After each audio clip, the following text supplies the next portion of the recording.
Only a select few have the skills to succeed here. With perfect precision, meticulous strategy, creative genius, and opportunistic destruction.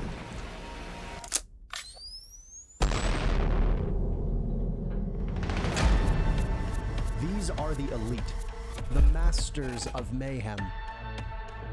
Their strengths may be different, but make no mistake, every squad has the skills to defeat anyone who gets in their way. They're the methodical ones. That's gonna be 2 big kills here for Disrupt. Pinpointing your weaknesses and making you pay. And everybody from Mirage is getting in on the fight. The defensive masterminds, the Sonics, absolutely putting on a clinic, laying traps and punishing all who dare challenge them.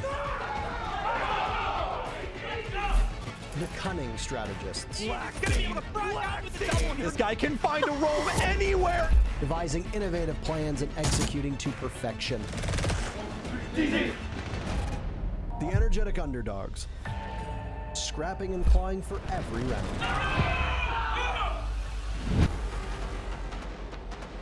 And the proven contenders, eager to flex on the competition and reclaim their place at the top. Oh no, right to the shot. TSM. These are the best of the best. A new season and a lot of new champions. Mixing it up live in Las Vegas and in stage 2 of the NAL. Anything can happen.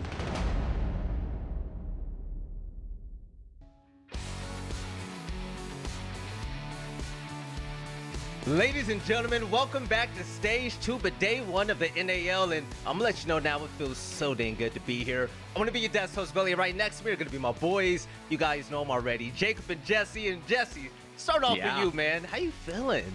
I'm feeling great. Valley, it's been so long. I've missed your face. Jacob, you're here too. I mean, we had stage 1, we had all SI to build up the hype. Now we're getting to the meat of things. Valley, stage 2 is finally upon us, and I'm so ready. Jacob, I'm gonna ask you just one time. What time is it?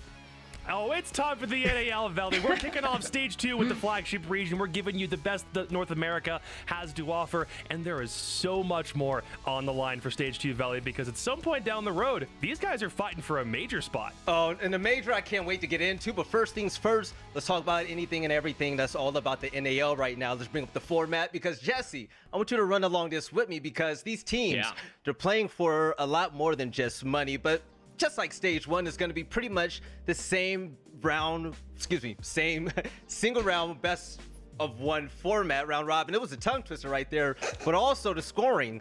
Every win and every loss definitely counts because the points are going to go towards a major and also SI.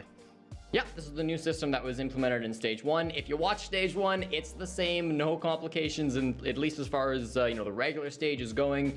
3 points for a win, 0 points for a loss, and OT does exist, and it rewards points accordingly. The same teams as well that you know and love. We haven't swapped anybody out. No teams have been relegated or anything like that yet. So it's the same squads. A couple different players, which we'll talk about in a bit, but overall, it's the same sort of structure as Stage 1. It should be a good time. Yeah, but first things first, Jacob, you see the play days, the super weeks. Rather than being towards the tail end of the stage, we're going to get that big chunk of games towards the beginning, starting off with today, and also we're going to see everybody tomorrow as well. Yeah, so just keep in mind that there will only be one play day per week for the NAL once we get through these first 2 weeks. We have today and tomorrow, and then we have the 22nd and the 23rd, and then every other week after, there's only one day you have to worry about for NAL competition. That way, every single region also only has one play day for some weeks. You kind of have to compact it because it's 9 play days for us in the span of 7 weeks, but we're definitely going to get it done. Now, I'm going to let you guys know I had a treat to go to the team houses recently. And when it comes to NAL, there's a whole lot of money up for grabs, and you see it just about everywhere. First place is going to walk away with a big chunk of change, $15,000 in. Jacob, it gets to a point to where I wish I was actually good at the game, right? Dude, if you're a pro level and you're playing for that kind of capital, 100%. But some of you might notice that it's not the same from Stage 1. The way that Stage 1 worked is it consolidated all of the funds and the prize money that would have gone to a May Major into those top 4 slots, which is why it's only $15,000 as compared to it was for last stage. But there is a major now that these players are fighting for, and we replaced the May Major with the Invitational last time, which is why these numbers might look a little bit different. So if you want to win even more SI points and some more of that prize pool, then you better get in that top 4 and fight for your spot to earn even more. 225 points is definitely up for grabs for just about anybody out there. We saw the results last stage, but let's talk about the matches we're going to see today. The first one, I'm going to be honest, is going to be a banger. Disrupt Gaming versus the US Finals champions, Team Solo Mid. But Jesse, you're to pick off any team here. I have a feeling you're a little biased towards Mirage. Which series do you want to see? I think Mirage Dark Zero for me is the most exciting just because we don't know very much about these two squads at all. I mean, previously you look at Mirage versus Dark Zero and you're like the hot and cold matchup, and I've got to kind of get that out of my brain because he's not on either of those teams anymore. Mirage bringing in Quartz, Dark Zero bringing in Pamba and BC. There's so many new players. The playstyles are going to be different for these squads as well. So really there's so much unknown happening in this first Playday, but especially match 2, that's the one I've really got my eye on. I'm going to be honest, match 3 looks spicy. Space Station Gaming with hot and cold going against the number 2 team, Sonics. It's going to be insane. And yes, Sonics was the number 2 team last stage. And production, if you can, let's take a look at the standings for just a moment, because on top as well was an underdog. And fellas, we love an underdog story. Oxygen with 4 wins led the rest of the pack. 2 rookies joining the league, and I feel like they set a precedence and a standard when it came to the NAL, especially with the roster changes we've seen recently, Jacob. Yeah, and I don't think any of these standings are going to be exactly the same way for Stage 2 because of those roster moves that we're going to touch on throughout the course of the day. The fact that OXG and Sonics were fighting for 1 and 2 was kind of a surprise for both teams last stage because the Sonics were not expecting to be up that high that quickly, and OXG was the 3rd to 4th place team for a really long time last year. But now the script has been completely flipped because look at the other 3 teams that were in that top 3 from last year. 5th, 6th, and 7th for TSM, Dark Zero, and SSG. We saw Mirage rise to the occasion when they had hot and cold. We saw DG kind of like break out of the mold a little bit and surprise a lot of people, and the teams at the bottom, Beast Coast and Next Set, both of the teams that are coming from Challenge League from last season are going to have to find some ways to revamp themselves, and they've both got some roster changes to see if they can't help dig themselves out of that hole. I mean, 5th through 7th looks like a mess, but when it comes to 8 and 9, the struggle bus is definitely revved up, and looks like Beast Coast and Next Set are looking to make a change in the standings, especially with their recent team changes. They brought in IGLs and star players, so We're definitely going to find out soon. So, fellas, it's time for the first series of the day. It's going to be none less than Team Solo Mid versus Disrupt Gaming. And let's talk a little bit about Disrupt Gaming. Jesse, there's been a lot of roster changes. We see a lot of new rookies in the mode. And there's a new player on the side of DG with those new jerseys. And DP Fire, what can you tell us about him? Yeah, so DP Fire, I mean, he's coming up from Challenge League. He's definitely a player that I think a lot of people have had their eyes on for a little while, you know, playing in underage leagues and then playing in Challenger League. He's definitely a known commodity for those that have been focusing on that underage scene. So he's definitely one that I think a lot of teams were looking at. He's probably going to fill into more or less the same roles. You know, he was sort of that Ash Yeager in Challenger League last stage. So he's that fragging player. He's going to be flashy. He's going to be exciting. And it really should be interesting to see how he fits into the squad. They're getting a little young on DG, I would say. I mean, now they've got, what? They've got DP Fire, J90, and Iconic, 3 players that I would consider to be young players. They do balance out with 2 like really hardcore veterans in Retro and Shuttle, but they are really leaning in towards their younger pickups and, you know, taking from Challenger League. So it'll be really neat to see if this sort of a core that they built for themselves can sustain itself against some of the older rosters. But Jesse, I like that though. You brought in the new blood to throw in the front line. They're going to be your fraggers, but also you have the veterans playing the objective roles. I mean, Retro, he's been tried and proven, but also behind them is going to be the coach easily. Jacob, we've seen him on the road. We've seen Easily do his thing. How important is this guy going to be behind these young players? It's monumental because DG didn't have a coach for most of stage 1. They had Evil Waffle for, I want to say, the first Playday or maybe 2, but then he wasn't able to be with the rest of the team, so Disrupt decided to cut him. Now Easily is coming back in. Somebody who has a lot of competitive experience, has been to multiple lands, he's been around the world playing this game, and DG have now, they've kind of like shoved him out of retirement to come and say, hey, come coach us, and it's the first time he's ever had a coaching gig, especially at this level.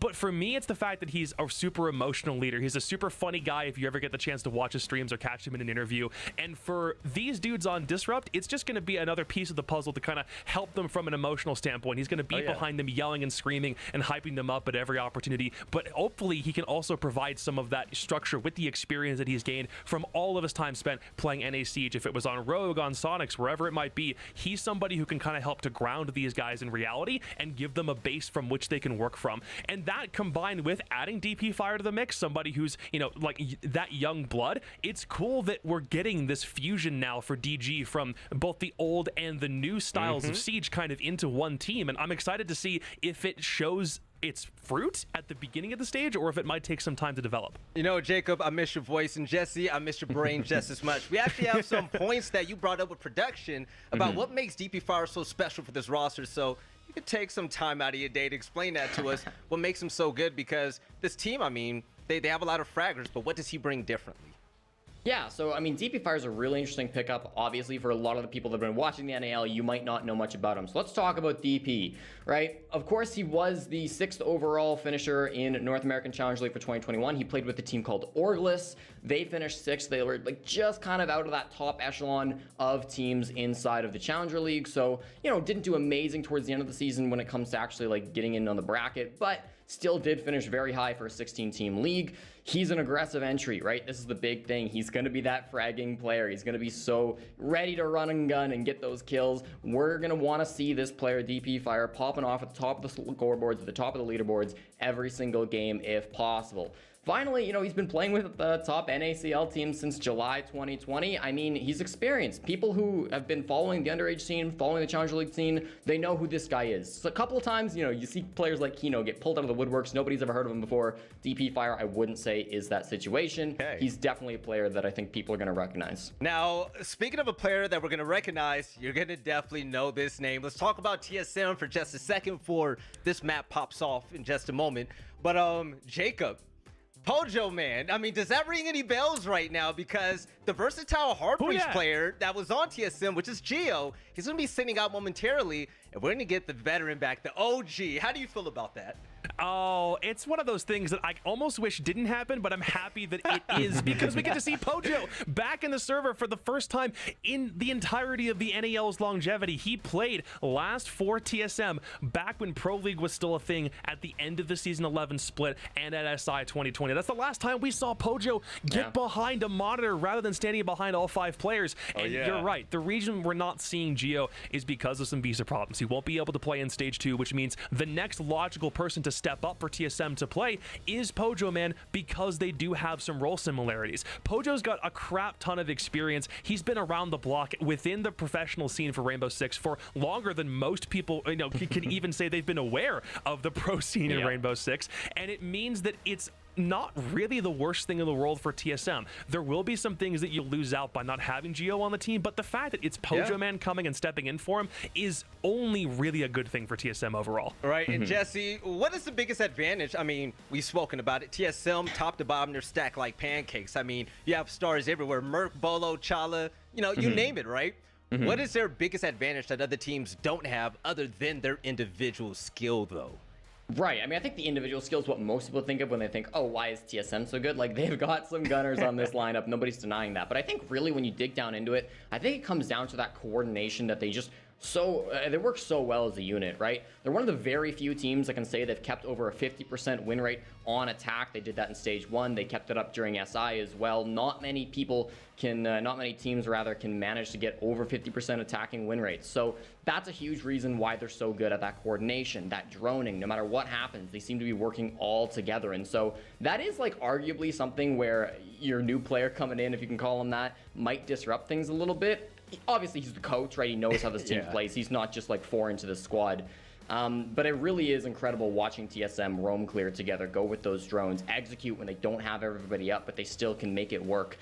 This team can honestly make pushes look like a work of art. Yeah, and speaking of a work of art, the LOL that we're going to see after clutches is going to be the reason why we selected this guy to be the player to watch. Now, like you said last time, Jacob, and this is going to be the last time we talk about Pojo pre-match, right?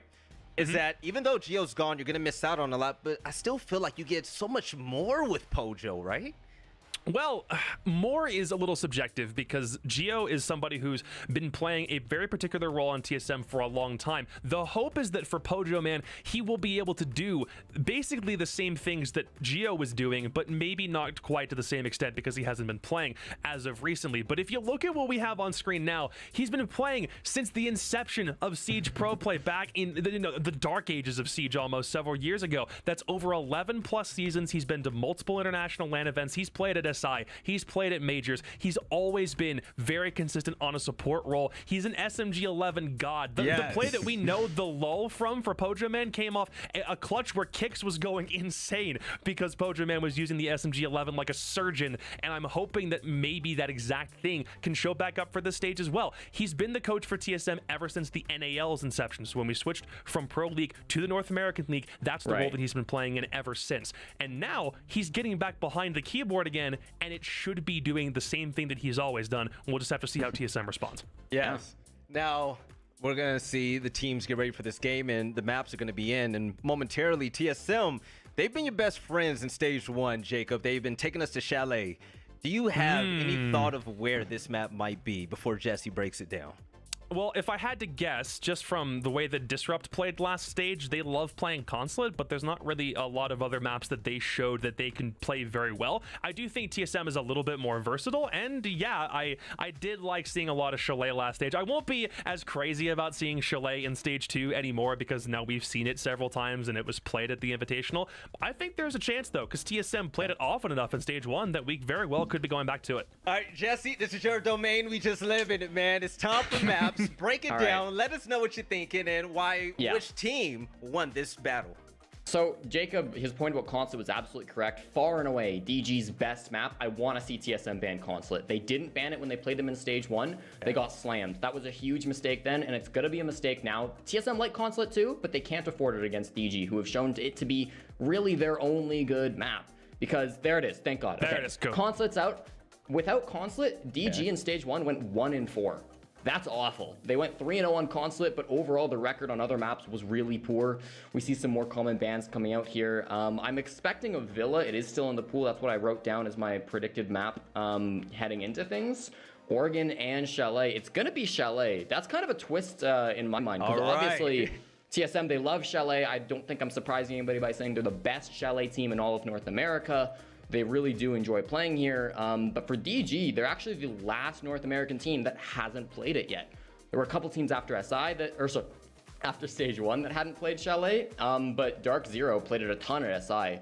So now every single team after this game's concluded will have played at least one match on Chalet. It'll be interesting to see what DG's been cooking up here. All right, so fellas, we know what time it is right now. Before the game starts up, before the players are ready, it's time for predictions. Let's have some fun. Jacob, who won the prediction battle last stage? We're not talking about it, Valley. We're not talking about how you won predictions in stage 1, because it doesn't count. You're the host. The analysts are the ones who are supposed to be doing this right. But here's one thing. I want to preface this just for Twitch chat real quick. You know how there's something that I haven't been able to get my hands on as of late? Like something that like everyone else in the North American League has, but because I was the intern, I never got one? Well, I have it on good authority. I've made some emails and some phone calls, and I think there might be a laptop inbound for me. But there's a catch. I was told that the only way in which I get it is if I get more predictions right than Jesse for stage 2. And I don't, I mean, hey, hold on. I got him at the November major, which is the reason he has a t-shirt with my face on it saying Jacob is the biggest brain. I can't troll anymore though. I can't just pick something randomly because I think it might work.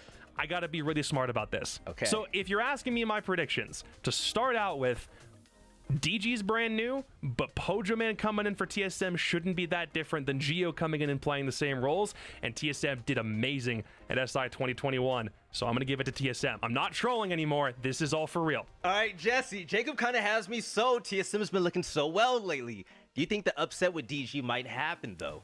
Well, Valley, I've also been sending some emails back and forth to the people upstairs, and I've gotten a similar deal. If I can beat Jacob in predictions, not only will Jacob not get a laptop, which is a win in my books, but I will get a second laptop, which I can then give to Spawny so that she can start grinding her ranked games and become the professional player that everybody wants to see. So I've got a lot to play for here too, Valley. I'm not going to risk it. I'm going TSM as well for my prediction. I do think that without Consulate, DG looked pretty weak last stage. So we're going with TSM here as well. Yo, why does a cat need a laptop? Because she's going to beat you, Jacob. She's going to beat you in ranked. She's going to beat you in predictions. Let's bring it back together. It's fine. So, Jacob, if you win, you get a laptop. Jesse, if you, then, you know, Spawny gets a laptop. Hopefully I get something. Predator, shout out to you. But I'm starting off with the first game of the day.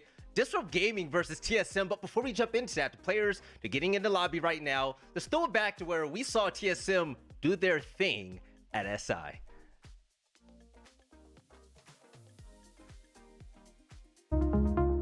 Before SI, we were definitely having a little bit of some, internal issues. We weren't feeling too hot, obviously. Stage 1, we got 5th, which is definitely not up to our standard, the TSM standard. We were just being stagnant. We weren't really improving. We all weren't giving our 100%. I think it's all a little bit of a wake-up call. We all just want to get those points, qualify for the major, qualify for SI, and, Poj or Geo, whatever, we're going to try to make that happen. He knows the pressure's coming. He pops and achieved. Pops bigger. It's a TSM room. This is TSM's round. Going to SI and playing at like another international event definitely motivated me more personally. We're getting a little bit of a boost from SI. Even though we got 4th, even though we wanted to win it all, we're still going to be coming into stage 2 pretty hot. Ending SI at semifinals gives us more confidence. We learned a lot at that event, just playing all those matches, all those different teams, the different regions. I think we learned a lot from it, just being able to play in all the other play styles and stuff. It definitely is going to show in our play. It was good to get back in the groove and get more practice in and get ready for this stage. I just think we need to take what we learned from SI in terms of play style and adaptability and bring it into what we do in best of ones going into stage 2.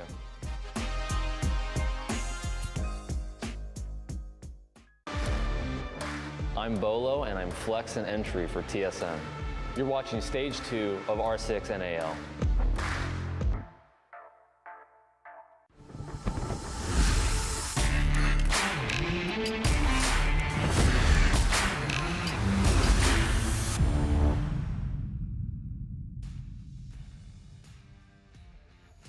All right. Well, we're only moments away from getting everything up and running here, Michael. And do you have any preliminary comments about this stage of the NAL, this match in particular?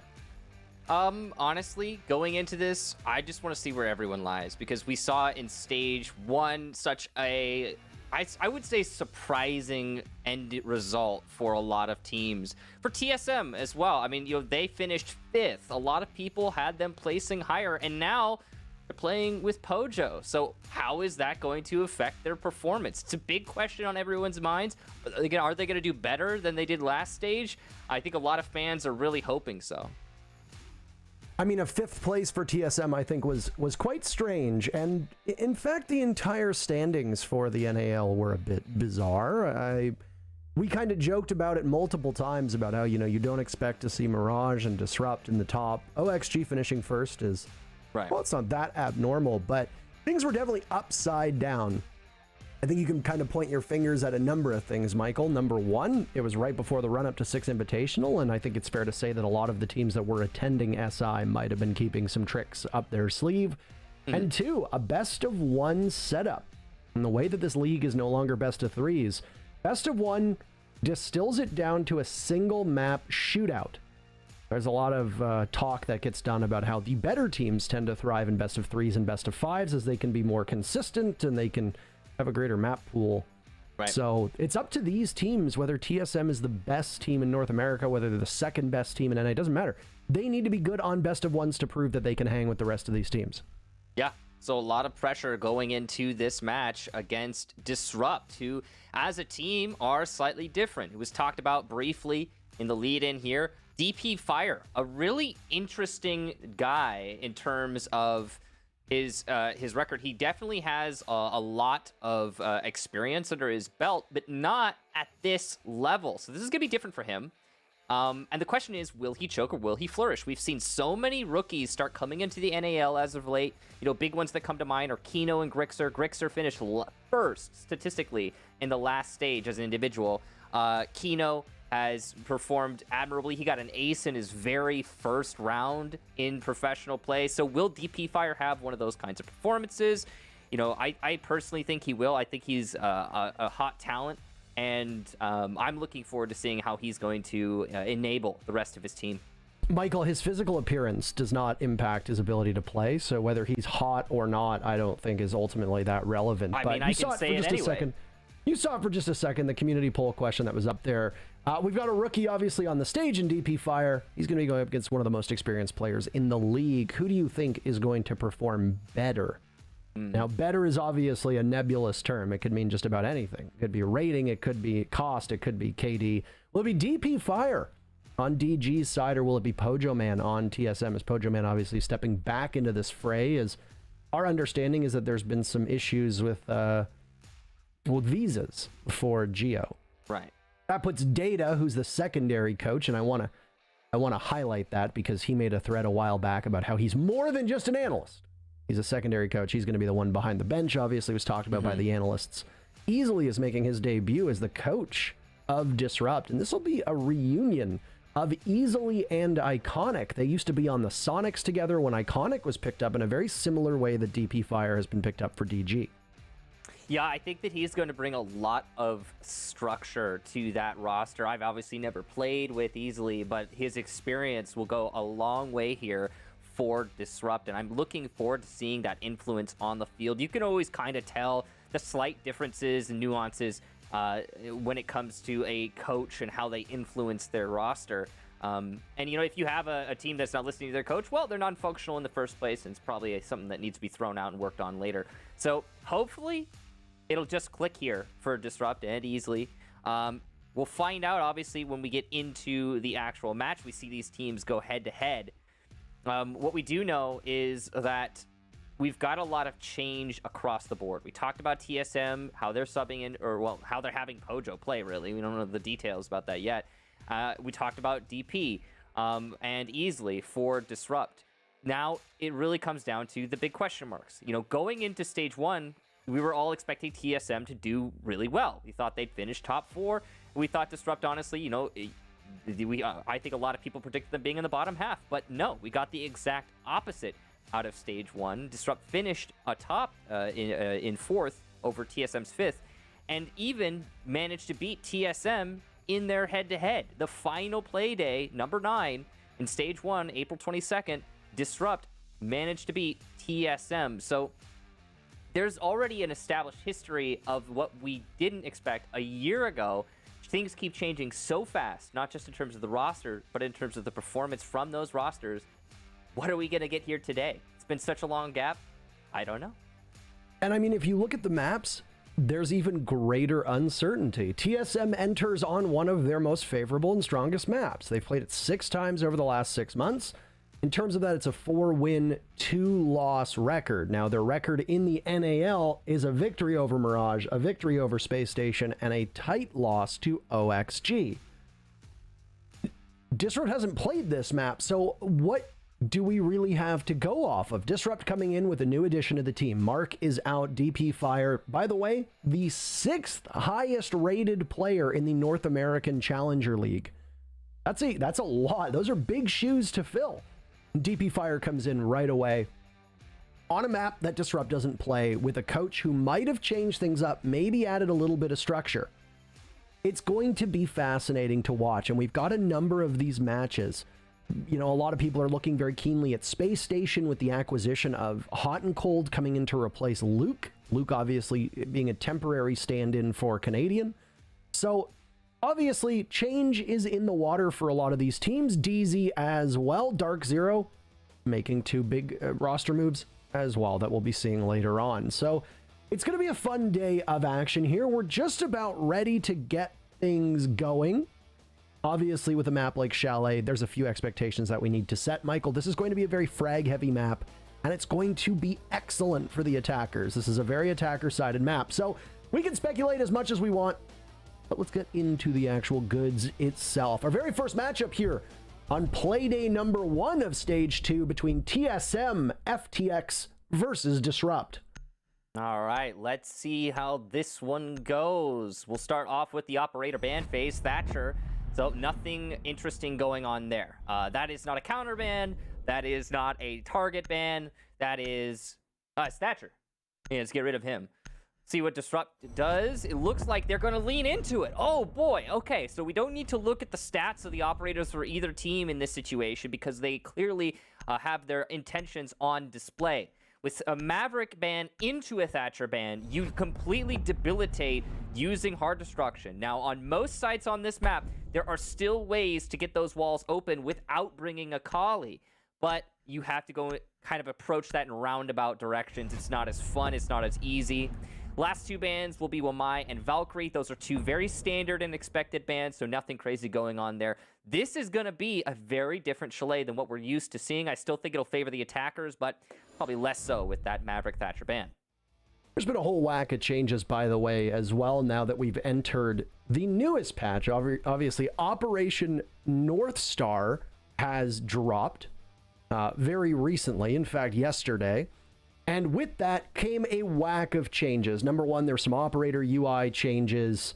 Obviously, the operator that is known as Flores is out of quarantine. So that should be fascinating to watch. But as we are on a technical timeout, the operators are locked in. We cross our fingers because you can't see it. But J90 has Flores primed and ready to make his debut here in the North American League. Yeah, hopefully that I mean, it's cool, Parker, because it's the very first round of the NAL. We're already seeing it, and you know J90 is like, oh yeah, first one to play it. Let's go. What's up? I like to see the Flores. I think the Flores is going to be a good alternative, solid alternative to the Maverick and the Thatcher. It depends on what defenders are brought. You know, if you do have a Mute, he's a hard counter for Flores. Mute is very difficult to deal with if you're playing Flores, so that's going to be a problem, and I do see a Mute on the board right now. Again, we have the operators locked in. Just can't show you because we're in this technical pause, making sure that everything's working. Looks like we're gonna have to do a brief rehost. So the operators should stay the same. Obviously, that's admin decision there. But we are going to have just a little bit more time, and we're going to have to ask for a little bit more of your patience while we try and get this match underway. They say that patience is a virtue, for the record. They do, yeah, and you do want that. Virtue as a player is super talented. See, I know what you're trying to do. I know that you are trying to do what I usually do. I have to give you some of your, like, just a taste of your own medicine, Parker, or But it it's didn't work. completely one-sided. It worked, kinda. I mean, I'm not as smooth as you are with the delivery, but, you know, I did all right. The pieces connect, even if wonkily. Wonkily. I don't know if that's a word. See, No, I look, made it up. even Iconic thought that was very funny.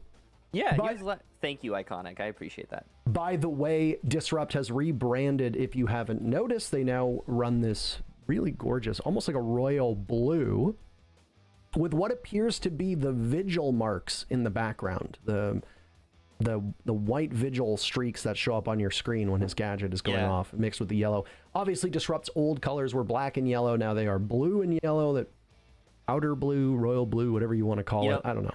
I gotta say, Parker, we've seen a lot of, you know, restructuring and a lot of rebranding from esports orgs as of late, and I'm not a huge fan of most of them, to be frank.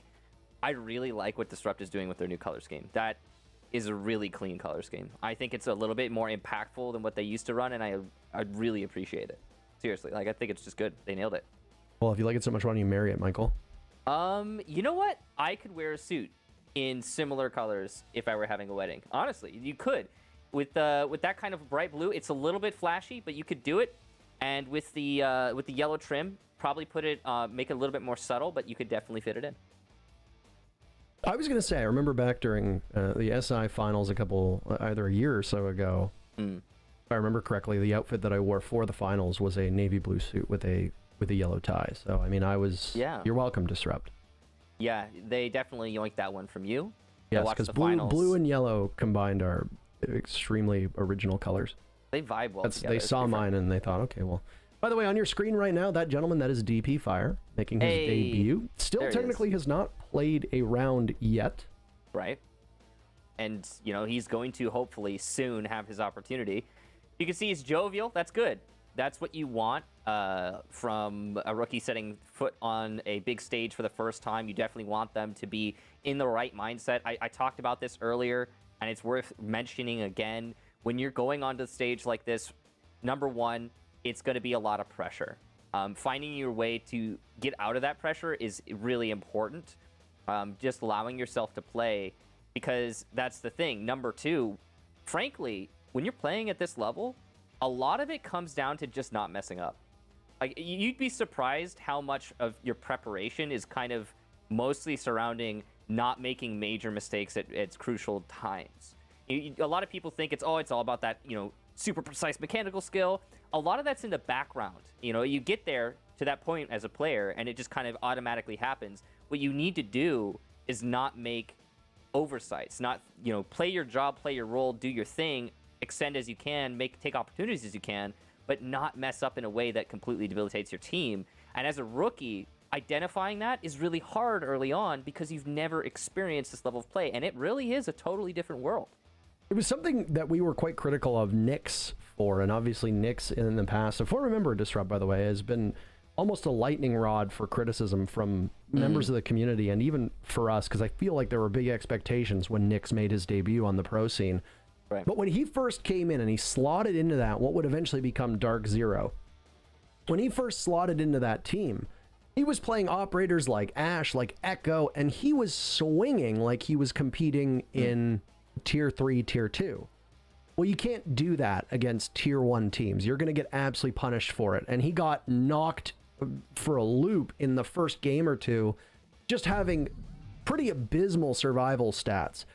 And you're absolutely right. Those are mistakes that you don't need to make. Yeah, they work against worse opponents, but you're not going to be able to thrive off of that at the top level. So as long as DP Fire, who's going to be playing Zofia, a relatively safe operator to start off with, as he's playing Zofia, as long as he doesn't make too many mistakes, I think he'll be in a pretty good place here. So with that said, we're back in the action, and the very first defense is going to be Bar Gaming on the first floor.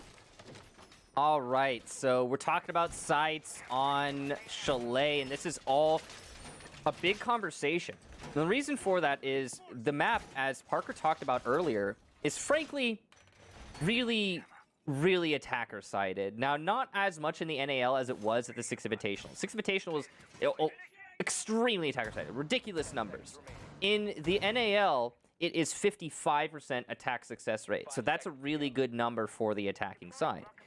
Now, for stage 1, the best site, without question, was Kitchen, but that's because it wasn't played very often, had a 70% success rate for the defenders. Second, and most played, was Bar Gaming, with a 50% success rate for the defenders. The other two sites lose way too often. So you're gonna see Bar as the mainstay. For number 1, it's because it's played most often and teams are used to it. Number 2, it's because it has a solid defensive success rate compared to the other sites.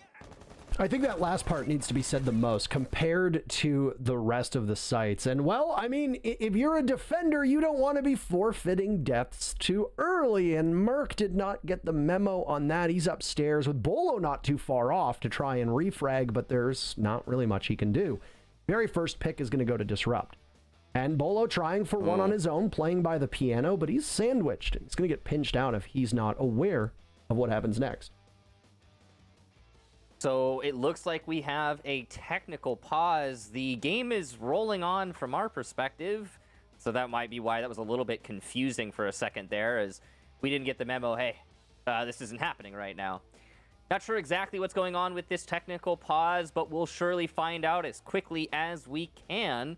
We can get you back into the action ASAP. Again, we beg your patience here. It has been a really long time, and look there, we've got the action up and ready. You didn't miss anything in particular. And Bolo's gonna get the first and second kill for his team before DP Fire shows up to shut him down.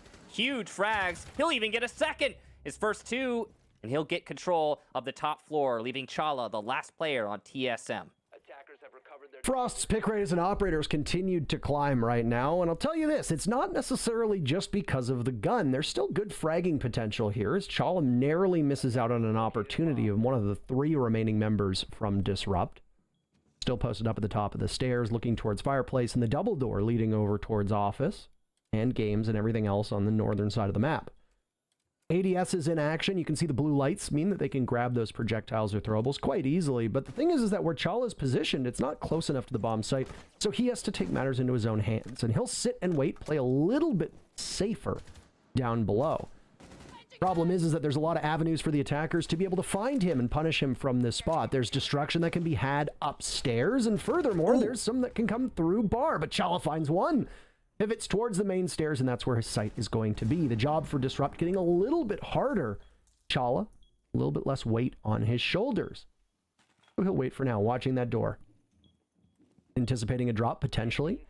There's no hard breachers up for DG. Looking the wrong way. Chala takes down Iconic into a 1v1 versus Shuttle. The best performing player from Disrupt against Chala, but Chala wins those. Just doing Chala things to give TSM the very first round.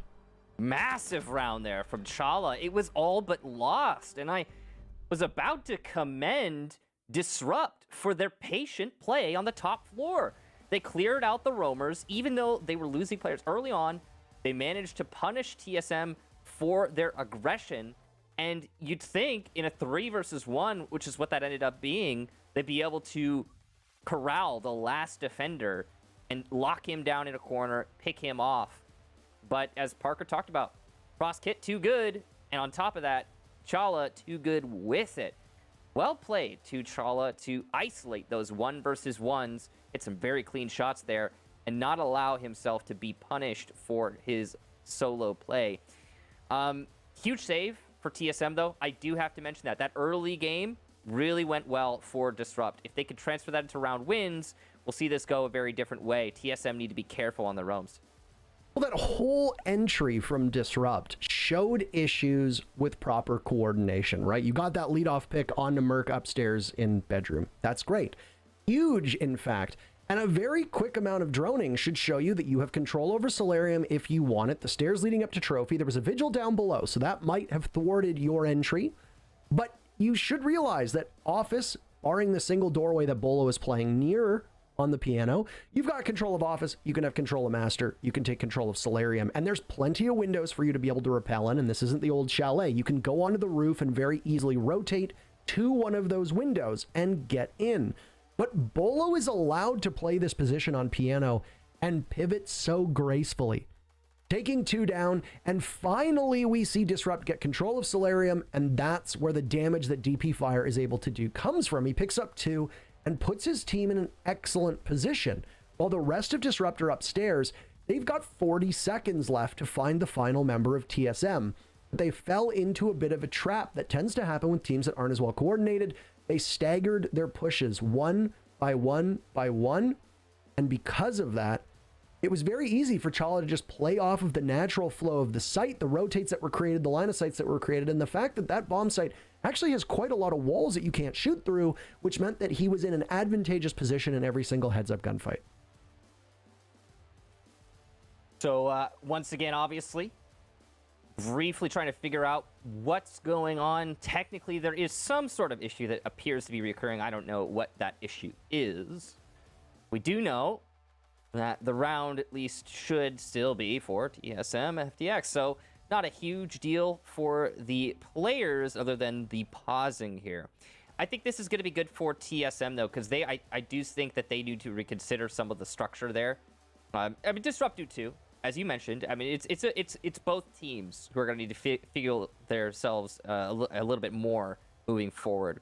Part of that is Chalet, and part of that is the fact that we haven't had a LAN play in a long time. It's been a while, Parker.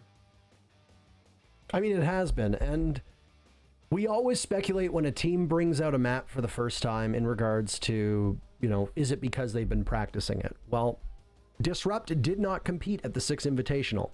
Their roster move had been hinted at and rumored online for such a long period of time that, you know, they've been playing with this team long enough that they're going to be ironing things out. They're going to be working on things in the background. I would speculate that they're coming to this map assuming that they have an upper hand over a potentially weakened TSM. I don't know how you would weigh in on this in particular, but throwing Pojo into the mix in place of Geo would to me suggest that TSM are not at full strength. Not that Pojo's a bad player, but you're going to need some time for him to settle into that role as Geo's the one who's been playing with the team for so long. So yeah. DG's had a lot of time here to find their footing, and I mean, it's just one round, and we are in many ways just killing time speculating until we get into this second round. But I do think that there is a working theory in regards to whether or not DG are fully prepared for this map. Yeah, I definitely can sense that speculation. I will say, with the bans being what they are, it's like I mentioned in the ban phase, it's going to be very different, so the preparation will be different. The thing is, though, Disrupt were the ones to ban the Maverick, which means they expected the Thatcher ban, they banned into it deliberately, so they have to be prepared at least in that way, and it will help them when they get onto defense. Apart from that, we still need more rounds to make a true determination on whether either of these teams really are prepared. So let's give it some more time. First round was a little bit sloppy for both teams. Chalice play managed to clutch it up. Now we're going into round number 2 finally. Very long first round. And we're going to see the differences that the feel up of the first round will make. By the way, Chala running that new seasonal skin that dropped with North Star, so you're capable of getting that for your weapons as well. It is the lone universal seasonal skin as far as I'm aware, unless there are more that happen to be in the battle pass. But it's just us talking about cosmetics right now. 40 seconds burned off of the clock, and, well, the newest member of Disrupt is going to go toe-to-toe with the oldest member of TSM, Pojo, on the stairs, and they both take a beating for it. Roughly about the same HP, but Pojo with a bit of an advantage. First kill this round goes to TSM. The Nitro cell that's found but achieved pays for it, with DP Fire being posted up in the same spot. I don't know if that call was made or if Achieved was just really feeling something, but regardless, it doesn't work out in favor of TSM, and it puts these teams back on equal footing. Now, with that equal footing, a pause before the coming storm. This is, of course, a dining defense. These teams need to consider how they want to treat each other. The clear on the southwest side has been, I think, finished now. No defenders there. Looks like TSM wants to post up in the site. Try and play off of the time more than anything. And that makes sense, because on Chalet, they're very shallow map. You can get to the site quickly as these hackers. So if these roamers can just slow things down, they're doing their job well. And that's exactly what these TSM roamers are trying to do. Merc and Bolo upstairs just trying to slow things down as much as possible. And Merc is sitting in a strong spot, watching the opening towards the site, right next to one of those volcanic shields. He's going to run out and get detected. His position given away now, and the ADS in front of him will eat one of those as grenade goes off, and Merc is losing out on everything he had going for him. He's hoping that the rest of his team can accomplish something, and well, from the HP that was just taken off of Shuttle, I'd say so far, so good. EG realize that if they isolate the roamers upstairs, they've got carte blanche to just push into the site, so why not do that?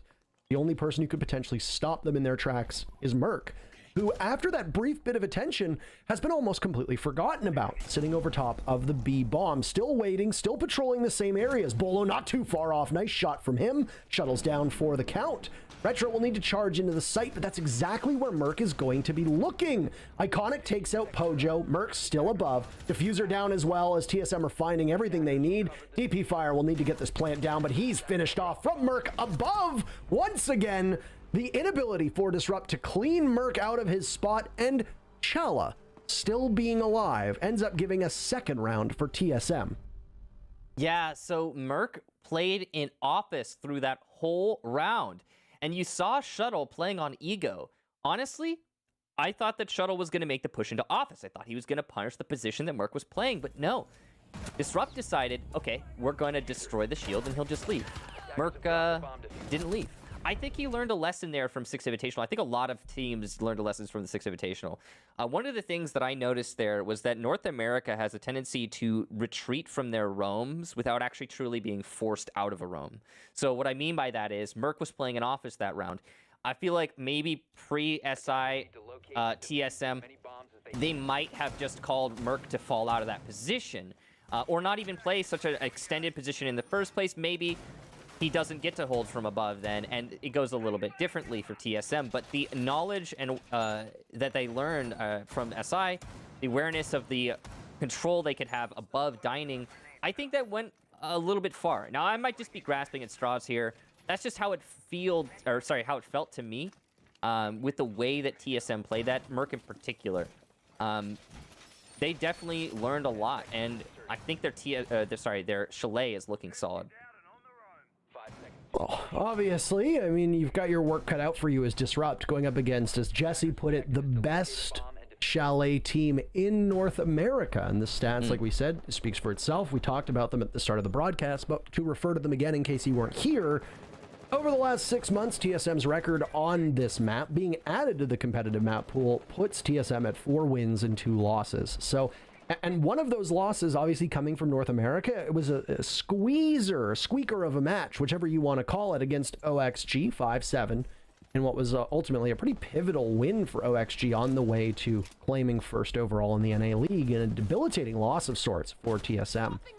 For DG, they have not played this map, period, in the last 6 months. So we don't have any data on it whatsoever, but that's what happens when these new stages begin, as teams will bring out new things, and you're hard pressed to find a team that's changed as much as DG has. And well, the fragging potential that we saw from them in stage 1 appears to be carrying over, because despite the fact they haven't gotten around yet, they are cleaning up on the scoreboard no matter what. Shuttle's been down, but the remaining members of DG are all upright. Can't say the same for Achieved or Bolo, as TSM finds themselves in a rough spot. They finish off and secure the kill onto Shuttle. And another now, Chala is having a ball today. Merc as well.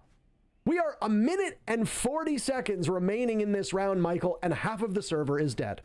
And once again, Parker, it's the roamers staying stalwart. They won't leave their positions. This is a completely different TSM. To what I am used to seeing, usually the roamers, they delay. They fall back after a period of time. Not so here. J90 will get Merc from Trophy Hallway. That's a really big kill, evening things out. He'll creep on into the building, but his position is well known by his opponents, and he's going to be really loud as he starts pushing his way towards the actual site. We haven't seen any site contact yet in this round. We might yet get to, as the timer starts to tick down to the last minute. Pojo Man and Chala both with the 1.5s, but a lot of pressure on Pojo Man here, as he's the only one with full HP on his team. Chala has 5 kills to his name, by the way, because the 3 that didn't count, make that 6, came from before the rehost, and he's going to look for another with Retro, the last one standing for Disrupt. TSM looking to complete the cycle. They won the previous 2 rounds. Retro's got his work cut out for him. He's got time to work with, 30 seconds. Pojoman and Chala are both very low, so this round is by no means over for TSM, but with Chala in his position, you can't best this man. All 3 rounds, the kills have been secured by Chala, and TSM are up 3-0. Wow. Chala just absolutely nailing Disrupt to the wall. And as a result, it's going to be a tactical timeout here from Disrupt. 3 rounds in a row. Yeah, it's time to take a breather. Think about how they can correct course. Rightfully so. That last round was really interesting. Once again, I want to call focus to the roamers and the fact that TSM's roamers are not falling back. I feel like a broken record, but NA has a tendency to retreat on their roam. Not so here, not today, at least for TSM. Loving that. They are holding their position, making it very difficult for Disrupt. And because Disrupt are not finding the advantageous angles, the situations where they're able to pick out TSM players, they're having trouble with that. Sometimes even Disrupt will get those leadoff picks. Sometimes they'll even put themselves up 2 players. But the follow-through, the hold on the retake from TSM, it's almost non-existent. The pacing for Disrupt is not prepared for what TSM are bringing out. And I wonder if this technical timeout is going to be able to settle it down. Obviously, Easily will have a chance to talk to his players. No different than we're going to see from Data doing the same to TSM, for the record. And of course, even though he's not behind the bench, their actual coach is going to be in the game. So you've got Data talking to you, but you've also got Pojoman, who is very aware of the strategies and the intricacies that come with it. And he'll be able to play off of that and give guidance to the rest of the team. And well, we talked about it in the initial poll before we got into the match with Pojoman versus DP Fire. Who's going to come out on top? Well, the answer was Chala, and we didn't even know it because he wasn't an option, but he's still winning the poll anyway.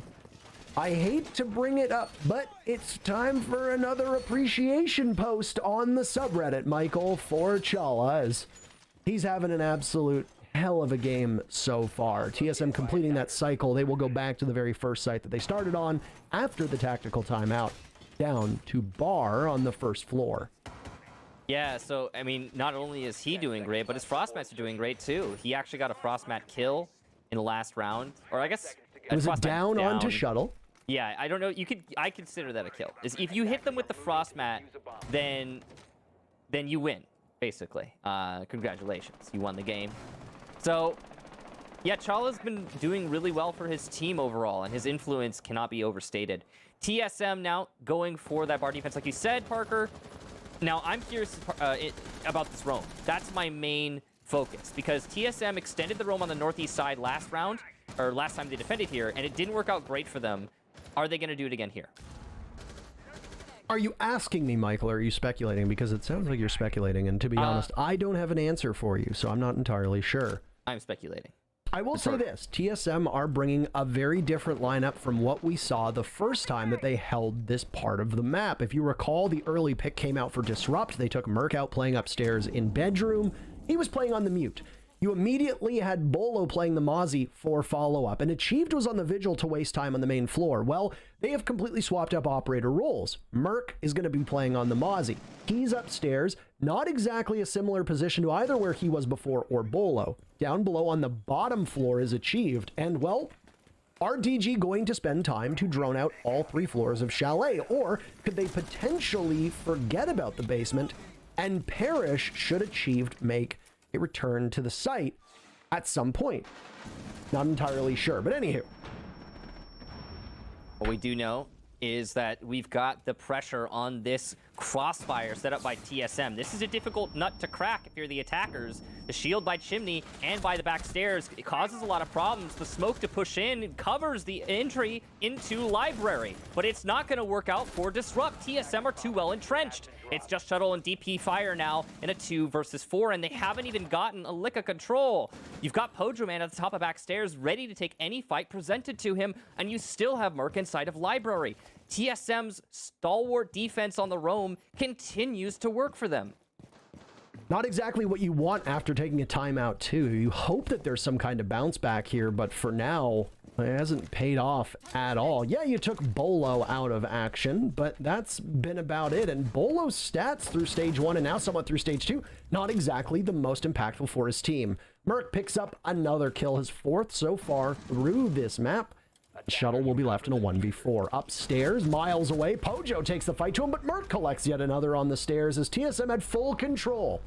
You said it, Michael, they never really relinquished the map control that DG needed to take, leaving Disrupt boxed into the northern part of the map over by Solarium and Master, and that's all they got, because the rest of it was held down so effortlessly by TSM, who with these 4 rounds have now taken a majority of the rounds on their defense. They have won the half, and winning your defensive half on Chalet is an incredibly good sign.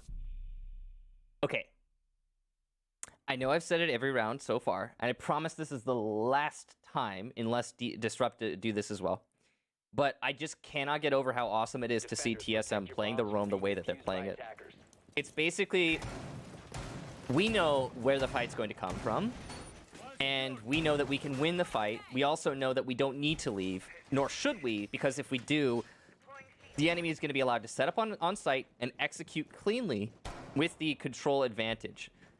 So TSM just holds the positions they know they need to hold. They hold those pressure points. If you lose library control on a bar defense, that's vertical play Disrupt now gets to play.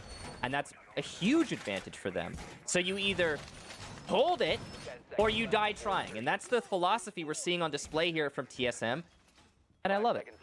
So I wonder if it's going to keep working for them. It so far looks like it will. I want to quickly also reiterate something we've been saying from the beginning with Chalet. This is an attacker-sided map. 4 rounds in a row for the defense. That does not bode well. The one caveat to that is that Maverick and Thatcher are both banned. But I do not personally think that that has directly influenced the scoreline. Yeah, I don't know if that's the sole reason either. Obviously, Disrupt were the team that banned Mav. We talk about this frequently. Whenever it comes up, if you are banning an operator, the idea is that you are not surprised by that and are able to play around it. Disrupt loves to run Thermite. It is by far and away their most played hard breacher in the hands of Retro, and he can, in many ways, steal a game. But I don't know exactly how effective just a Soul Thermite can be on this map. Keep in mind, Ace is available. He's not banned, but after they took his smokes away and gave them to the Thermite, well, we've seen Ace's pick rate fall. Hibana is also available as well. Nice entry from DP Fire as we're talking all about this Pojo man on the stairs. And there's the first bit of conflict. Achieve tries to equalize, but can't for now. This is a redo of a similar situation that we saw the last time that Disrupt attacked the same site. Achieved got cleaned out from his position, and Pojo was allowed to live. DP Fire now expending incredible utility to try and get Achieved, and it's his second. Welcome to the show, my friend, as DP Fire have both of the kills for Disrupt so far, and DG is up 5v3 against TSM. But we've seen this before, Parker, many times through all 4 of these rounds, really. Disrupt, they tend to get that lead-off pick. They tend to put themselves in the advantage, and then still somehow manage to lose the round. And here it comes. Chala getting the first for TSM. Suddenly, the advantage doesn't look as good as it once did. Here's the thing, though. Disrupt are focusing well on the top floor, and as they get Merc, things change in their entirety. Bolo has to hold upstairs by himself. Chala is exposed to the vertical that Disrupt now has control over. As long as there's no massive throw, this should be Disrupt's round. Well, never doubt these 2 men out, especially when you've got Chala playing at the level that he is right now. And DG would need to fumble the bag quite hard here. The last time that they tried to attack this site back in round number 2, they had some difficulties clearing out Office, and they went for broke.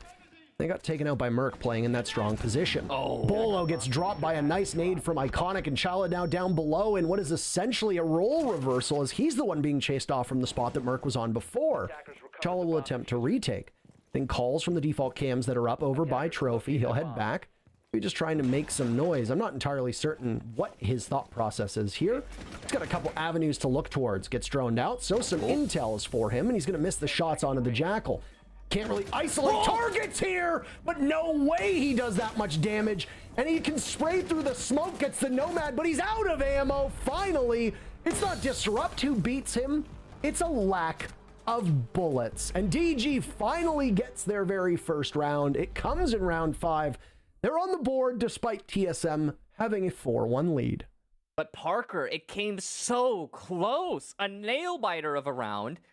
And Disrupt really had to put in all the effort to get that one. And as you said, and I think you aptly put, it was mostly because Chala ran out of ammo. He couldn't fight back at that point. It was, you know, I mean, he does have 35 in the mag, so that's kind of on him a little bit. But at the same time, wow, imagine the difference that could have made. Either way, though, Disrupt finally there, like you say. And a big part of that is their patience in the middle half of the round. Sorry, not middle half, but that was making sense. The second half of the round, or kind of the middle-ish. Basically, after Disrupt got those lead-off picks, instead of rushing to their deaths as they had been doing many rounds prior, they opted to slow down. They got the kills early. They don't need to rush to win the round immediately. They got those picks upstairs to follow up the first 2. Once they had the control upstairs, they used the vertical slowly, and then they were able to isolate a position on the site to plant the diffuser. Or, I mean, they would have planted if Chala hadn't addressed them directly. So I like the way Disrupt played that. They definitely are learning from their mistakes, and that is worth noting. You don't always see an immediate turnaround after a timeout. Sometimes it can be done just to settle the nerves. Sometimes it can be done because teams are not sticking to the plan. And I mean, say what you will about his experience in Challenger League, but Challenger League is not a substitute for pro play. Competing at this level is a completely different ballgame, and you talk to almost any player that's come from CL, and they'll say the same thing, that there's a massive step up between Tier 2 and Tier 1, which is now where DP Fire is playing. And it might be nerves. It could just be that maybe the team isn't playing around him to their full abilities. Who knows? But it's not like Disrupt is a team to be slept on. Disrupt not only beat TSM previously in that first stage, but this was also a team that finished in the top 4 here in North America. So it could just take some time for DG to find their footing. Yeah, that's absolutely right, Parker. We do know is it's going to be lead-off pick here for J90. Down goes achieved, but we've seen this before. Definitely not the round over. Just a great start to this one. And he's going to be able to get the scan onto Merc as well, who's playing by storage. He's actually trapped now between a rock and a hard place. And here come the nades. No ADSs from Merc. First one doesn't do a lot of damage, but it will keep him static in his position, fearful that he will see a second. Stuns coming in, and down he goes to Iconic. Great follow-up from Disrupt, and the cutoff is there too. Chala will get one on the attempted retake and assist, but it's gonna be Pojo from the bar to get the second. DG don't have for control yet, and DP Fire from the side entrance, putting some tracers through the wall, trying to shut down Pojo on the cross. He's been winning his fights, so Pojo has to be careful in this situation. He's still just absorbing some bullets now from above. His shuttle is posted up in that spot. Pojo is not alone, by the way. As much as our focus has been on him, guess who is still available for TSM? It's Chala playing above. I don't know if he's flown under the radar. If there's no flank drone, this could get really nasty. And Chala will look to prey off of it. There's a drone. He just got spotted. So his position now available for Disrupt. Still playing in the same spot. Pojo's good enough for one, but traded out by DP Fire, meaning that Chala's going to have some more work to do. 2v1 for DG as they'll go on to drones. They've got time. 40 seconds left. Chala gets spotted from a drone from below as he was playing off of that hatch up by Library, and now Chala will head over towards Office, which, for the record, is where the bomb site is. Disrupt has spent all of this time downstairs, but the bomb site is up in Bedroom and Office, which Chala is going to now hold on to. They have no intel. He'll play around the bomb chassis. Here's an air jab going off. Posts up. There's one for him, too. No! A beautiful opportunity for Chala to break double digits this time around, but he's not going to get it. The newest member of the NA League stops him dead in his tracks in the first half in the books. TSM 4-2. Great save from DP Fire in that 1v1. Many lesser players would have hesitated after their teammate died on the entry, not taken the fight, and not flourished as DP Fire just did. Well done to him. His initiative is spot on. And that's what you want to see out of a rookie player. That's really what you're asking for someone who's just now stepping onto the stage for the first time. So I think it's safe to say, at least for the first half, DP Fire has performed more than admirably. He's actually, I'd say, the top performer for his team, and that's reflected in the stats as much as it is in my sentiment. Well, side swap comes in, and first half was an interesting one. When we look at the fact that this is an attacker-sided map, still, to the best of our knowledge, is not changed at all. This is still a map that obviously favors the aggression that comes with the attackers, and thank God teams have stopped trying to defend Garage down below. They kept just throwing everything but the kitchen sink at the wall, and well, guess what? None of it ever worked. The success rate for the defense down on that bottom floor was abysmal. So because of that, and they've changed up the rotation, maybe the defenders have more of a fighting chance. And things will settle down a bit. Once you learn the ebb and flow of a map and the meta that evolves around that map, it is entirely possible that it will get a little bit more even between the attackers and the defenders. But what we've seen so far doesn't necessarily convey to me that this was an attacker-sided map. In many ways, I do honestly believe that Disrupt just needed some time to settle in. And now that they're here, they look like they're working more as a team than before, and that will bode well for them. The only thing that I will keep in the back of my mind is what we just said, is that this is still an attacker-sided map, even if it is slight, and that will benefit TSM. Question is, how are they going to deal with the clash? Now, you do have the tools at your disposal, plenty of nades to use. And while Retro won't die to one nade, you can still stack nades on them and on a shield, and it'll die eventually. There's no Zofia, there's no Kali, which I know you might laugh at that, but with a Thatcher Maverick ban, that is a possibility. So it's going to be an ordeal dealing with that clash. We'll see what methods TSM employ. Right now, it seems like it's just going to be a hard roam upstairs for Disrupt, and I like what I'm seeing from them too on the roam. I like that, similar to TSM, they are just staying true on the roam, holding it firm, not falling back. That's the way to do it. Something we didn't see out of a lot of North American teams in SI and pre-SI. The thing that worries me the most about TSM's composition is some of the operators you mentioned being absent. There's a clash up for Disrupt, and if you don't have a Capital, if you don't have stuns, if you don't have air jabs, you have very limited tools at your disposal to deal with a clash. And you look at the composition that TSM brought this round. Outside of maybe a Flores drone, if it can get close enough, or a grenade, you don't really have anything to deal with the clash of Retro. There's no EMP to slow you down, Thatcher's banned. Zofia wasn't brought at all. There's no Capital on the board. Nomad is absent too. This is a problem for TSM that they can solve if they just get a couple picks and isolate the clash, but you have to get there first.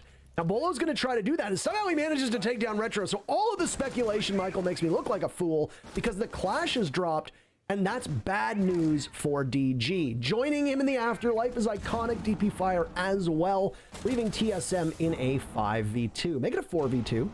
Shuttle's able to stop that diffuser from going down, as the smoke is 2 of J90 down below, and now diffuser surrendered. But J90, old Jack, he's got more to do. Couple avenues to watch for him. 20 seconds left, staring into that toxic plume. 15 seconds. Nobody's moving a muscle. He can't really see anything. He'll fire away one with him. He connects perfectly well. Plant going down. He hears this. You can hear the case getting opened up, but he's got nothing.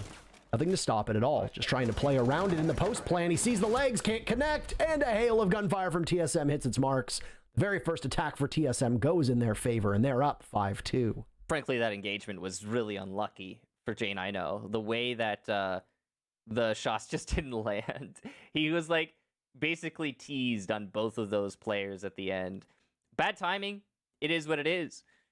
Seems like we are going to possibly take a brief pause here. Yeah, looks like it's going to be a rehost, but we'll find out exactly what happens. What we do know is it's going to be a technical timeout either way. Just go ahead and figure out what's going on. Looks like it's an audio bug of sorts, and once we get that sorted, we'll go ahead and resume the action. But that last attack, Parker, what an efficient execution from TSM.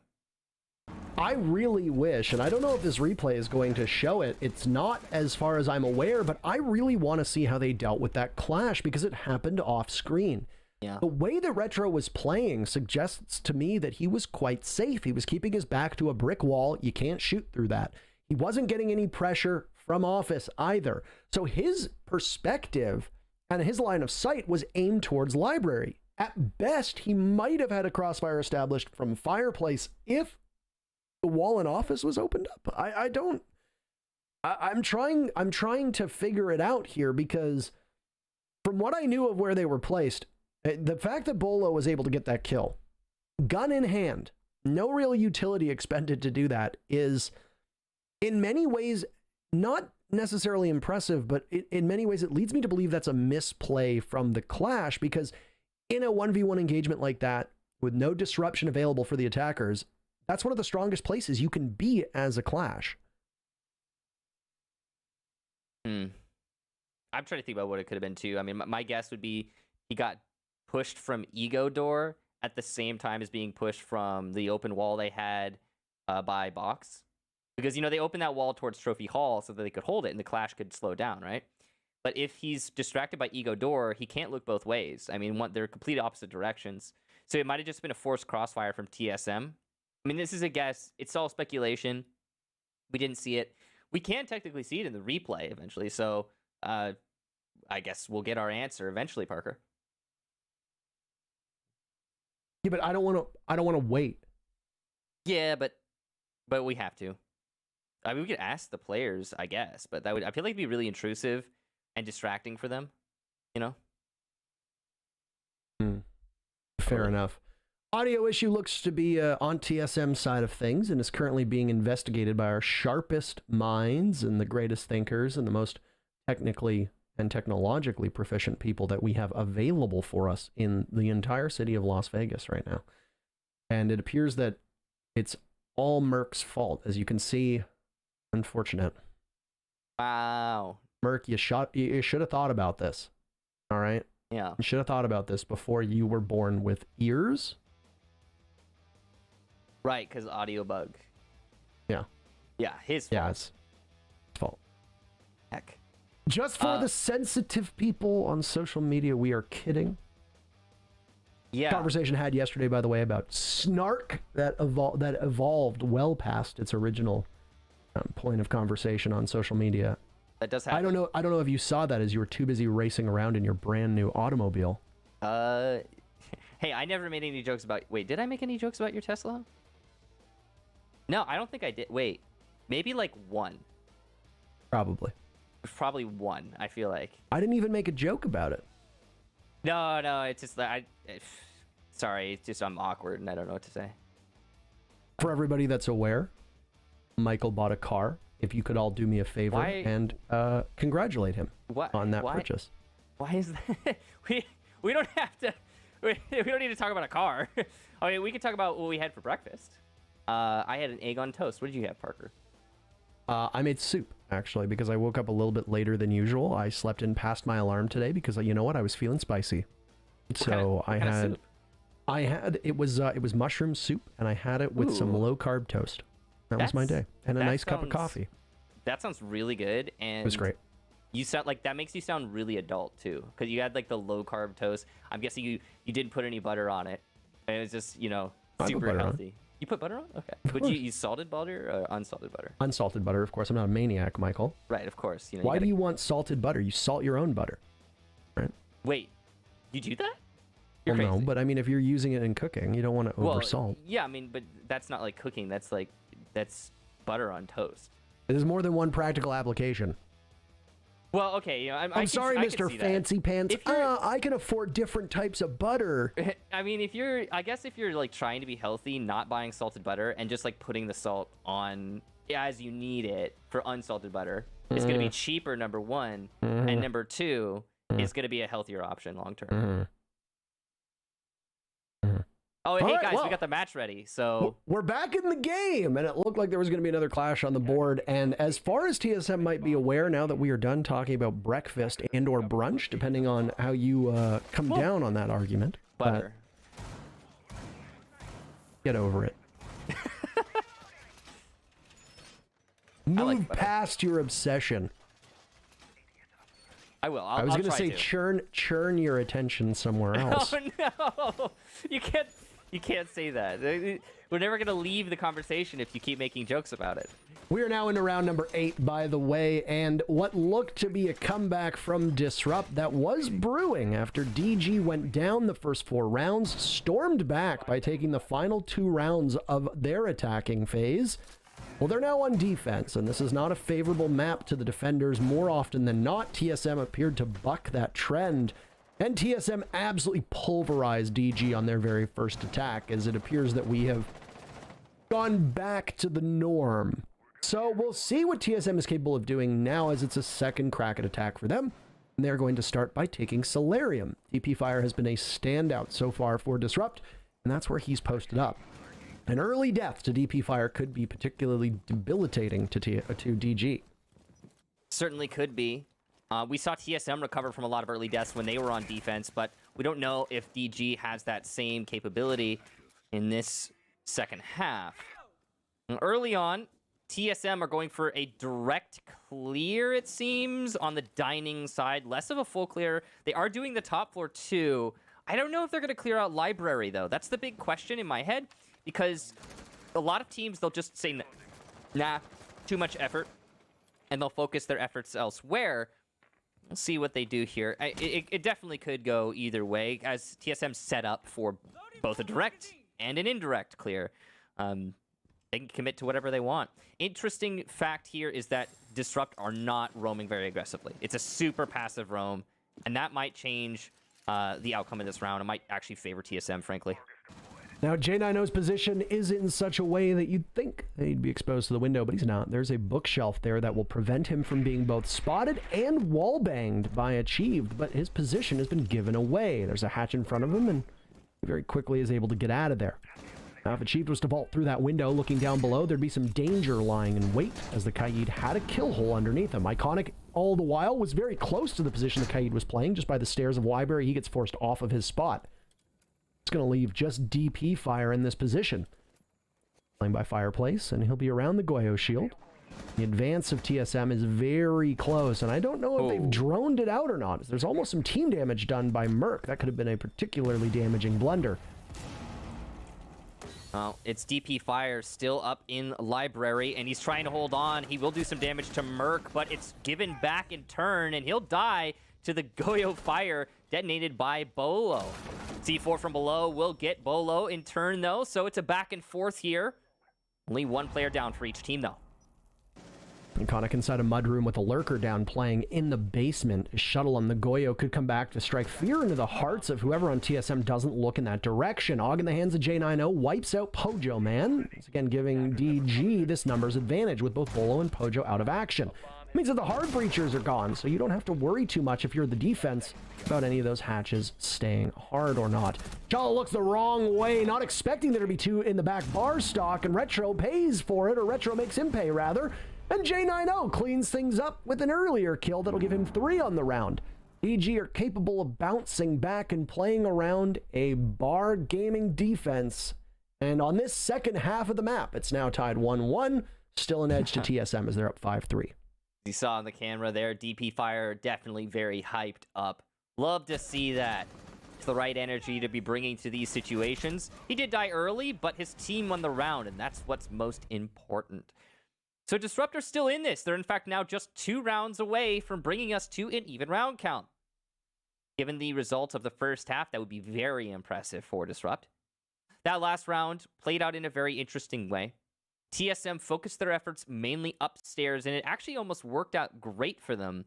It could have gone a lot worse. One thing I want to call attention to was the fact that J9O got droned in Library deep and decided to leave rather than stay, and that's why DP Fire ended up dying without really influencing anything directly. He didn't have the assistance from his teammate and the crossfire that brings, or the refrag potential that brings, so he couldn't really confidently take any gunfights and hold on to his spot. He actually ended up trying to run away, and he ran to his demise. It was kind of funny, frankly. That's the type of play we see from the roamers. Again, free SI in North America. And I was shocked when I saw none of that from TSM in their first half.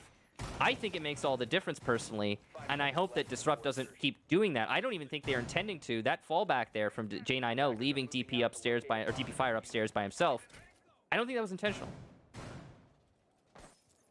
I'm not entirely certain, and I mean, we try not to speculate on this kind of stuff because we don't have the full vantage point, but I just did.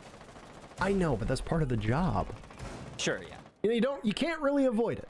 So you're going to be in a position where there will be periods of time where we are paid to give our opinions, and no matter how bad those opinions are, oh boy, we are giving them.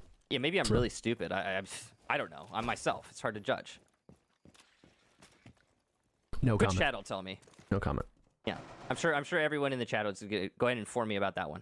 Excuse me, viewers of the North American League. Do you think that Kickstar is stupid? Yes or yes in the chat, please. I got the big dumbs. Anywho, that was a big round for Disrupt. A 6-2 hole with TSM on attack would have been almost impossible to climb out of. So Disrupt shows that they still have a little bit of life left in them. Now they're going to try to ride this wave as long as they can. And if there's any momentum to be had in this game, well, they better be able to grab it. This is a bomb site upstairs in bedroom. And Shuttle immediately in this position down below in kitchen. He's going to be isolated with the smoke tossed out by Merc. It might prompt Shuttle to have to reposition. Interesting smoke. I'm not sure if that was intentional. I'm not sure what. Like, it wouldn't have accomplished anything, or didn't accomplish anything. So I think he maybe was trying to get the smoke somewhere else, like maybe here. Maybe it fell through the floor. I think it was so that they could cross unimpeded, because if you think about it, if you want to take control of lobby and get up to library stairs, you're going to need a smoke there. And that's exactly what Merc did. Definitely possible, but what we do know is that TSM haven't lost anyone, maybe thanks to that smoke, and they have set themselves up outside the breach by Office. They do still need to deal with the players of Piano. This is a great angle for Retro to play. You can see he's got an angle onto the breach. He can stop the push in, and he's dealt with just like that. Merc is a menace on the Piano window, and he'll get the lead off for TSM. And Merc hears the barricade being prepped by DP Fire inside a bathroom, so his attention is in that particular direction. Because the numbers favor TSM, they can tie up DP Fire for as long as they want. Pojo's down for the count, though. J90 has picked up 4 kills so far through these 2 rounds. He got 5.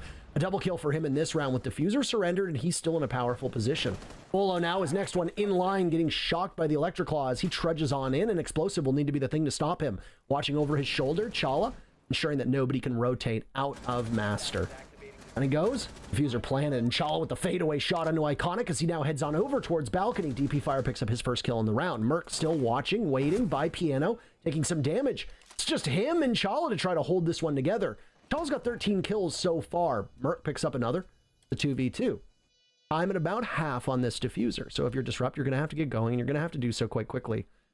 No real utility remaining for either Merc or for Chala, so this is just going to be an outright brawl. Chala can throw out 2 of those SAM cams, those Argus launchers, if he wants. There they go.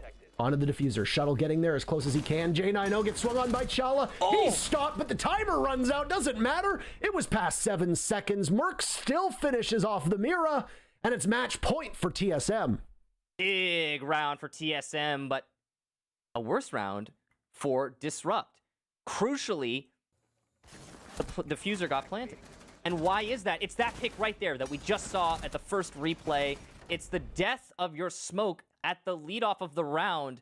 The fact that Retro couldn't stay alive on Piano to later deny the plant with his gas canisters, or even just deny the cross to default plant through the breach in the wall. That's his main job. That's the responsibility of your smoke. And it's exactly what we didn't see from Disrupt. Despite that, Disrupt still managed to pick up a lot of kills on the entry from TSM. And you'd think with those punishments, Disrupt would be able to turn it into a win, but they didn't have any C4 left. There were no options for the defenders to indirectly deny the plant. The Mira had proximity alarms. So what are you saying? Well, I'm not really sure. What are you trying to say? I mean, I'm trying to say I need to double check that she didn't lose her C4 in this update, because I don't remember reading that, but maybe she did, and I don't want to look like an idiot, so I'm gonna check the Wikipedia. You mean like that one time that you said that Thatcher didn't have a shotgun? Yeah, God, that would have been embarrassing, wouldn't it? Because he didn't for the longest time, for like 2-3 years. Yeah, but he did when we were talking about it. Yeah. Remember how embarrassing that was? Yeah, it was embarrassing. I mean, it was embarrassing. It was weird because I didn't know they added it. I've been playing since the beta. Things change. It's wild. Don't worry, they could do a montage of all my embarrassing moments and the things I say on this broadcast. So you're in good company. I have a lot of embarrassing. I've had some embarrassing moments for sure. Anywho, It was a huge round from TSM, and you're going to look towards the blunders that potentially could have been committed by DG. They're going to run a similar lineup to what we saw before. J90 quarterbacking downstairs inside of Kitchen, with Retro up top, playing in the nook of Office. Yeah, no, I think she still has Nitro, as far as I can tell. She does. So yeah, it's just a mistake there for their shuttle, I think it was Shuttle, for their Mira to not have a C4, and that could have been another layer of indirect denial for the plan. Anyway, that mission Could have been a strategic decision as well, right? We don't know them entirely. He didn't place them, Parker. He had them in his pocket. Maybe he didn't want to. Maybe it was it was demoralizing. Maybe. Oh, the nade no! from below! We got to see it this time, though. A grenade from below takes out Retro. He's felled, and it's a finish up by Merc. Merc and Chala now have both broken double digits on their side of things. J90 is at a hot second half, and they're going to need a big round from him now as TSM have a numbers advantage on match point. Wow. I mean, that was also Gigabrain from Merc. He totally baited Retro. Retro was staring at him. DP fire, though, gonna get Merc as he tries to push in by himself. And that refract, well, not really a refract, that trade, at least, is going to bring this a lot closer. Disrupt in a better position, especially as Merc is one of the top performers for TSM through this match.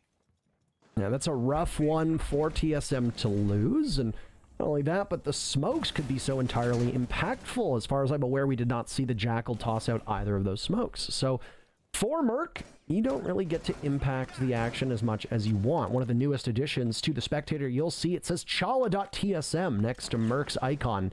That means that Merc is spectating for Chala, whether that could be just him sitting on those Argus launchers or not. Sam cams, whatever you'd like to call them.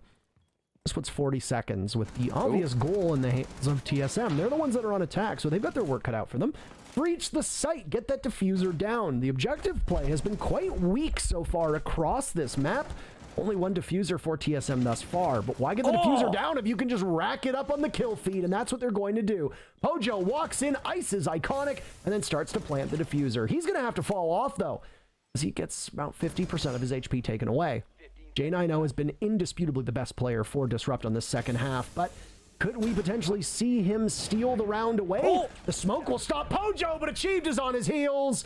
And TSM takes the very first game of Stage 2 Playday number 1. Well played to TSM FTX. They really brought that one home. And they were the better team on Chalet, indisputably. So the speculation from us on the analyst desk is accurate. They're comfortable here. Their strategies were solid. Their roaming was especially really potent, I guess is the right word. And yeah, you got to hand it to them. TSM knew what they were up to on Chalet. Disrupt, though, put up a really respectable fight. They made some crucial mistakes. And I'm going to go ahead and reference that second to last round one more time. When Disrupt tried to defend the top floor, proximity alarms instead of C4 on Mira. That's an oof. He didn't even place the proxy alarms. The smoke dying on Piano early. That's an oof. He didn't deny at all. Didn't use his gas canisters. That really sucks. The plant going down as a result. There's no way for you to retake in that post plant when you've lost too many tools like that. So, well played to TSM. They picked apart Disrupt one piece at a time. Ultimately, not the beginning matchup that you want for this Disrupt team, whose identity has been getting younger and more agile as of late, and they run into, well, the team that finished the best out of all non-Latin America teams at all of SI. So TSM obviously still red hot after their SI performance. DG, well, we've still got plenty of play days to try to make up for lost time.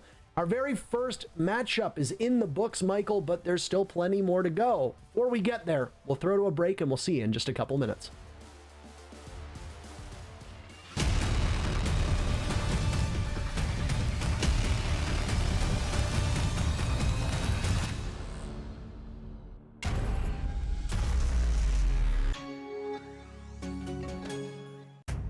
What does it take to call next? Follow us for a deep dive into the Rainbow Six community, breaking down barriers, taking you behind the scenes, and showing what it means to level up.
Ladies and gentlemen, welcome back. TSM are going to be the victors for the very first series of the day, and they took out Disrupt Gaming. These are the highlights brought to you by Predator. And fellas, help me break this down.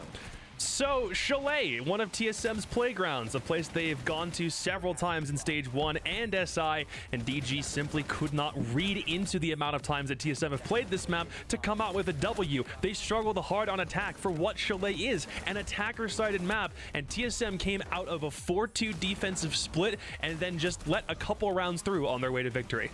Definitely felt like there were a couple of mistakes that Disrupt, like they're not necessarily map specific in my opinion, they're just like overarching team things, particularly on those attacks where Disrupt are going to need to go back to the drawing board and try to work on those a little bit more. I'm sure, you know, the roster change and everything, that's been kind of tough for them, but TSM played a great game and they definitely should be happy with this win.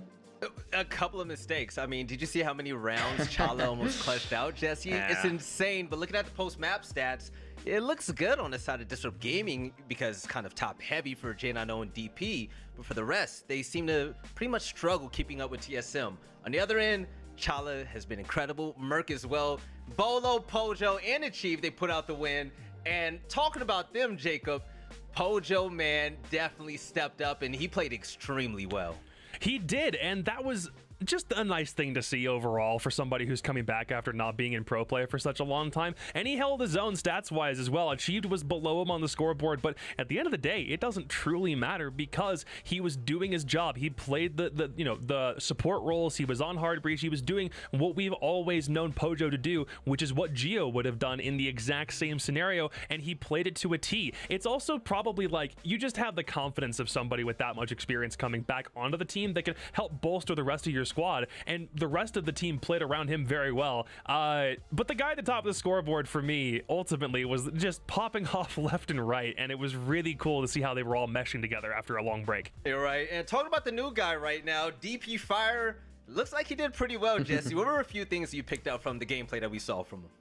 Oh, listen, I mean, DP Fire really did have a good showing, despite the fact that Disrupt looked pretty weak in this game. I think that, like, you look at his entry statistics at the start of this game, you know, he started off, I believe he was Zoe for most of that first half. I think he went, 3 entry kills in the first 5 rounds? Really, really doing a good job of securing those, and we've talked about how important entry kills can be.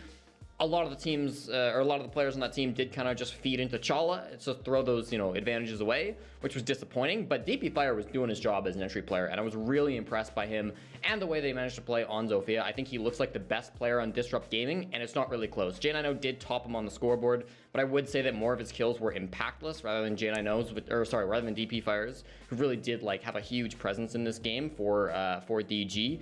I think you look at a couple of those. I mean, he had a 1v1 in the one round where he didn't manage to get that opening pick. He wasted so much time on that top floor library roam, even when he died and got 0 kills, still impacting the round. So, I mean, it sucks that DG came out and they had such a poor performance, but for DP Fire specifically, I think he can be really proud of how he played in this game, and I think he's got a really bright future on DG.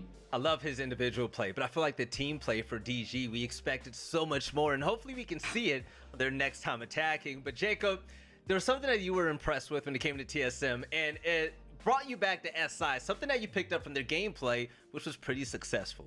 Yeah, Kix talked about it during the cast, and it was the idea that everyone on TSM was playing very fluid. On defense, they played operators that weren't necessarily like your typical anchors. Sometimes there wasn't a single one speed in the lobby on the defense. They picked people who can go anywhere on the map at any time, and they were also holding on to power positions and playing to verticality. In a game against Giants, TSM versus Giants on Cafe at SI, it was a case where Giants actually beat TSM by not rotating downstairs with like a minute 30 seconds left or a minute remaining, which is kind of what North America does generally when they're trying to defend on a map of that size. TSM kind of did what Giants did here and didn't rotate back to site. They didn't have to in a lot of cases. They held their ground. They ensured that they could hold on to those vertical control, especially like if you're holding library on a games room defense. They kept players there the entire round and didn't budge. To a certain point, Disrupt's drone game also wasn't enough to help flush those players out, so DG kind of went in blind in sometimes, but TSM stood their ground, didn't go anywhere, and they also still brought ops that if they needed to come back to site for some reason, they were quick enough to do so because they're not, chonkers. If they kept anybody on site, it was somebody who also could go around the map at any moment. So I thought TSM's defense on this version of Chalet was exquisite, Valley. And the win definitely shows for that. But fellas, we had a community poll, and for those of you at home, you've been paying attention. We've been throwing it out there at the beginning of the maps. The question was, for our first game back this stage, would a fresh rookie be able to outperform one of the most experienced players in the league? Jacob, started with you. It was between Pojo Dude and DP Fire. What do you think? I'm sorry. DP Fire, as good of a player as he is, it's Pojo Man's return poll, and there's no way he's going to lose it. I'm sorry. Jesse, is it that simple? Yeah, I mean, I probably would have picked Pojo before this game started. I do think DP Fire probably outperformed Pojo on an individual level, but yeah, I think Pojo is probably the pick here. All right, well, the winner was actually, I didn't even take a sneak peek, but I'm going to guess it's Pojo as well. There it is. 74%, man. Yeah. It's not fair. But, you know, coming up next, we're going to have Mirage versus Dark Zero. But before we jump into that, we actually put together a video about some recent roster changes that we saw from Dark Zero. Let's check it out.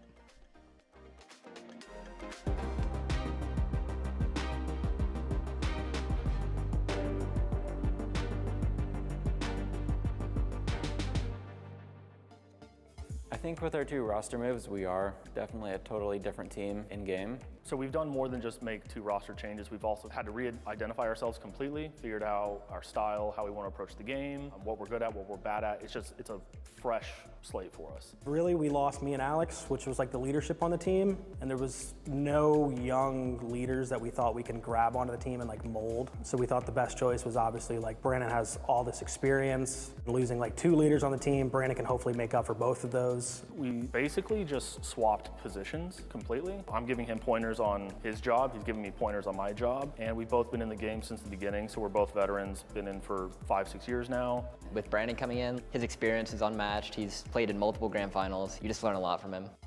Mint's transition is probably one of the smoothest transitions. Him going into that coaching role has been like more natural than anything. Now he's super familiar with how the team works and how we want to play at Dark Zero. I've always been in-game leader. I've always been creating strategies or having my hand in anything that we do for the last 5 years. Just kind of like going forward with that, I can now be a voice for the younger talent coming in and help them perform in game, and then I can just always give my input. I think his experience will bring a lot to the team, especially for a player like me. Looking for a new 5th, the first thing we did was solidify our 4 roles, what we wanted to do and how we wanted to play, and we would just figure out who would fit into us the best. So we were looking for like a young gunner to kind of just go into a room, not be afraid to take engagements, someone with a lot of mechanical skill. Pambo's at the top of our list, and he really impressed us. It's all very new to me, but they've done a really good job making me feel at home, and I'm really excited to be a part of the team. We just have to play a lot of games, a lot of reps. It might take us a while before we kind of find our groove. We might come out of the gate, fire on all cylinders. Time's going to tell us where we're at.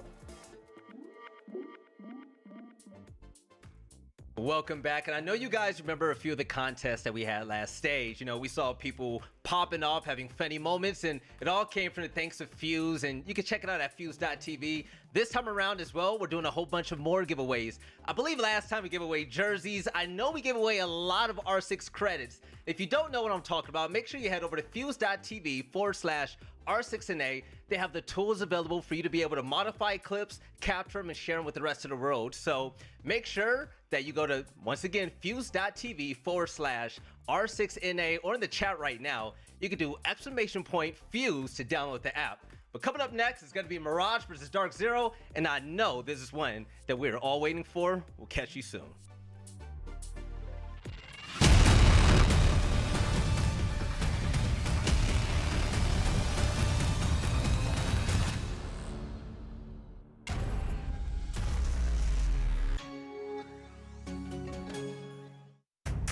What does it take to call next?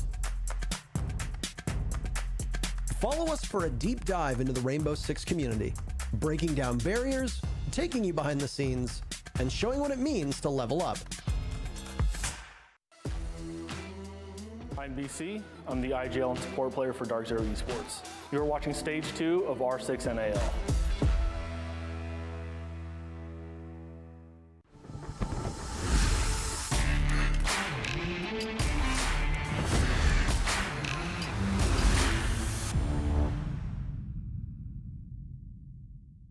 Ladies and gentlemen, welcome back to the desk and stage 2 and day 1 of the NAL. I'm going to be your desk host, Veli, but with me is Jacob and Jesse. You guys already know them, but fellas, we have a good game coming up now. Jesse, this is one that you have been waiting for especially. It's going to be Mirage versus Dark Zero. Off the top of your head, what should the audience expect from this game? I mean, really, that's hard to say, Valley, because I think the whole thing with this matchup is that there's so many unknowns. DG have 2 new players, Mirage have a new player. I think both these teams, like, in my mind, this is a very even matchup on paper. But again, like, it really is going to depend on how Quartz is adapted behind the scenes, how BC coming into a player role is gone, and Pamba as well. I mean, there's so much. I don't think you can expect anything coming into this game. Yes, and Jacob, starting off with you for this breakdown. Mirage, they have a big team change. Hot and Cold is not here anymore, and they brought in Quartz. What are going to be the significant changes we can expect in this type of matchup with him stepping in? So Quartz has been on this Mirage roster for a really long time, back when they used to be an all-Canadian team, and he is one of the 2 players with Loading who's also been here since Mirage made a lot of those changes when they came into the NAL for the first time. But Quartz couldn't play in Stage 1 because of some visa problems, so he was still on the team, and then when Hot and Cold got acquired by Space Station, they brought him in because his visa problems are clear, and now he can actually compete in Las Vegas, which is a wonderful thing because he may just fill out some of the same things that Hot and Cold was doing. Maybe not to the same extent, because Hot and Cold had a fantastic Stage 1, but Quartz still does play some of the similar roles, like more predominantly the sledge has been something that he's done over and over again. And he also is a fantastic gunner in his own right. There are things that he can do to create space for his team that are super pivotal and mean that Mirage can take advantage of a lot of times when they have early man count. And I want to say that this is a good change for Mirage despite losing a really pivotal pillar of your team. I think Quartz is definitely someone to look out for as the stage goes on. Yes, and Jesse, something about last stage, you were really impressed with the way that Mirage put in a lot of work on defense, man, especially with this team change here. And one of their star players now gone. Do you think it's going to be a little bit of the same here in Stage 2? It'll be tough. I think Mirage, I mean, they were the best defensive team from last stage. They had a 66% win rate on defense. Only them and the Sonics broke 60% win rate on defense. So that's really impressive for Mirage. I think part of that came from the clutch factor. A lot of that was Hot and Cold, but Dream had some amazing clutches, Loading as well. They really did win a good amount of rounds they weren't supposed to, so that was really excellent to see from them. Another big thing I thought they did well was Waldenau. You know, those last couple of games of the season, they were doing a really good job of like targeting down Thatchers and killing that operator when he was not banned out. And they did a good job like impact tricking as well. For example, against Disrupt, you know, on Villa, they really did thrive in that sort of environment, playing around that utility a little bit better than I think what most teams in the league are capable of. And probably the last elements of their defense that I was really impressed by was C4s, but that one we might not see as much because primarily that was a Hot and Cold thing, right? That was where Hot and Cold was really popping off in that field. Yeah, Jesse, I'm coming back to you for this one. You know, on this desk, we have 2 Americans. Where are you from, man? I'm from the great nation of Canada, Valley, the Great White North. You're from the Great White North, and Quartz comes from there as well. He is going to be one of the players to watch, and I'm going to need for you to tell us why we should watch out for this newcomer in Pro League. Oh, frickin' right, Valley. Well, I'm not going to do the accent the whole time, but it is nice to see Quartz repping the Canadian flag, of course. You saw it tied to his chair there, coming into the formerly Canadian roster. Now they, of course, have a mostly American lineup, but he's here to represent them. We see his stats from the Canadian division of Stage 2. This was a little while ago. It's been a while since Quartz has last hit the server, but he was one of the best players throughout Stage 2 in the Canada division last year. 53 kills, 34 deaths, 78% cost, the best that Canada had last year in Stage 2. He was the 2nd highest rated player in Stage 2 overall, only falling short to Penguin of Parabellum.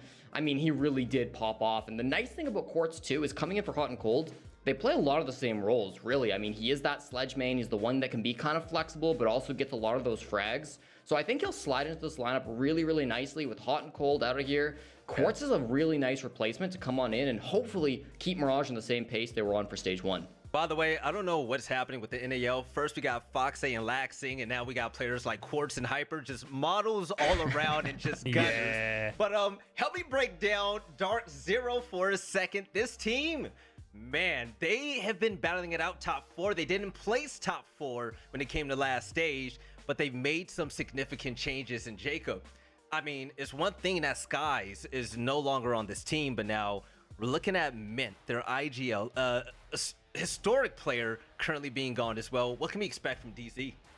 Well, look at that beautiful bald man right in the center of your screen. Brandon BC Carr returning to a player position for the first time since the Tokoname finals in November 2019. You see him in the bottom left right there. He's been the coach, always standing back behind Dark Zero for all of Stage 1 and the season for last year. And now he's coming in because he and Mint have swapped roles. Mint is now moving to coach, and BC has opted to come back in to help IGL and provide some leadership and stability to this team in Mint's absence. And I can't understate how good it actually is to see BC back behind a keyboard in the same way that Pojo Man was just in the game prior, because it's actually been a much longer time since BC's been, you know, active as a player in any sense.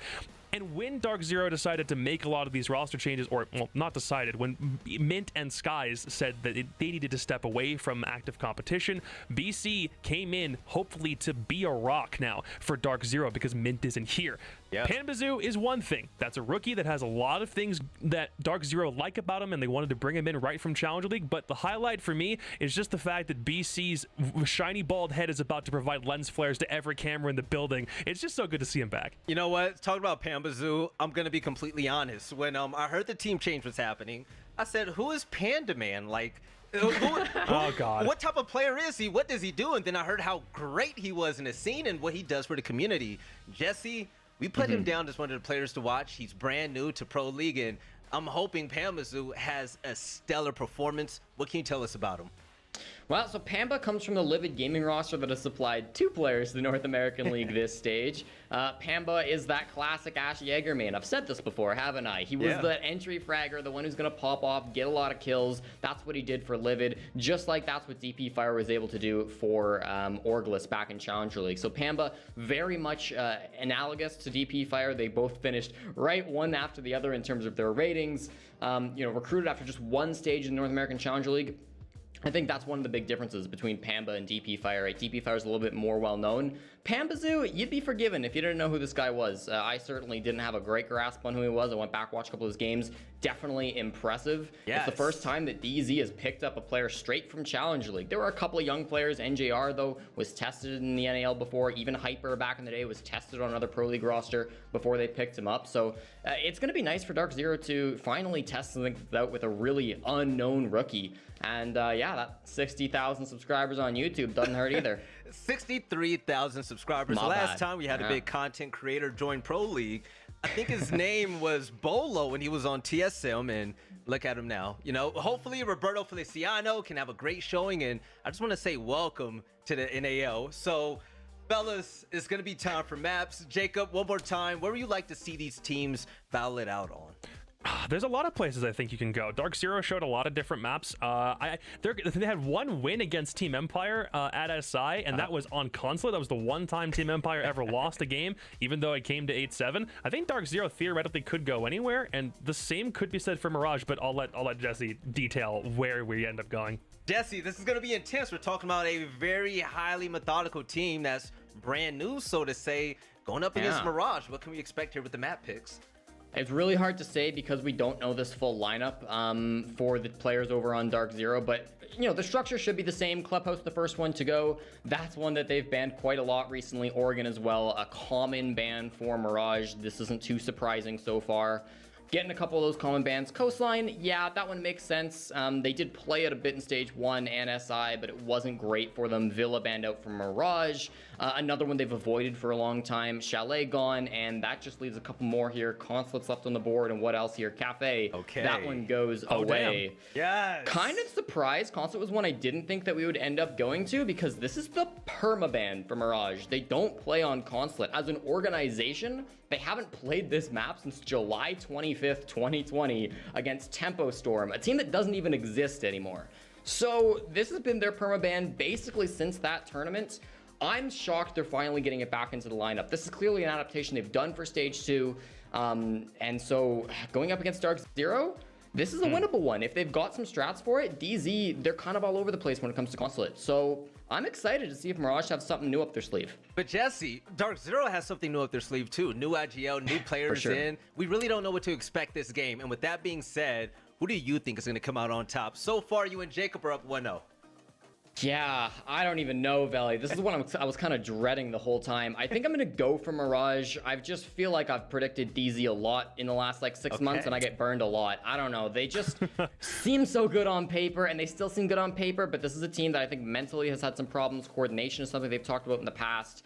I'm just not confident that, especially with 2 changes coming in, they're going to have everything figured out right away. Mirage should have an easier transition with Course coming to the lineup, so I'm going to go with the Canadians. Jacob, this is a hard one. You know, NGR comes to Dark Zero, and things didn't really work out the way that we all thought it would, right?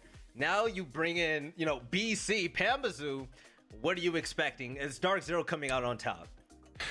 No.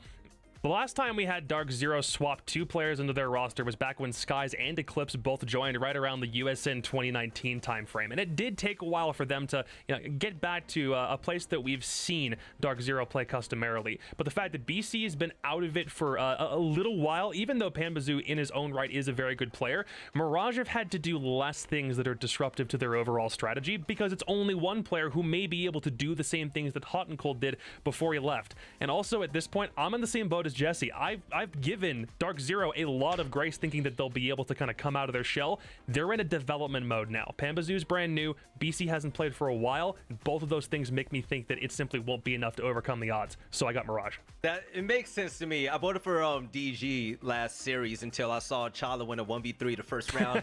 I instantly regretted my hot take right there. I moved to Vegas, and I'm not really a gambling man, but I kept on going for Dark Zero. I kept on doing it, and they just weren't performing. Meanwhile, Mirage, they had this uptick. Yes, Hot and Cold is gone, but we still know what their game plan is, their identity, and we know what Quartz can do.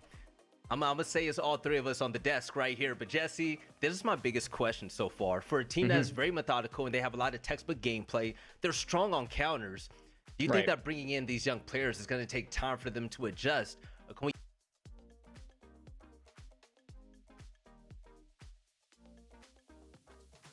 seen this before with NJR coming in, but I really don't know if this is going to be something where Dark Zero will easily jump back in and have these players to really fall back on and like adjust the rest of their lineup too. I know Hyper struggled quite a bit over the last roster change, right? His performance really did dip after NJR joined back in. So I'm a little bit worried for DZ. It's possible. Pamba's insane, and BC is no stranger to Dark Zero. So the coordination could come back, but we're really just going to have to wait and find out. Jacob, I mean, we've all heard about BC. People go crazy when it comes to nostalgia, when it comes to him.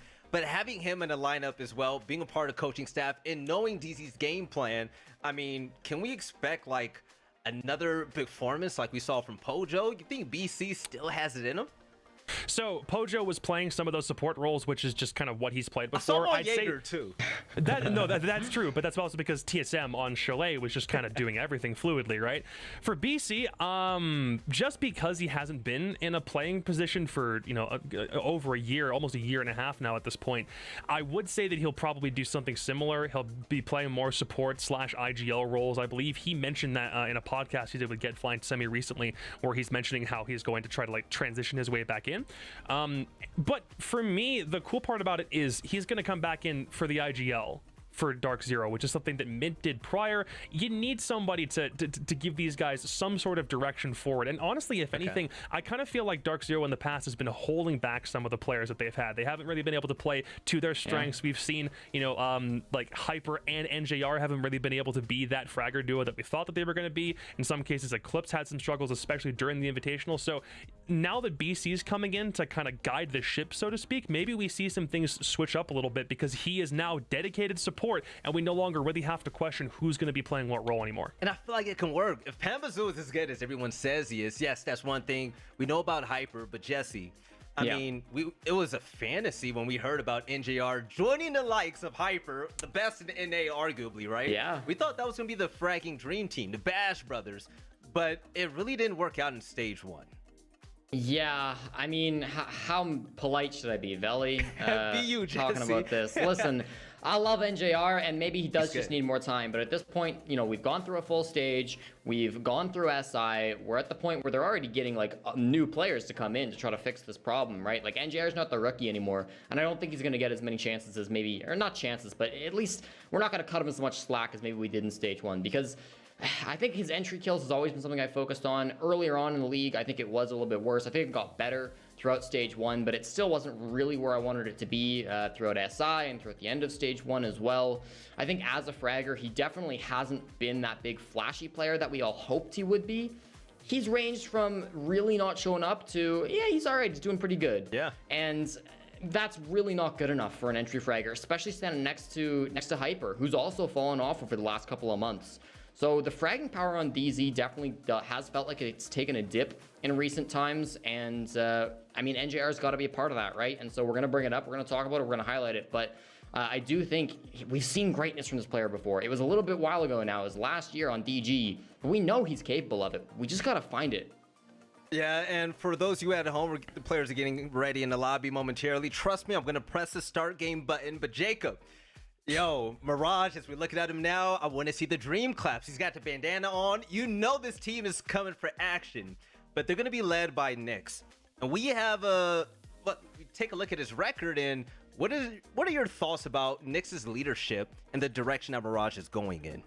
It took a little while for Mirage to figure that out for themselves last stage, honestly. And I did talk to Nyx before the end of the stage to kind of get some clarification on what it means like for their leadership thing.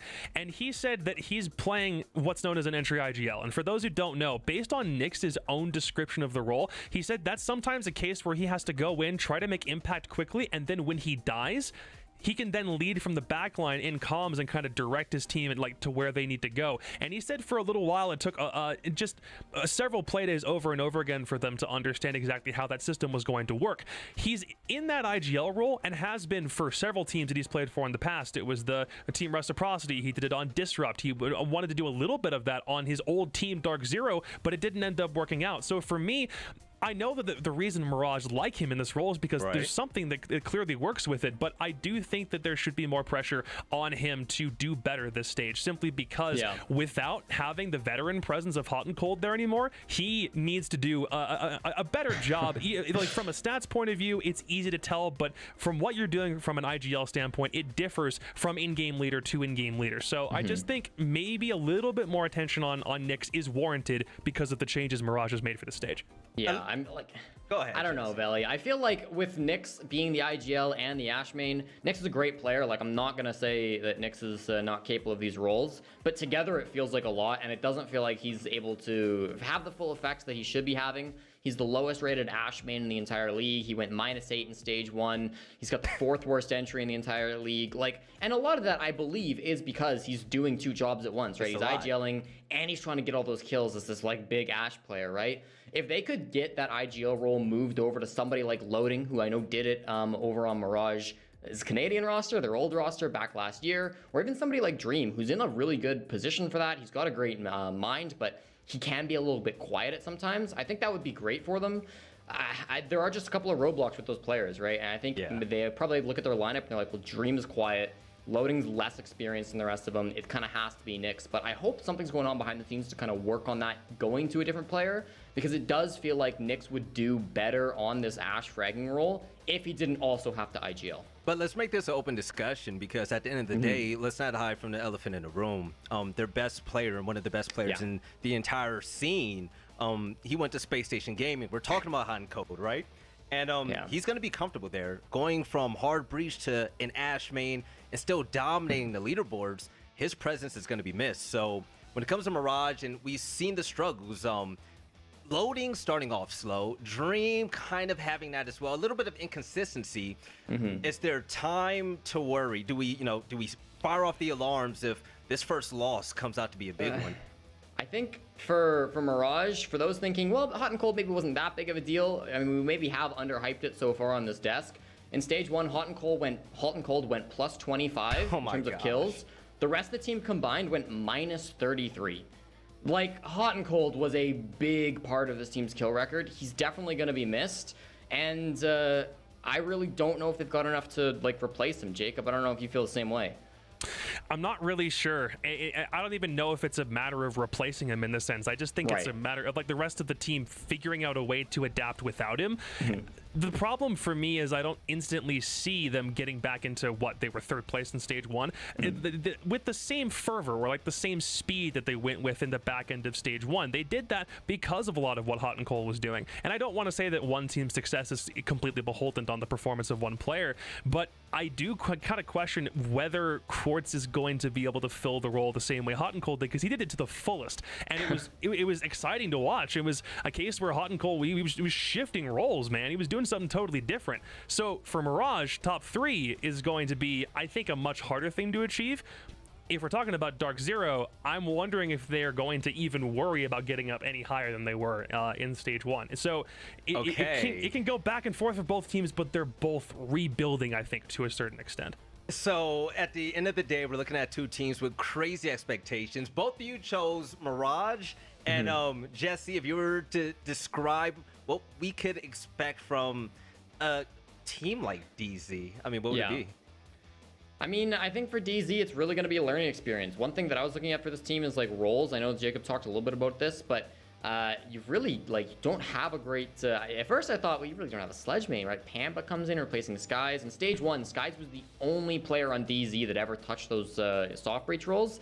So who goes there now? Pamba, maybe BC, I don't know, but that's definitely what I'm looking forward to finding out. All right, fellas, ladies and gentlemen, listen, the time is now. The players are finally ready in the lobby. So let's kick off the second game of the day. It's going to be Mirage versus, you know him, it's going to be Dark Zero. So Kickstar and Intero, take it away.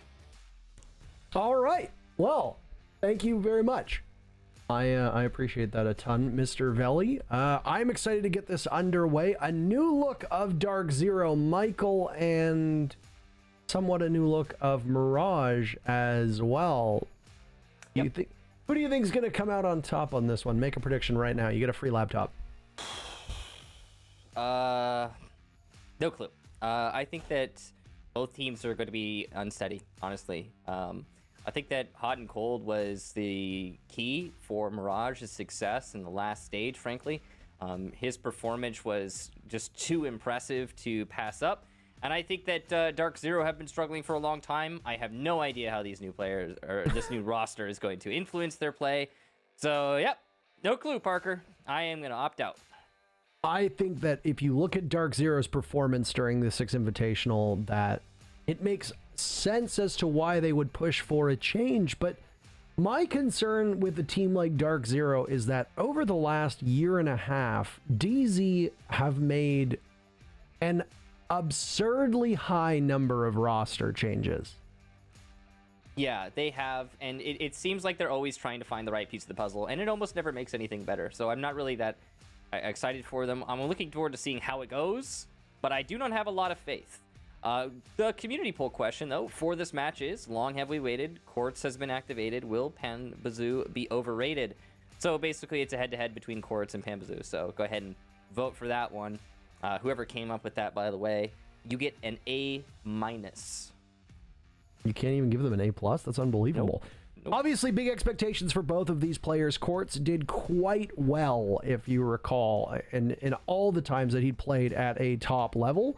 Panda comes in with limited tier 1 experience. When I say limited, I mean absolutely none. So he's got big shoes to fill. DZ, as an organization, has very high expectations for their team.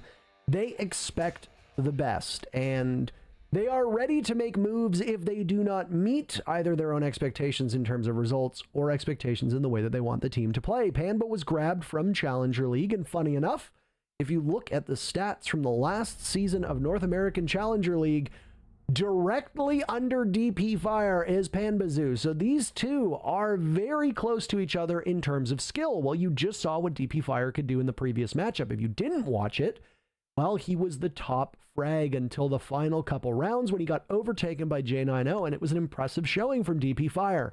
Are we going to see the similar from Panbazoo? That's the question. We'll start off with operator bans here, though. Michael, and the very first operator being banned out by Mirage, who'll be starting on defense, is Nomad. The other attacker joining him on the bench will be Thatcher. Thatcher was banned in our first matchup between TSM and Disrupt, so we're going to see none of him so far today. And ditto with Valkyrie. She was also removed from action. Will it be a Wamai or a Jaeger ban? Typically, it's Wamai these days because you got to get rid of some of the denial. But nope, it's going to be Maestro instead, getting rid of some of the things that you would need to deny for. Evil Eyes. Interesting ban there at the end. So with the ban phase done, we will go on to Consulate finally with Mirage starting on defense. It's probably a Maestro ban because trying to plant in a lot of sites on this particular map with a Maestro in play is borderline impossible. It is really quite frustrating if you put an Evil Eye in certain spots that can be hard to get and more frustrating when you don't get them when you're trying to plant. So get rid of that option in its entirety. We have seen some more Echo play though, so maybe he'll fill in somewhere. This is some interesting to watch now as one of the fabled changes that was being used on the test server has not made it to the live build, and I do think that this is worth mentioning for everybody who's watching. It was a bit of a controversial announcement that with the test server that went live for Operation North Star, there was a potential for both attackers and defenders to use either their drones or their gadgets from the grave. So if you as an attacker died, you could then go right back on your drone and start using it as if you were alive. The same applied for the defenders, with Echo and Maestro being able to use either the Yokai or the Evil Eye cams respectively. That did not make it to the live build, and I think it is worth noting so that you are aware of it, which means that if Echo dies, he can't use his Yokai drone. Obviously, Maestro's banned, so kind of a moot point there. Yeah, I also think that Ubisoft, I think, announced, when they announced the feature, they announced it was just coming to the test server for now.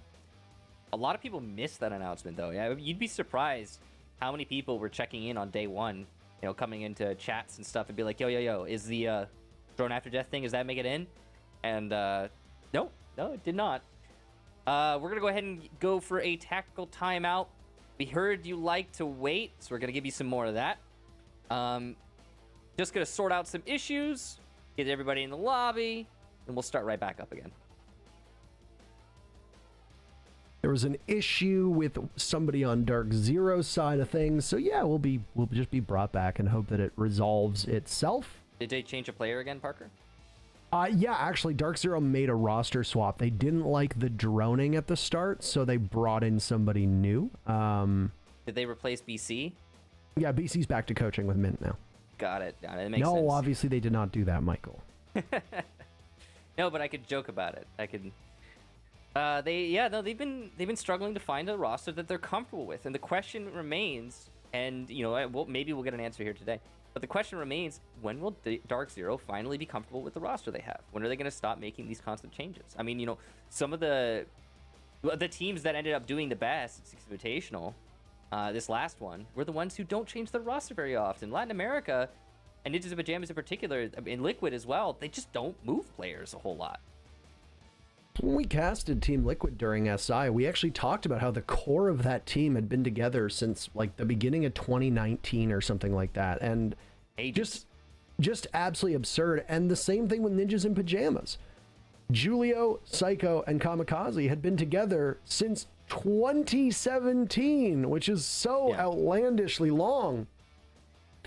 Say is what you will, none of us work for Dark Zero, and they still haven't seemingly found the secret spot that they want to be in, the special spot that they want to be in right now, because they continuously are bringing in newer players and trying things out. And you know what?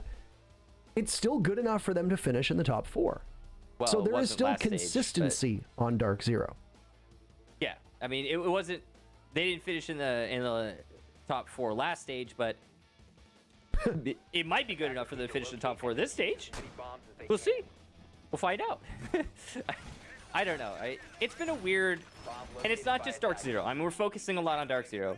It's been a weird last 6 months or so for North America as a whole. You know, you look a year back, and North America was the dominant region in in Rainbow Six, but they didn't actually manage to get anything done with that.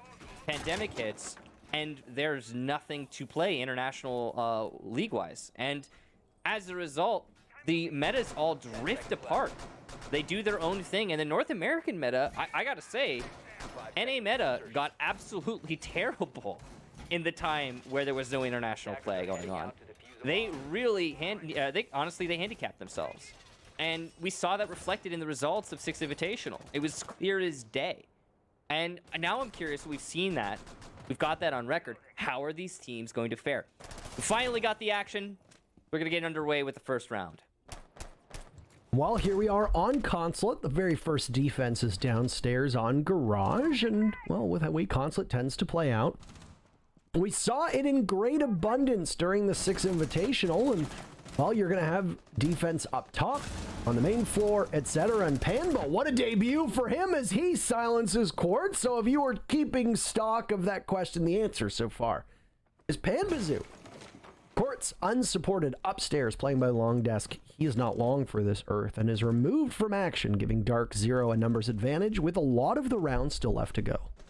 Great start there for Panba. Quartz really caught out, not in a great position. If you're going to roam by Soda, you need assistance from somebody else by Visa or Coffin, and he did not get that assistance.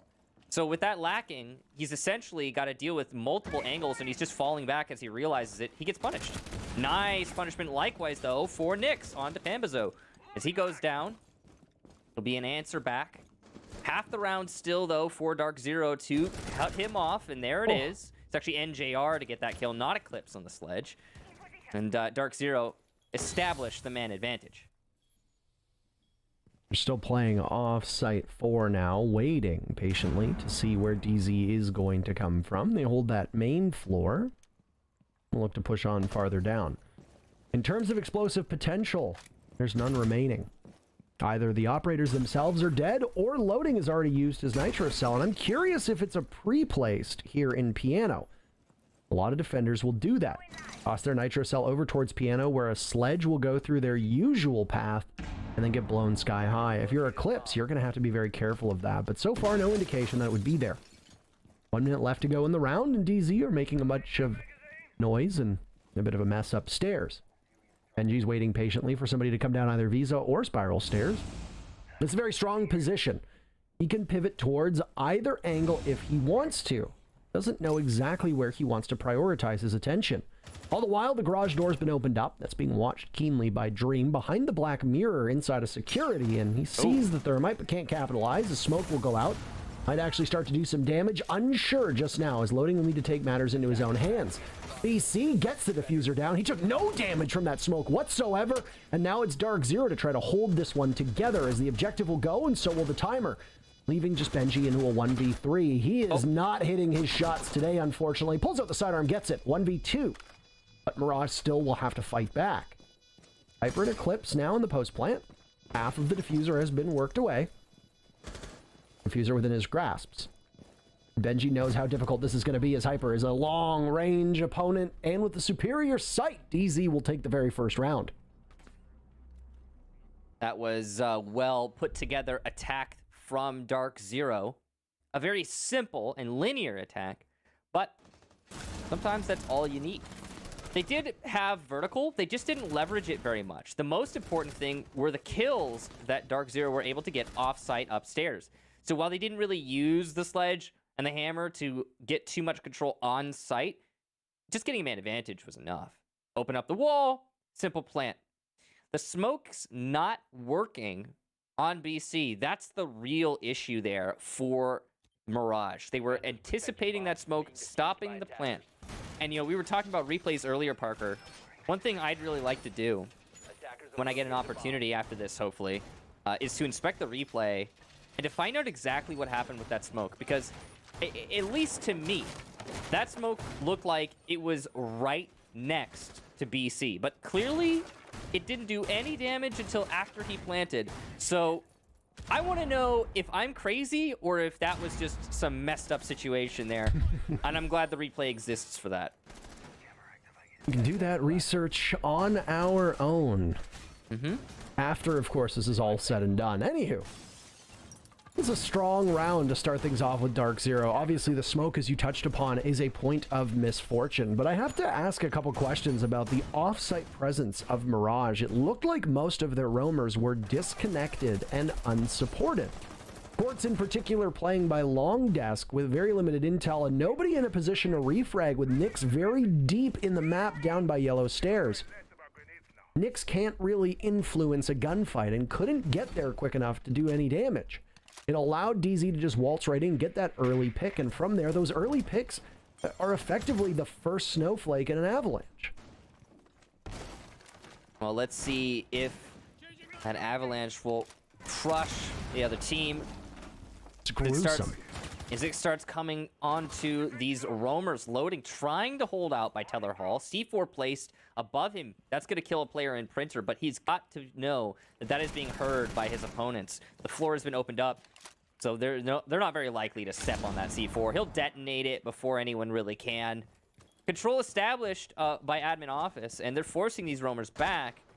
In fact, the whole east side is now in the way of Dark Zero.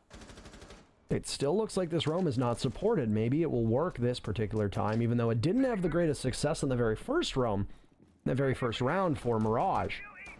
Stalled Dark Zero quite a lot, though. We're now at the halfway point of the round, and nothing has been given up by the defense just yet. Though Dream is under pressure upstairs in meeting.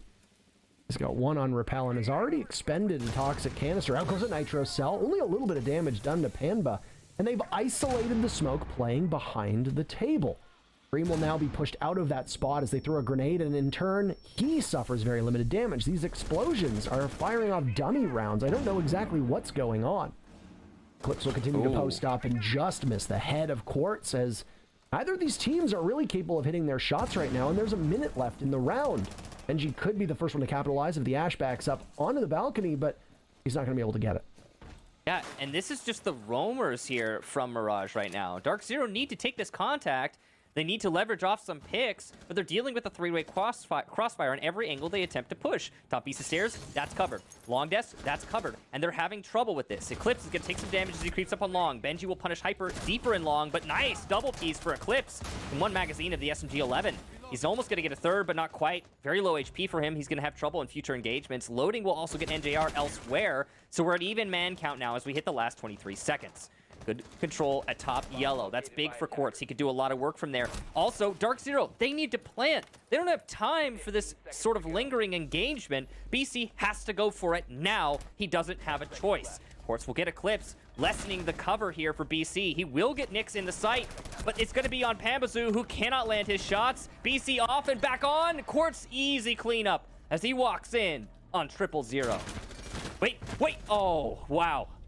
You're making my heart beat a little too fast there, Quartz, but at least he managed it in the end. Mirage will take the round.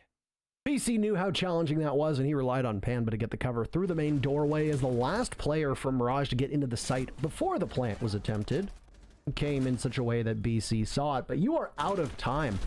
2 minutes of that round was spent trying to flush out meeting/projector upstairs. Dark Zero were not able to gain any foothold whatsoever on that upper floor. All the while, this is a defensive lobby.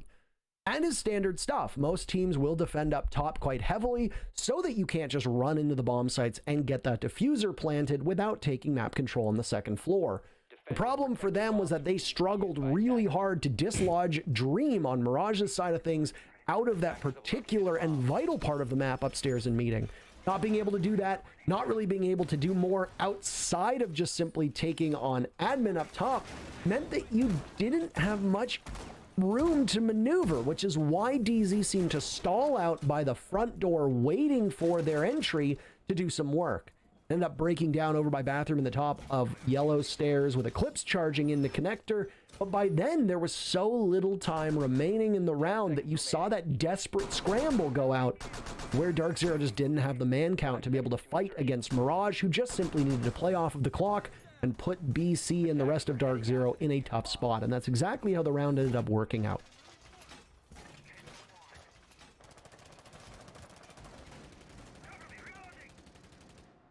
So with the clear, once again, seemingly focused on the east side, there is a little bit more of a split here for Dark Zero. You can see they're setting up players on cutoff positions, and Pambazoo is alone on the admin push. Oh, the cutoff works for Quartz, in fact. Wow. As NJR misses his shot, and now Mirage up a man. Those kinds of shots there are not easy.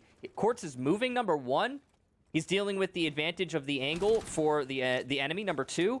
And number three, those are metal bars on that window.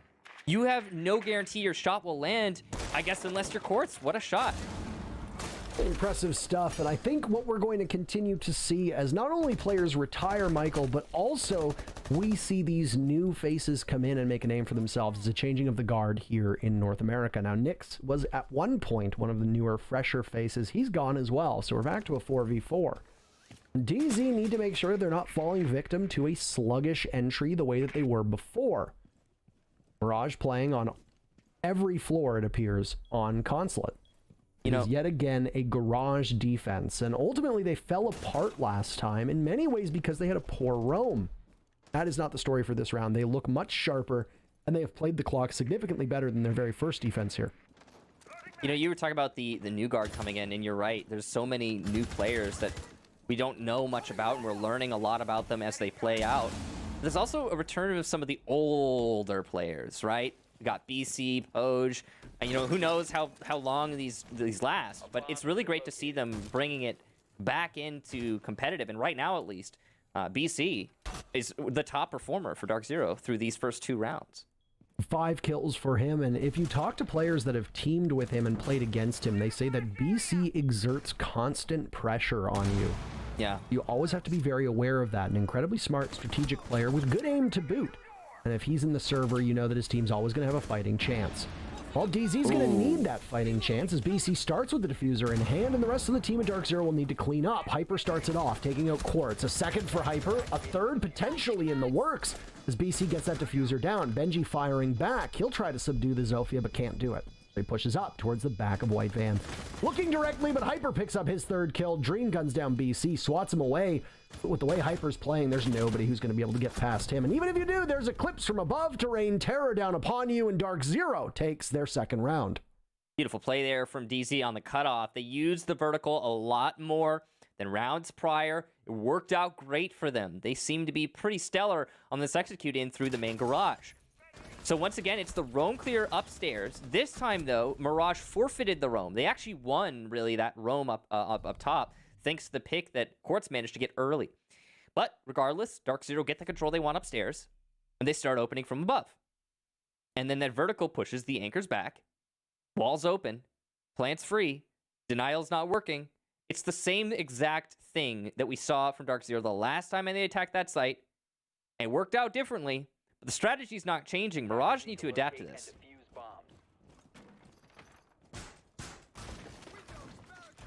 Well, we're going to now mosey on over to a Tellers and Archives defense as garage bomb site for Mirage not really working out so well. They picked up a victory in that 2nd round on the lobby defense, but the only other option would be a top floor hold, and we see it time and time again. Teams do not like going to the top floor on many maps because it gives them more room if they go to the site below, or even below farther than that. It gives them more wiggle room. And with a map like Consulate, it is very linear. You are oftentimes very constricted in how you can move through the map. And if a team is an aggressive flank watch, if they bring a Nomad, should they even bring a Gridlock or a Zero, 2 operators that don't necessarily see a ton of play on this map, then you can be pinched as a defender not being able to rotate either up the Visa stairs, the main stairs, or yellow stairs either. So you have to play with that buffer and try to buy some time. Now, on a site like Teller's Archives, Michael, the focus of the attackers tends to be on that first floor. It tends to be on Tellers, as the archive site down below is where most of the defenders are going to sit with plenty of explosives. And if you look on the left side of the screen, even though Quartz is on cams right now, he, Nyx, and Dream all have nitro cells at their disposal to use to blow the members of DZ sky high.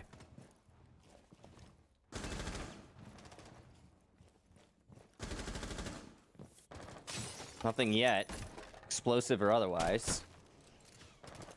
It is a west clear this time, or more emphasis at least being placed on the west side for the attackers. Stark contrast to what we've been seeing in previous rounds.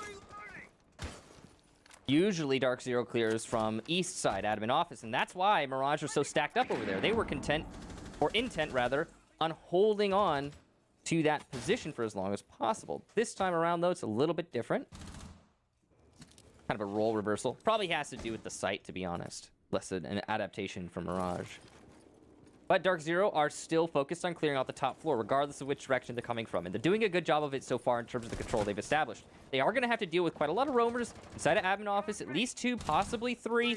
And that's going to, yep, there it is, 3. And that's going to be a tall order for Dark Zero when it comes to blows. Well, a bit of a brief pause. You call it the calm before the storm in the very first match that we casted together, and I think that this is a great way of putting it. The very first kill comes out, and there goes the castle barricade as well to a nitro cell as Loading is putting in great work in admin. 3 kills for him, 1 for Quartz. NJR in a 1v4. Stat padding or the potential for a comeback? You be the judge.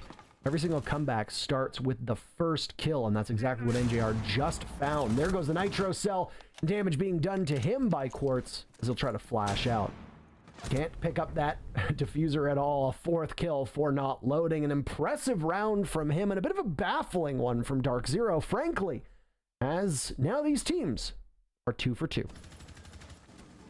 Well, they hit the top floor, and the top floor hit back, Parker. Mirage, a really solid hold up the stairs, and nobody was able to get much ground there on Dark Zero's side.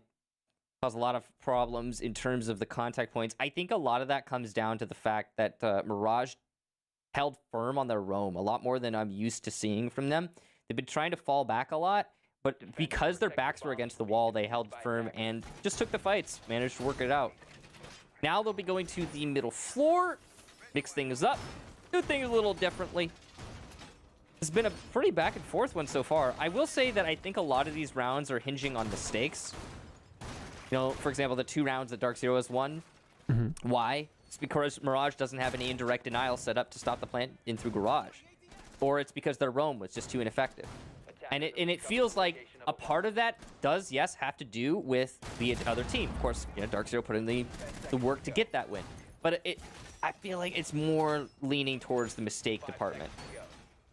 And, you know, maybe it has to do with the fact that both of these teams have new players. Whatever the case be, it is what it is. Scrims are not a proper substitute for real competition. They are a great way to learn, but they will never match the actual intensity and what teams will bring to a proper game day. And there are players that are excellent in scrims that fold and wilt under the pressure of a proper match, and then there are players that do not take scrims seriously but enter God mode when playing in a professional matchup. So you can play well in scrims all you want. It might not necessarily reflect the best on the team. And you're absolutely correct, Michael. Both of these teams have a lot of new things at their disposal. You know, Mirage obviously lost hot and cold. He was the win condition so often for this team, and now he's not playing for them anymore. They've got Quartz now who steps in, and he's got big shoes to fill. As for DZ, their coach is back playing, and they picked up Pambazoo, who has no T1 experience. Obviously, there's going to be some significant changes to these teams, and it's going to take a couple play days for them to hit their strides. Clip's gonna hit the wall and open sesame. That's the second time we've seen that engagement, that exact engagement. The angle's played a lot by Quartz, and neither time will Quartz be punished. Different players from Dark Zero missing that shot. It's a tricky one, to be fair. Good use of the gas canisters there to keep people off the top of Visa stairs. Feeling the pressure from the balcony rappel, though. He can hear it. And the focus is placed on it, that upside down rappel from Dream. He's got support from... Whoa, a run out from the Jaeger of Quartz, and Pambazoo will punish him. A curious decision, and one that did not work out very well. And Pambazoo's now in a position where he could be potentially spotted by Benji outside on the balcony. So I'm not exactly sure what they were thinking with this one. And it is a, I don't want to say a foolish mistake from Mirage, but it is a big gamble, and there is absolutely nothing that pays off for them in that regard. DZ have what they want at this point. They're now just going to need to pivot. Reminder, this is a lobby defense, so Dark Zero will need to clean out that top floor and then go on in as best as they can. Eclipse narrowly misses a chance now, as these two teams will come to blows with 45 seconds left on the clock. And Eclipse's entrance will be slowed down by some barbed wire, and Dream as well, looking in that same position. If DZ can stack up here and possibly push from the wings, then they can do some significant damage. Sound being made, BC getting that diffuser down. There goes a Nitro Cell, 2 kills for Mirage. as DZ has no answer, at least not yet. Down on the ground, there's Dream. He's punished by Eclipse, who will now need to do his best to get that diffuser down. Not loading in a 1v3. Well, that Vector's going to run out of ammunition pretty quickly, and it does so. On to NJR as DZ takes the 5th round and breaks the tie that we were on to give themselves a 1-round lead. I love that C4 from Nyx. I just want to highlight that really quickly because we don't get to see it very often. Super rare. But you can throw a C4 from either of the 2 drop-downs in the main lobby that will land near the front door and stop the plant. And I love when I see it. That one was from the closet drop-down from Nyx. He stopped the plant at front door. And yeah, Mirage lost the round. But it's still worth pointing out because it's a neat little C4 that everyone knows about in professional play, but is still very rare to see. So you might not have known about it. Anyway, great control from Dark Zero. And the reactions to everything they saw from Mirage were near instantaneous. I love that. After Nyx tossed the C4, he started rotating up Visa Stairs. The call was made almost immediately, must have been, and Dark Zero reacted to Nyx's position, cut him off before he could influence the round further. Beautiful stuff from Dark Zero. And they recovered that diffuser and started going for their secondary plant really quickly. Also, they were focused on the win, not necessarily the objective, to the point where they were tunnel vision. And you love to see that. Lacking the tunnel vision means you could focus on winning the game rather than just getting the objective down. That's why when there was no cover, the secondary plant attempt didn't even end up coming out. Because if you try to just force the plant down when you're not up against the timer, you're probably just going to lose more players. So, well played there to Dark Zero. That's the first time we've seen Mirage's plant denial really come fully into the picture. And even then, it didn't work out for them. The consulate plays out as it doesn't have a bend one way or another as well. So as we now head into round number 6, the very final defense for Mirage, and funny enough, the very final attack for Dark Zero. This is a potential for them to make something work, and Dark Zero's going to do right that. They storm on in. They sacrifice Panbazoo, but they walk away with 2 kills in the process. Down go Nyx and Quartz, Hyper commanding that spot inside of Antechamber. Leaving loading to try to look through the smoke as best as he can. He can't find it, though. Eclipse on Repel. He does a great job, so Benji from above will open up his own line of sight. Diffuser is down. So even though Dark Zero does have a numbers advantage, they don't have the objective in their hands. They're just hunting for frags at this point. Dream and Benji arm in arm from above.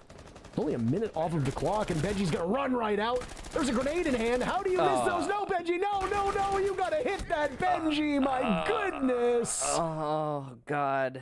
Groans and some pains on the side of Mirage, and we caught him in 4K as Dream will now camp the diffuser in a 1v3. Look, though, how low the HPs are for all of the remaining players from Dark Zero.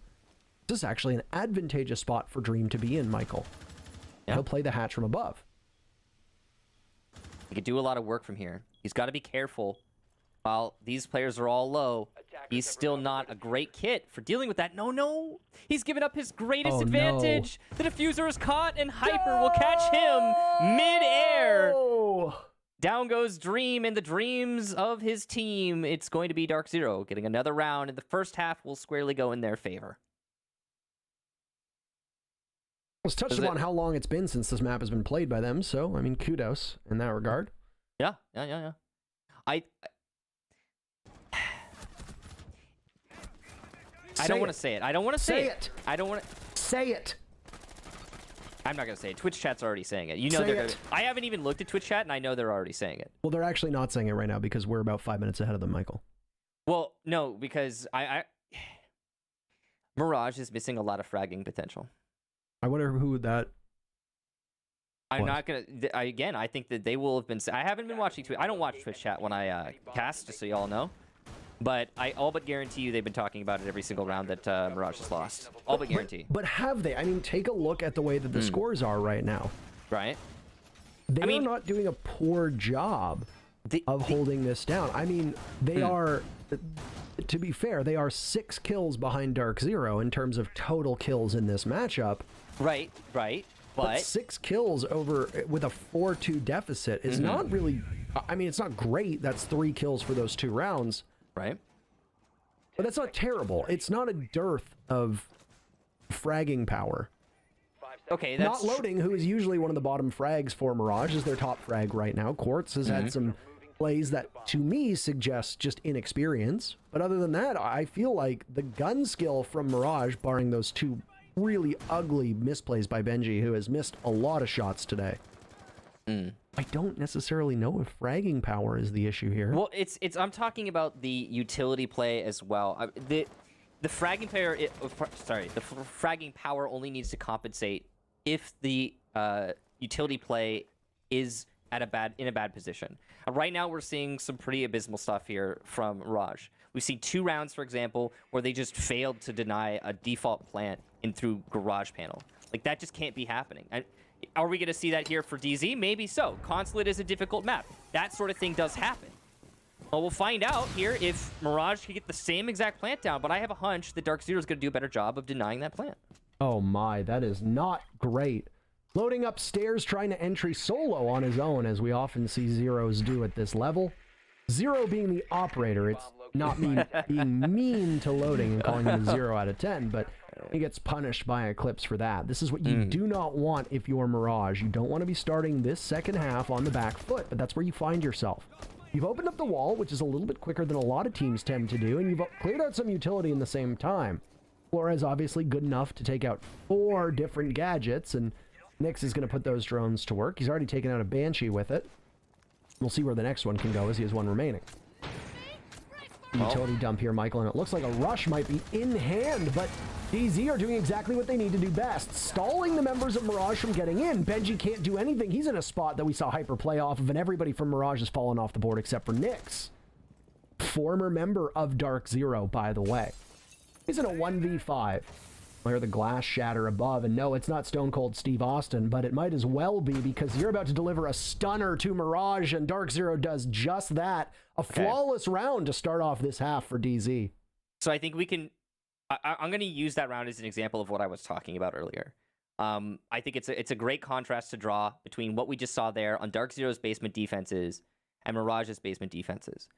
Mirage was struggling with their utility on their basement defense. They struggled with their roam on their basement defense. They struggled with their potential to punish the players as they push into sight on their basement defense.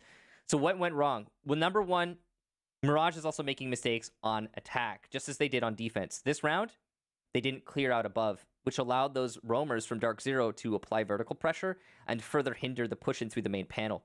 Now, you really cannot get away with a push like that in Tier 1 play. I'm sorry, you can't. You'd have to, like, the enemy team would have to be making a massive mistake for that to actually work. So Mirage is betting on a mistake. That's a mistake in of itself. So it's bad there. But it gets worse in the fact that when they're being addressed directly by Dark Zero, they're still struggling. That fragging power I was talking about was what Dark Zero just displayed. They're playing vertical and direct in sight, just holding angles, waiting for the push to come in. They know where it's coming from. They take the fight. They win the fight. And the utility doesn't even need to play a factor because Dark Zero didn't let it get to that stage. So that's kind of what I'm trying to talk about. And it's what we're missing right now from Mirage. I'm not saying it has everything to do with hot and cold. Sometimes when a player rotates, it has nothing to do with that player. It just throws a wrench in your plans. You're not sure what you're doing anymore. And that could be what we're seeing here. But I'm just calling it like I see it, Parker. I think that's the least that we can do in regards to the authenticity of our commentary work. Attackers need to locate calling it as we see it, of course. Yeah. I just think that Mirage is having some issues with coordination. You know, we've seen some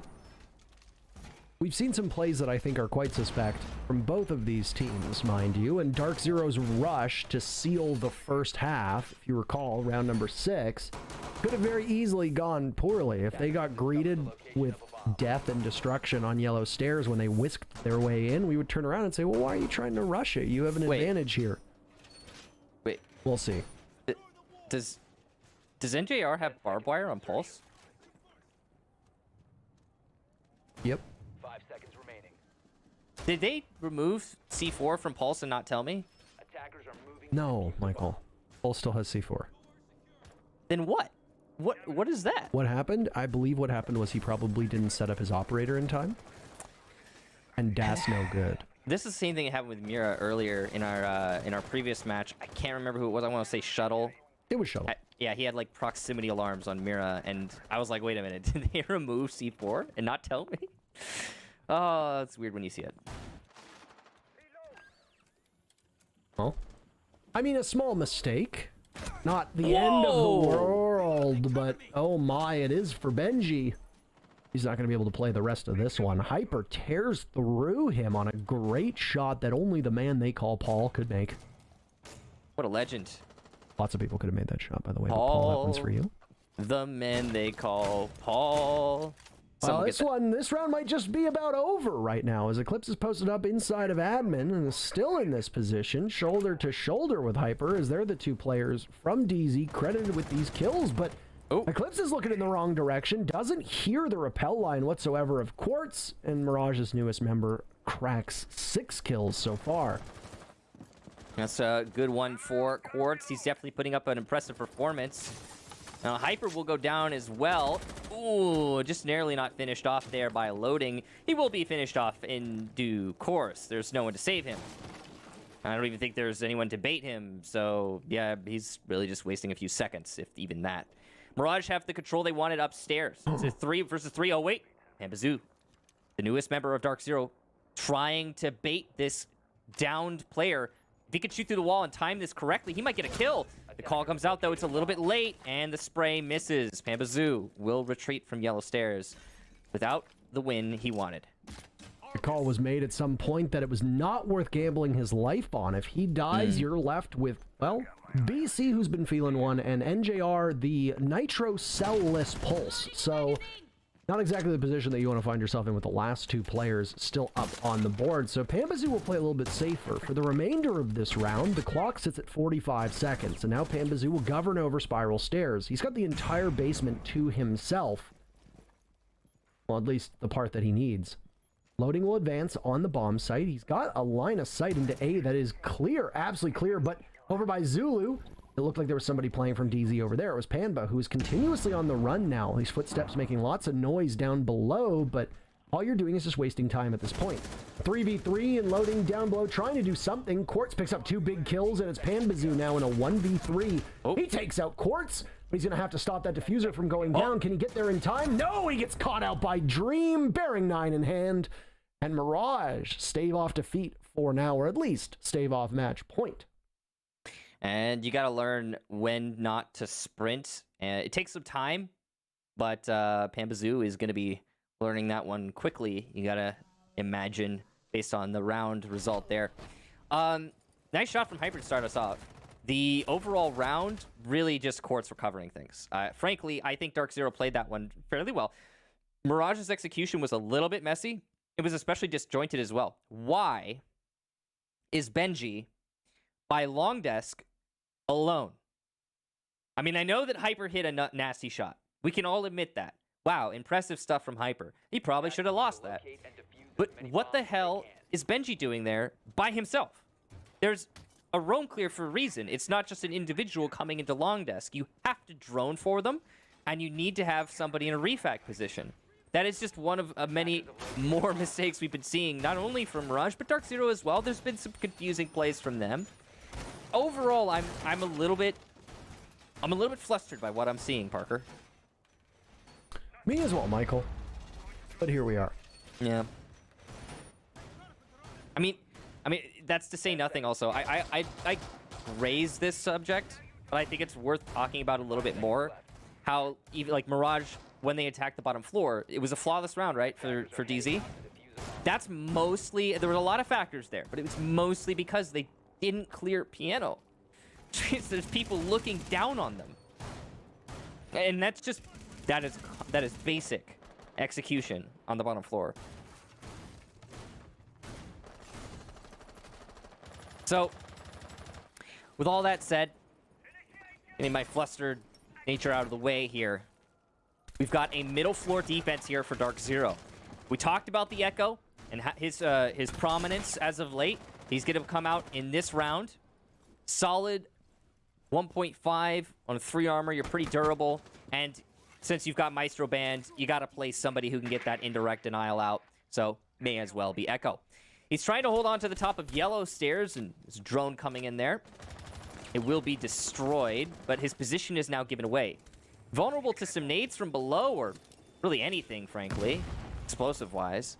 Not sure what that drone was meant to do from Nyx, but it didn't do anything. Now we're just seeing the slow roll to a clear. Hopefully a clear? I'm not exactly sure. It looks like Mirage is setting up for a yellow clear, but they haven't done much to that effect. NJR has taken some damage. The stun's coming in, might distract him, but he's got support from lower yellow, so there's no real pressure. Pambazoo is there. Coverage here, but the repellent is stopped by Pambazoo. Even though Nyx gets bathroom control, he is quickly done away with by the Jaeger. Now he'll fall back on low HP. He can't take any fights. And Quartz does have the control he wanted, but at what cost? This isn't even a top floor defense. They have to translate this control to bottom or middle floor. Loading will get Eclipse inside of meeting. That's a great kill. So Mirage equalized the man count. And they now have an HP advantage as well, meaning that they might be able to carry this round forward straight, bring us one closer to a even round count. Pambazoo's gonna have to put in work with his very little HP for this not to go that way. Hyper and BC also have a lot ahead of them. BC's got to be feeling pressure from these vertical holes. His foot is spotted. The shots ring out from Quartz, but no kill nor damage dealt to BC, really. Loading will get Pambazoo. Okay, we're not going to talk about it. 2 versus 2. And now pressure on both of these teams as Quartz somehow does the unthinkable. Dream will get BC, so the presence inside a bathroom doesn't really matter. Hyper trying to work something from the main lobby. He needs to deny the plant. He's not Echo. He has a C4. There's the cover. Does he know the planter's there? No. He has no information. Dream snug in the southeast corner in this 1 versus 1. C4 goes out. It'll be dodged, but a nice catch from Hyper. The man just knows this game too well, and he'll get that disable in the post plant. What a clutch. Defenders disabled the diffuser. Bomb defusing attempt failed. With Dark Zero taking that round and Hyper really being the hero to get it all the way through, we go to match point. Dark Zero in a situation where they easily could have lost that one, 2 versus 1 for the attackers. We actually ended up seeing Loading, I believe it was, peek out wide right there. That's the moment. That's the moment of truth. Loading peeking out wide and dying when all he needs to do is cover. That changed the entire dynamic of that round. Further, I really don't want to talk too much about it because it's embarrassing enough already. But the nade did go a long way to making that a Dark Zero round. And still, the comedy of errors that is this match continues. I don't know if it's ever going to stop, but one thing I can say for certain is that both of these teams are at least a little rusty, and certainly Mirage more so than Dark Zero. It seems it's a little bit of a joke, and I don't want you guys to take this too seriously, because it's not what's happening here. But I have to make the joke anyway. It seems like every team Hot and Cold leaves is worse for it. So, bottom floor defense here for Dark Zero. They've been great on their bottom floor. The one time they went to it, it was a flawless round for them. But mostly, again, that was because Mirage just had a terrible attack round. So we'll see if they change things up and do an actual attack on this site now that they have a second opportunity. This is where the rubber meets the road for Mirage, and honestly, it was an exhilarating last round, and thank you for casting it, by the way, Michael. I appreciate it a ton. No problem. I mean, we're almost done here today, so...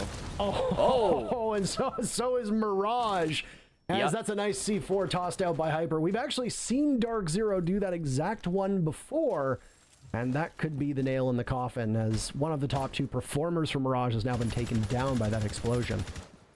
Yeah, that's a great start there for Dark Zero to what could be the final round. And Quartz is one of your top performers right now. You really don't want to have him die like that, or at all for that matter. Another one for Dark Zero as Loading hits the floor and his body evaporates to be replaced by a hologram.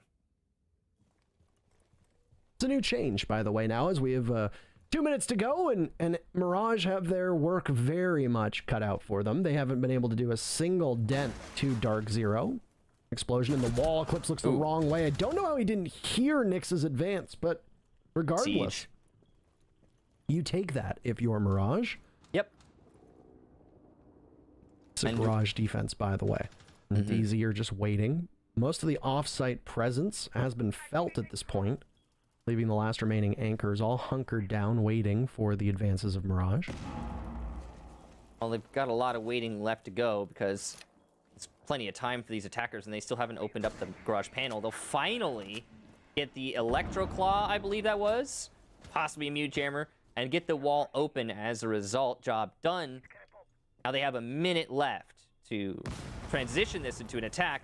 This time, it must be mentioned, Mirage is learning. They are clearing out above, and they have cleared out above. They're playing vertical now. They've got the panel open, and they're not going to absolutely be stomped into the dust because they're, you know, they're playing a typical Consulate bottom floor attack. You love to see it. They've got that panel open, and now with the Banshee gone as well, Mirages will not be stalled out as they rush on in. Dream will do that. See if the smoke can tickle away at him or not. BC will need to get a little bit closer. Down goes BC. Good coverage from Nyx, and the diffuser goes down. Off they go. Mirage has vacated the site. Shotgun in hand, but NJR can't see through the smoke. His opponent obviously can. Lots of damage done to the smoke. So he'll turn around. Cannot outduel Benji from this pivotal spot. Easy had a numbers advantage, and it's been dwindled down and now swung in favor of Mirage as Hyper will need to retake from above. Noise being made. Benji doing great work, and the final 3 kills go in favor of Benji. Mirage needed that. You can see the enthusiasm from Quartz. They're still in this. Match point, though, for DZ will continue onward. Well, Quartz, yeah, really excited. And Benji has had a very quiet match. You can see that reflected in his scoreline. He actually had 5 kills at the beginning of that round as we start to near the end of this match, but picked up 3 more. That's huge impact for Mirage. Even though the plant went down, that still could have gone Dark Zero's way. I will say, though, the fact that that plant went down in the first place is a subject that we need to discuss as well. Once again, the denial for the plant, not great. This time, it's on Dark Zero. However, the same as it was for Mirage, it is now for Dark Zero. The one caveat to that is because of the vertical, it can be difficult for you to deny the plant. Usually with the smokes, it's not that big of a deal, though. You could throw those smokes from really far away. Unlike C4s, they don't drop as much. So you still expect the denial to come, and it didn't in this case. It started off so well for Dark Zero too, but a couple mistakes. And the one thing that we've seen so far on Consulate is smoke lineups, for whatever reason, are not reacting the way that they used to. Either this could be because of the propagation change to smoke, which is something that really hasn't been discussed all that much, is that there's a different sound when smoke's canisters go off now, and the smoke reacts differently than it used to. It used to be almost like an X, if you remember, or a cross, depending on the way you were looking at it. Now it's very different. And we have seen both Mirage and now Dark Zero flub the toxic canisters that are tossed out to the default plant spot by White Van. So teams are going to have to go back and figure out a way to make it work, because BC should have died earlier on and Dream should have died in that previous round if things were like they were on the old smoke canisters. Regardless, that's not the only thing that mattered. Back in my day. I remember. Do you remember? Pepperidge Farm remembers. Oh, upside down rappel is punished by Hyper. Down goes Dream. And once again, the leadoff pick from Hyper for Dark Zero. And Dream's the one that's going to be shivering, as he's done so many times when he takes out his opponents. That is not a fight that Hyper should have won at all, but with 14 and 5 being the stat line, there's nobody in the server that Hyper can't find and kill. He's been having a great day so far. The attention for Mirage is now turned towards Yellow Stairs as they lost their support player of Dream out on those console windows, and it's forced loading to now pick up that diffuser. Halfway through this round, and Dark Zero knows that with 4 kills, they can put this one in the books and join TSM as the winners of today's matches thus far.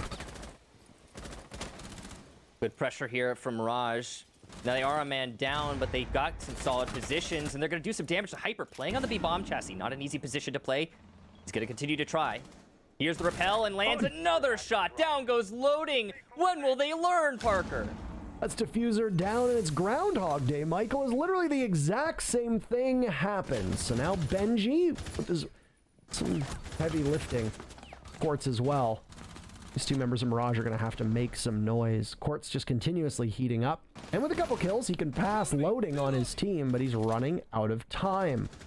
A 4v3 favoring Dark Zero, spraying through the soft wall, trying to do some damage here, as Hyper is going to continue to try to pick away at Quartz. He's dropped now, but so is Panbazoo. Literally, he's down but not out. DZ with only 3 members upright. And final 30 seconds are upon us. Quartz on yellow stairs, softening up Hyper. He's on 1 HP. This is not boding well for Dark Zero, who are just slowly losing their grasp on the advantages they had. Mirage, no, this is do or die, though, so Quartz just charges into the site. Diffuser is in Nyx's hand. They're going to need to go for it, but Quartz can just turn around and get 2 kills. Instead, it'll be Benji who collects onto them. Hyper and Eclipse now, with Nyx getting that diffuser down. Another kill for Mirage as they are closing these rounds out beautifully, and the diffuser being planted means that just a tiny bit of HP for Hyper is all the Dark Zero has left. They're going to hope and pray. The fight gets taken to him, though, by Quartz, and Mirage is not going quietly into this good night as they take a second round in a row and deny a victory for Dark Zero yet again. Wow. What a round from Quartz and Benji. They are really pulling a lot of weight here. I think Quartz in particular had a big round there. Not necessarily in the amount of kills he got. He did, of course, perform. But mostly because of the control that he established for his team, the information he gathered, the plant that he covered. So much going well for Quartz there, and so well played from him as an individual. 1 round away from overtime. And this, what has been the closest match we've seen in this stage so far. This has been a hallmark of Dark Zero. Doesn't matter who's on the roster, by the way. This team, for whatever reason, seems to have significant issues closing out matches. We saw it at the 6 Invitational. We've seen it in the North American League. We've seen it in the majors. They will build up a lead that looks like no team is going to be able to overcome it. Insurmountable. And yet Dark Zero still somehow has issues closing out the games. It can be a 6-2, it can be a 6-3, and at some point you can't just blame it on maps, which is what we often do. We'll say, oh, well, it's an attacker-sided map. Finally, the other team found their momentum. Maybe once or twice. But the frequency that this seems to happen to Dark Zero, I don't know what it is. This is an issue that used to plague Space Station, if you recall, way back in the day. Yep. But they were able to sort it out. They got Canadian. And that I mean, changed everybody everything. could get a little bit more Canadian. That's true. Absolutely. Mirage did with Quartz, but I don't know what it is with Dark Zero, and I'm not here to speculate. I'm not a sports therapist. I'm not an analyst. But I can tell you right now that you don't need to be John Madden to know that somebody can't throw a football. And in this case, you don't need to be a professional level analyst to know that Dark Zero has problems closing out games and has, no matter what the roster is, this mental block to be able to close this. And both of those rounds, DZ had the upper hand until probably the final 20 seconds. Yeah. And I don't want to seem like I'm putting down Mirage, but a lot of that wasn't Mirage playing perfectly. It was DZ making a couple crucial mistakes. And that was the same in the first half. DZ won a lot of rounds because Mirage were making crucial mistakes.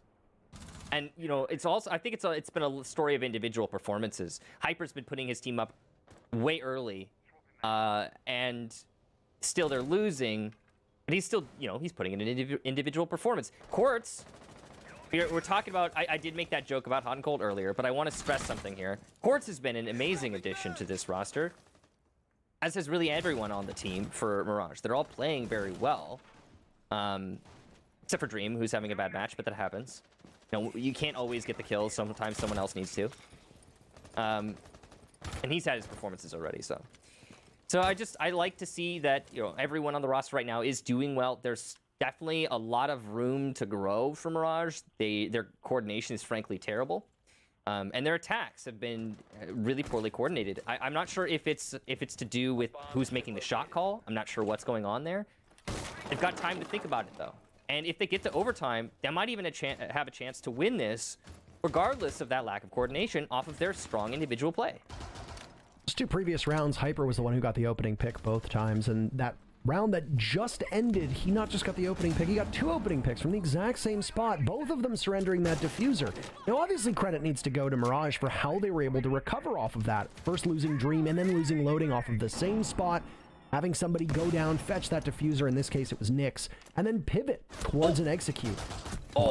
I don't know. Something about the way that DZ is playing, I just can't quite put my finger on there. And I understand that position that Eclipse was in. He's got the shotgun. He can't really do all that much. So he pulls out the pistol because it's a longer range engagement. Problem for him, both he and Panbazoo are gone. NJR finds the scoreboard to take out Nyx. The Flores is down, and now Quartz has also been punished for it too. I don't know if NJR knows this, but 2 nitro cells expended to secure the kill will put us back into a 3v3. All the while that we've been talking, and NJR has another body lined up. This time it's loading! Oh my goodness, what a shot that was, but Hyper trades it out. It means that we've got 45 seconds of pure unbridled action to carry us through. If Dream can get this defused down while Benji watches, this could be a very tight round, with Mirage pushing us to overtime. DZ frantically trying to find Dream's position as there goes the diffuser. A retake from down below. But only 1 nitro cell in the hands of BC. Benji's been hitting those shots so effectively, and BC coming off of the bench as a coach back into playing. Well, he's got it all on his shoulders now. Potential overtime here as he's been spotted on that Sam cam, as we'll call it. And he's going to have 2 sights aimed at him. Does he know where the thermite is? No, he doesn't. The comeback for Mirage works perfectly.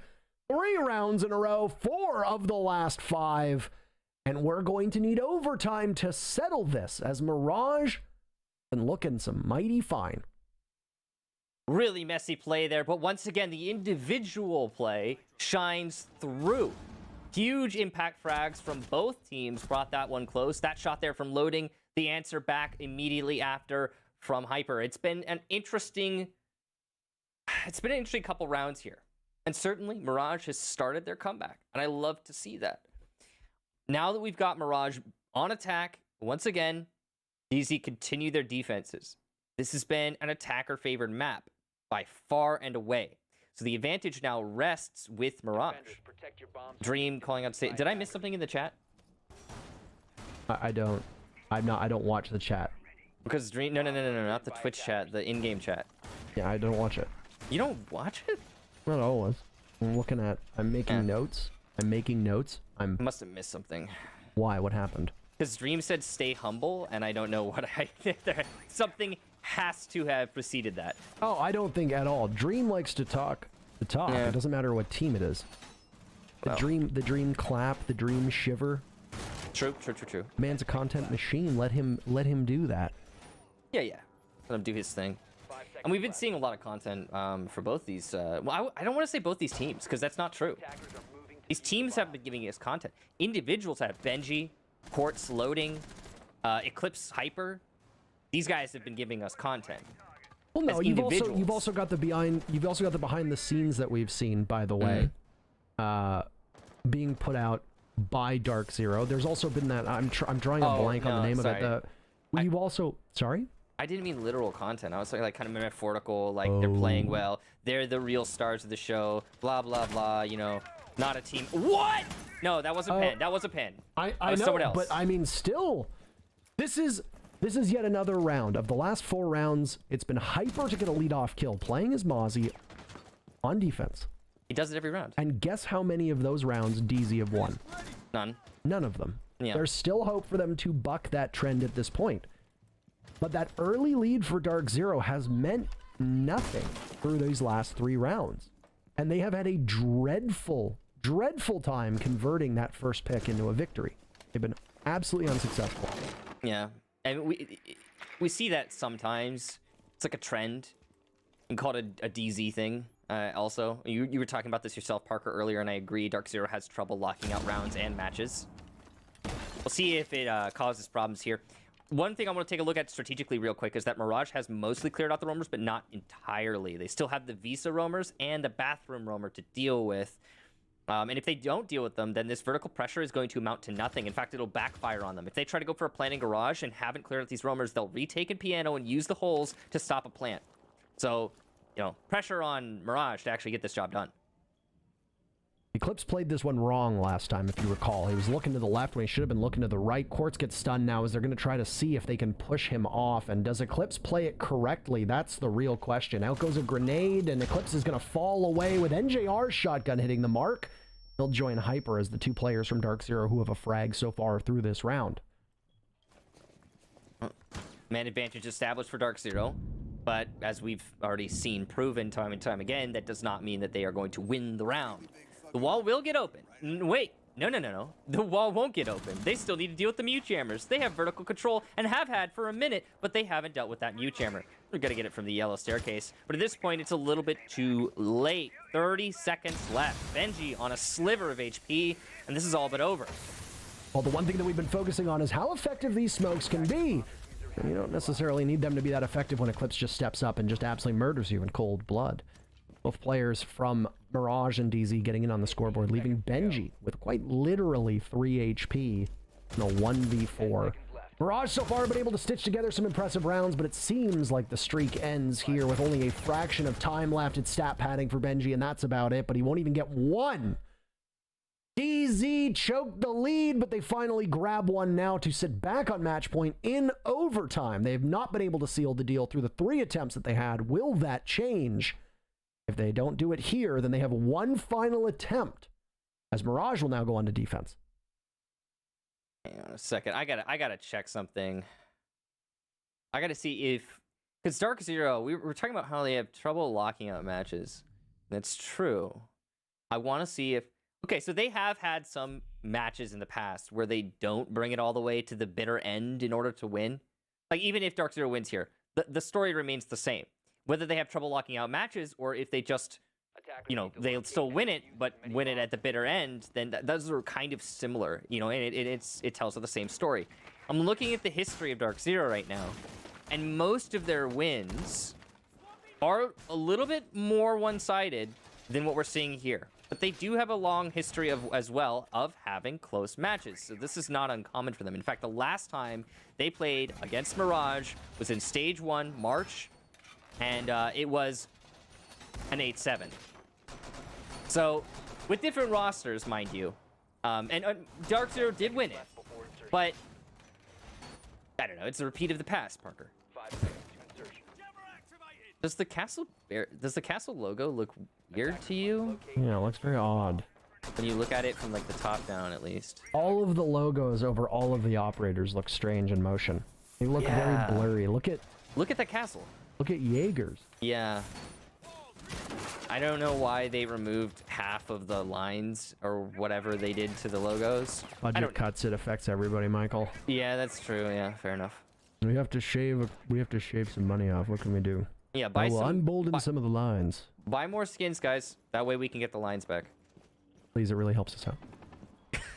You can actually help out the teams, though. And no jokes, though. Like, if you want to help out the teams, definitely buy their skins. It does directly support them. So if you have a team in particular that you do really like, go ahead and go to the esports shop and buy that team skin. It is a good way to support them, the team, directly. Also, the esport tab in-game got reworked, and I think it looks pretty darn nice. It's a lot more clean.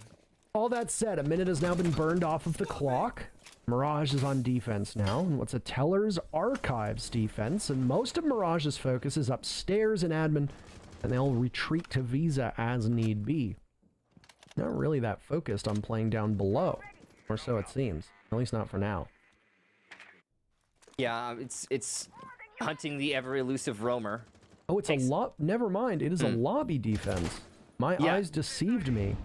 I mean, you know, wherever it's defending, it's mostly around the roamers, right? I mean, that's what we're seeing right now, at least. Mirage setting up 3 in admin office. Teller's Archives, I was right. Wherever it is. The perspective is so... The perspective sometimes throws me for a loop so hard. No, it's okay. I've made that mistake plenty. It's barely even a mistake. It's like, it's just, you have the information you have. Nade for Eclipse will connect, and Hyper will get Quartz as well. So now 2 early picks for Dark Zero on this top floor clear. There was another roamer, I believe, though, that was loading, and he got the heck out of dodge. Dream can't escape his fate. Nyx and loading now. The last 2 defenders make that just loading. Will it be another flawless round to end this out? We're loading clutch up in the 1 versus 5. 50 seconds for these attackers. The stun goes the wrong way. He flashes himself. 1 kill for loading. He's trying for a second. He'll get it. Ambazoo leaving himself exposed. Not a great first match for him. Loading trying to break his castle barricade to relocate, but he's on 30 HP. He'll be directly addressed and finished off by the man himself. Hyper and Dark Zero will take the match.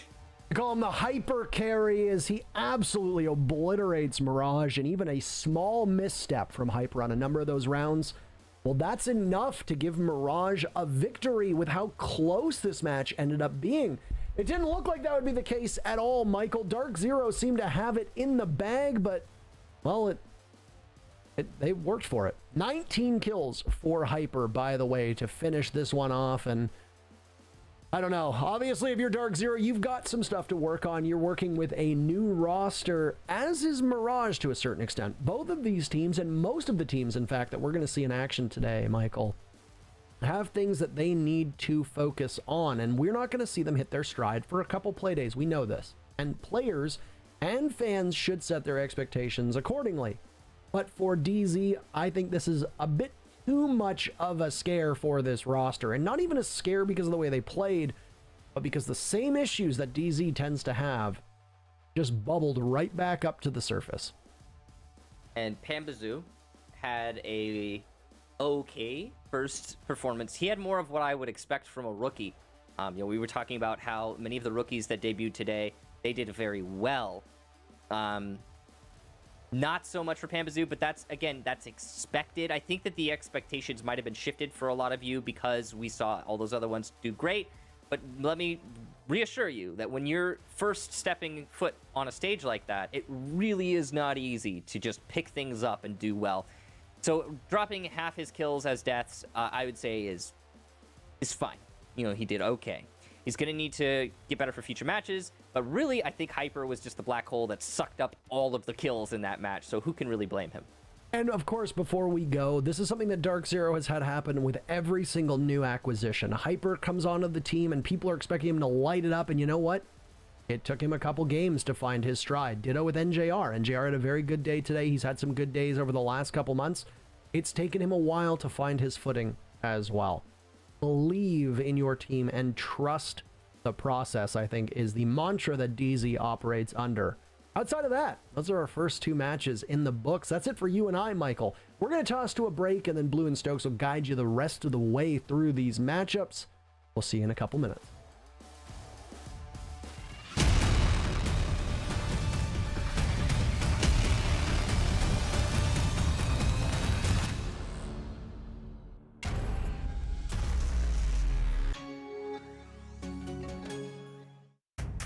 What does it take to call next? Follow us for a deep dive into the Rainbow Six community, breaking down barriers, taking you behind the scenes, and showing what it means to level up.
Mirage tried to make it happen with the comeback. We got to overtime, but as you see here from the highlights brought to you by Predator, that's when DZ finally turned it up and was able to get their first win here in Stage 2.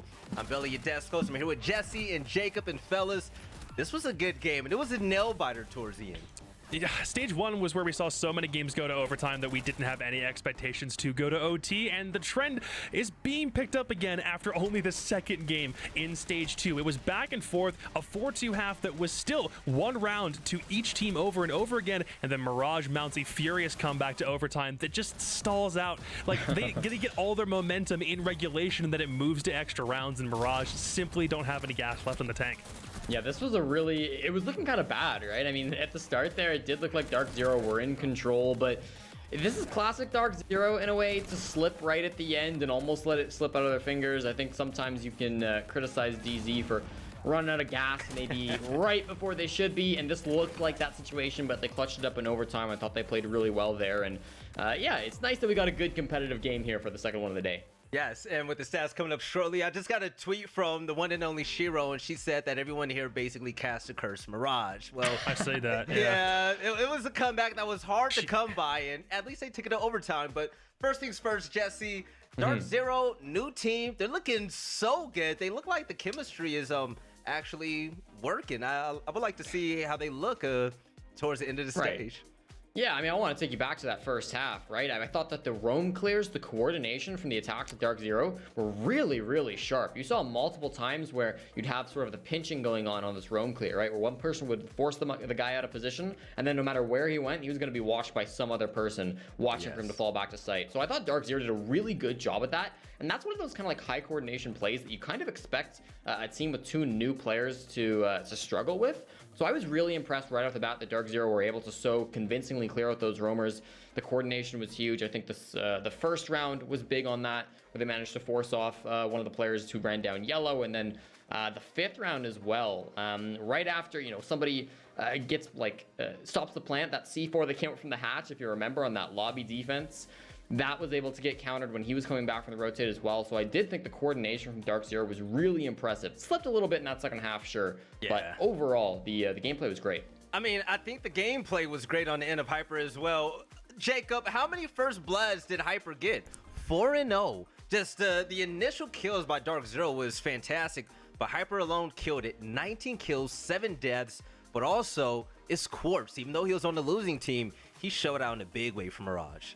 Yeah, Quartz is what Jesse tweeted earlier, saying that he was kind of the main character of this game overall, and it's hard to contest it. He was everywhere or he was nowhere. He was either roaming like crazy, finding some great opening picks on the roam because he was Mozzie and he can traverse the map wherever, or there were moments where he was making some pretty crucial mistakes. Sometimes he was that opening death. He's got 3 of them, tied with Benji for the most ever, and there was even a time where he grenaded himself trying to arc one down onto BC from console into bathroom. As far as I'm concerned for Quartz, I'd say this is a pretty expected result. Somebody who's top 2 on the scoreboard for his team. He's finding a lot of impactful frags, but he also still has, I don't want to call it inexperience of youth, but he is very gung-ho. He has a lot of gusto, and he wants to go and play aggressive where possible, but sometimes it just doesn't work out in the context of Mirage's push, and DZ very, rightly so, were able to shut him down at crucial moments where he needed to stay alive. To Mirage's credit, though, the one time he did nade himself, they managed to come back and win the round or force overtime anyway. So still good stuff from Mirage. Quartz definitely helped to carry. I'm not really worried about Mirage overall after that one, Veli. I'll be totally honest with you. It was a consistency in the beginning. It took a while for them to warm up, but they eventually got there. But before this game started, we were all wondering, okay, what roles are these players going to be on? Is NGR going to do the same thing? But we saw Panba in those roles that we thought NGR was going to be on stage 1 as well. So for the both of you, I mean, heads up. Anybody want to take this one? DZ, they look like they have it together. So BC was playing support. We kind of already knew that. He had the IGL role. Hyper was always going to be a first entry player. But when NJR came onto this team, I think the expectation was he probably might play that second entry a little bit more. Now he's been shifted to flex. Eclipse is put on a role that isn't Nomad or Zero, which is also kind of interesting to see sometimes. We talked about him playing Sledge and how it was very weird to see him play an operator that wasn't flank watch specific. And then Panbazoo, who's come in to fill the second entry role that NJR we estimated he would be playing in stage 1, and suddenly this is seeming to be a much more well-oiled machine after just those 2 switches. Yeah, I think that like with Eclipse coming on, having to fill in that sort of sledge role, like this is something that Skies exclusively played on Dark Zero prior to this stage. He played every single round of Sledge or Buck that they had as a team. Nobody else touched those operators. I think at the very start, you could see some shakiness from Eclipse. There was one like in the first couple of rounds where Eclipse like kind of let the recoil get the better of him, had to swap to the SMG-11 to really get more adjusted to it. But overall, I do think it's a good role for him. I'm excited to see Eclipse on Sledge going farther into the season, and Pamba as well. I mean, looking really good on that entry role, enabling Hyper to do way better than he did in stage 1, which I think is huge. Even though that series had one winner, I think both of those teams are winners today. More whatever you want to call it, they had great showings. But also, we had a community poll, and Jesse, it's your turn to answer this one. Oh boy. Game 2, long have we waited, course have been activated. Will Pamba be overrated? Between the 2 new guys in Pro League, the Canadian or Pamba, who do you have winning this? I think Quartz is more well known. I think he's the more explosive player. I think people would go with him because Pamba's so out there, and I think that was reflected in the server today. All right, Jacob, what are you feeling? Pamba is going to be winning these polls eventually, I think. Just not yet. I think Quartz has this. All right, production, drum roll. Who's the winner of this one? Okay, Wow. 53%, right? DZ power. But I was still, right though, about him winning polls, but Quartz getting 47%, that's a big deal. But fellas, coming up next, we're going to have Sonics versus SSG. I can't wait for the predictions for this one as well. But before we jump into that matchup, we actually caught up with SSG. They picked up Hot and Cold from Mirage, a team that you just saw play. In my eyes, they look like a championship team. Let's see what they're thinking. Obviously, last stage was a bit rocky for us, given the situation. And obviously, we're looking to turn it all around this stage with our new pickup, Hot and Cold. It's honestly a big relief having that final solid 5th now after bouncing around with our analyst and Troy coming out of retirement. Hot basically just makes our roster a lot more flexible. He's a very flexible player, he has a lot of experience, and I think he's going to fit in really well with us. If something's not working, we feel like we can pretty much have like any one of us on any role. Having him will spice up our play style. We wanted to spice up our play style regardless because of what we experienced at the Invitationals from like other teams from other regions and like seeing how it worked for them. We've kind of like changed around the team to play a new style around the team. You know, it's going to be a lot different from the SSG everyone's seen in the past. I'm really excited to actually play. We can show people because we're not going to be the same SSG at all. Like, we've completely changed how we want to play the game. Hot and Cold brings not just like the ability to frag, because I mean he showed that last stage that he was one of the top fraggers of the whole league. He's got a voice, he has a leadership, experience, he makes lots of good like late round calls. Honestly, that's something that we lost with Troy retiring. That's something I did a lot on Dark Zero. I would always call the late round executes and what we should change in those last 30 seconds to win the round. This season, that'll be the big improvement. On attack especially, we're going to more focus on pushing fast and pushing as a group and not really focusing on those late like last 20-second executes as much. I think coming in with our brand new roster, we're like gonna be back on top. All we got to do is just play our game, implement all the new changes that we learned from SI, and I think we're gonna be solid. I just want to like show up and dominate the league this time around. There's definitely going to be a target on our backs, and I think we're all up to the challenge. They want to get back to being a world champion, and I want to be a world champion as well.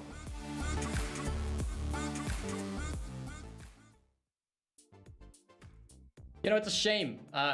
Finally, we get nice weather here in North America. It's summertime, and all you gamers are stuck inside playing video games all day. I mean, in this weather, you could be on the beach playing video games. You could be at the pool playing video games. You could be out in the wilderness playing video games surrounded by nature like was intended. And you're probably thinking, Jesse, you know, my PC cord, it won't reach to the pool. Well, dear viewer, you gotta get yourself a Predator Helios 700 gaming laptop, complete with an Intel i9 processor and the GeForce RTX 2080. It's everything you need to enjoy this great weather and lose your placement matches at the same time. So pick one up today, but don't forget, if your laptop falls in the pool, it's not my responsibility. Thanks.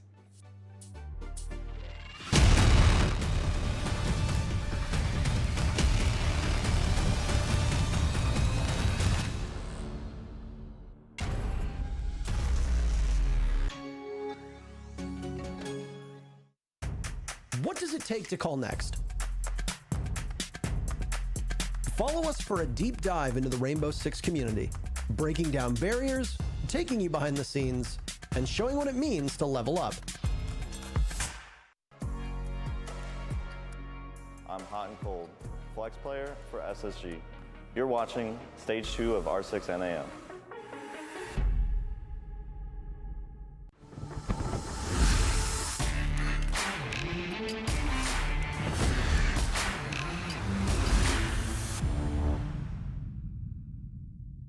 Ladies and gentlemen, I don't know what to say after Jesse's promo right there, but welcome back to the desk. I'm your host, Bailey. I'm here with Jesse and Jacob, of course. And fellas, we have 2 series down so far. I mean, we have a new number 1 and number 2. So let's go ahead and take a look at the standings for just a second to keep track of what's been going down so far, the NAL. And I have a feeling, Jacob, that things are going to be drastically changing throughout the next few weeks, especially with the Super Week being here. Yeah, I think so. We got 4 games to get through over the next 2 days for some of these teams, and we've only done 2 games on the day, and it's already been pretty crazy. Dark Zero getting a win that, yes, none of us here managed to get. I saw Wayne Deadbird clowning all of us on Twitter because we all picked Mirage. But yeah, I do think we're going to see some things from last stage like not exist anymore. Some teams won't be as good or as bad as they were from last stage, and Dark Zero are getting a much better start, I think, already. You know what, Jacob? I'm going to lead into you to introduce Sonics right now, the team that was number 1 on the standings for Stage 1. Let's be honest, you took Super from Sonics, he took some players from United, and they turned this team into something special. The energy you see from Yeti, Grixer being a standout performer. Now, Jacob, you said we're wondering if things are going to change, or the top teams still going to be top teams. What about the top-rated player in the NAL? Do you think Grixer is still going to go big this stage? Well, that's kind of the thing. When I was talking to Jesse in our prep, I kind of said, I don't really know how much more I want to talk about Grixer because he's just been dominating our conversations for so long and he's done such a good job. But I do think that the Sonics overall, even if it's not off the backs of Grixer going insane, should still have an expectation to be doing very good. We did a pre-show prior to this where Jesse said something that I very much agreed with. The idea that OXG, TSM, and the Sonics are probably going to be fighting for that top 3, like maybe all stage long. Grixer was a massive catalyst towards that, but I don't think he was the only reason why they were able to do so well. It's Super and Jobro's coordination. It's Yeti being amazing in another aggressive role. He had the best stage that he's ever had in Stage 1, and then the rest of the team are working around one another as a unit better than even Super himself was anticipating. They thought they wouldn't make Stage 4 or top 4 for a while. Now they're here with an opportunity to defend a top 4 spot, and they didn't see that coming either. Yeah, and Jesse, taking a look at the Sonics roster, I mean, you brought it up. The roles on Sonics are kind of different, but it's working, right? Right. I mean, I think there's one main area where the Sonics differ from a lot of other teams, and that's Yeti, right? I think there's been a lot of talk of roles, right? I think Foxy had a great video recently, a couple of days ago, he put it up, describing the roles that get played in the North American meta. And I think in general, you expect something along the lines of like an Ashe, a Zoe, a Sledge, like a Nomad, and like a Thermite, or something like that, right? Somewhere in that area.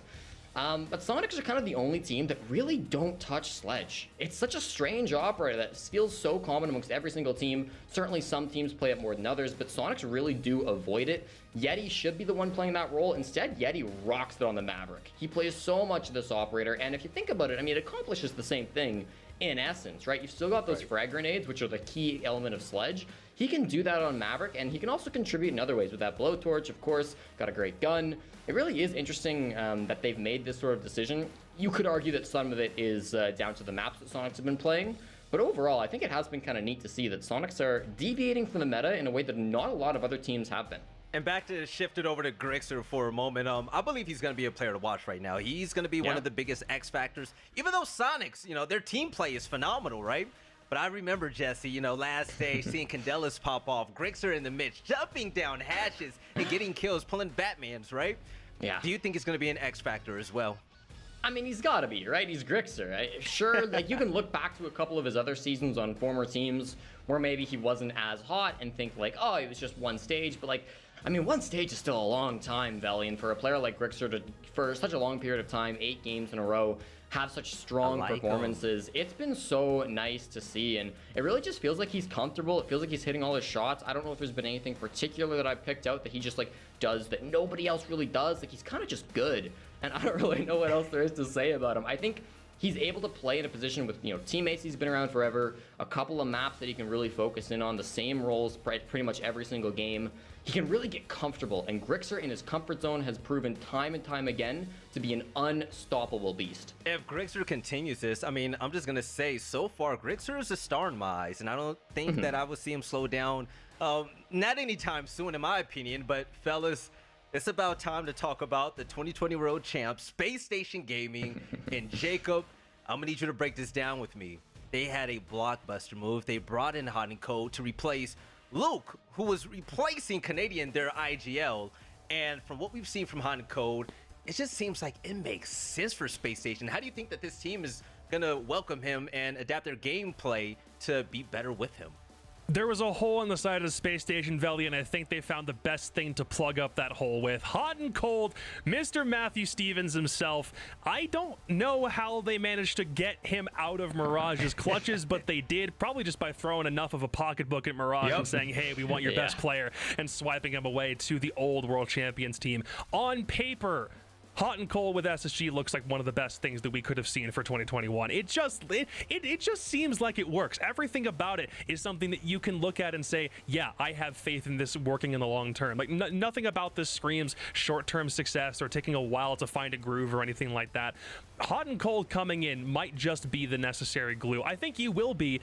The question for me, though, is where are they going to be putting him? How's he going to be utilized? What's Fultz going to be doing? Is the rest of the team going to be adapting around him? I had an opportunity a couple of days ago to message Lycan, the head coach for SSG, and I asked him, what are you going to do with your roles? And he said nothing except, we might be unrecognizable. So, take that as an indicator for what you will. Hot and Cold has been legendary on support. He was great in non-support roles on Mirage last stage. It's a big question mark, but I'm excited to see what the answer ends up being. Jesse, piggyback off of this. So, Hot and Cold, we saw him on Ash, we saw him on Hard Breach with Dark Zero. It seems like he's extremely versatile, and to bring a player like this on board, I mean, yes, you have Bosco, you got Thinking Nate, folks, Rampy. Yeah. This team is good. Hot and Cold, he's going to be one of the players to watch as the latest member of this team. Yeah, absolutely. And I think you can kind of ask yourself a question, right? Like, is Hot and Cold the best player on this team? Because he seemed like one of the best players in all of the NAL. I think you look back to the Stage 1 stats, plus 25, 0.99 KPR, very strong performance. But there's some other really top contenders that you can't ignore. Fultz and Rampy are the two that stick out in my mind. On that entry stat, it's ridiculous. Like, I don't think people understand just how bonkers the entry statistics for Fultz and Rampy are. You combine the two together, they have an average 78% win rate of that opening pick. If they're in an engagement, they win it almost 80% of the time. That's ridiculous. It's unheard of. Fultz went plus 16, Rampy went plus 11. So I think that's something that has really helped Space Station in the past. I think that's sort of been Space Station's biggest positive side. You look back to last stage. It'll be interesting to see if Hot and Cold can have that same impact. He also did well on entry for Mirage, for the record, 14 and 10. That puts him in the top 10 of players in the NAL.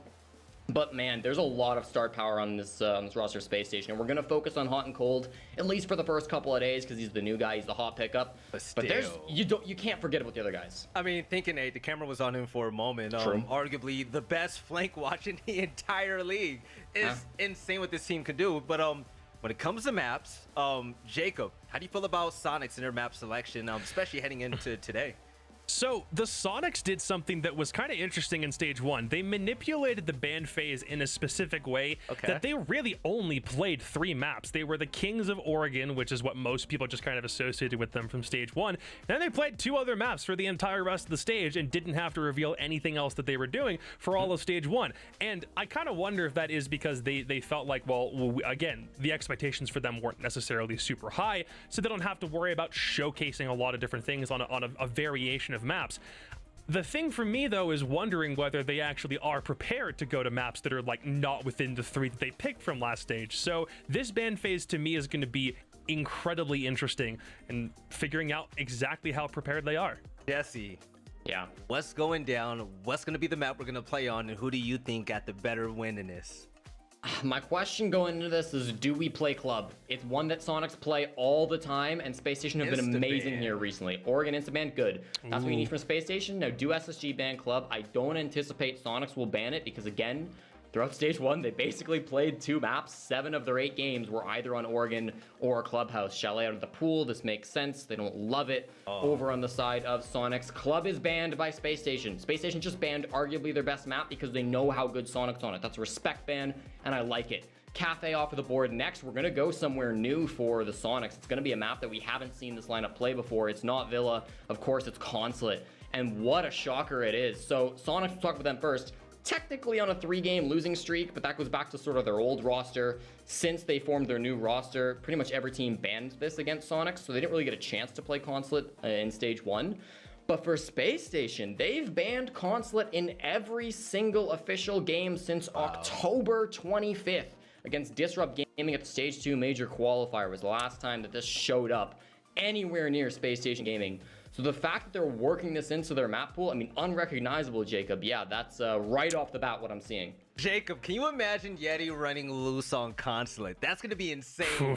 So this is going to be a hard win. I don't expect this to be easy in any way at all. Prediction time. Hot and Cold, a stacked Space Station Gaming roster with Hot and Cold, or the Red Hot Sonics, who finished second last stage. So that SSG interview also kind of confirmed what I was thinking, that they are going to change up a lot of things, and what I heard from Lycan about being unrecognizable. Even though there are going to be some things changing, remember that this team still has 4 world champions on it, and Hot and Cold is just going to come in and make everything better. I think, despite Sonics being the number 2 team overall with last stage's MVP, I think Space Station can overcome the odds and take Sonics out on the very first day. I'm going all in on the former world champs, dude. And so far, you guys see the score update. Shout out to production right there. Jesse, you're rocking with the 2020 world champs. You rocking with the Fro, Thinkinade, and Space Station, or who you got?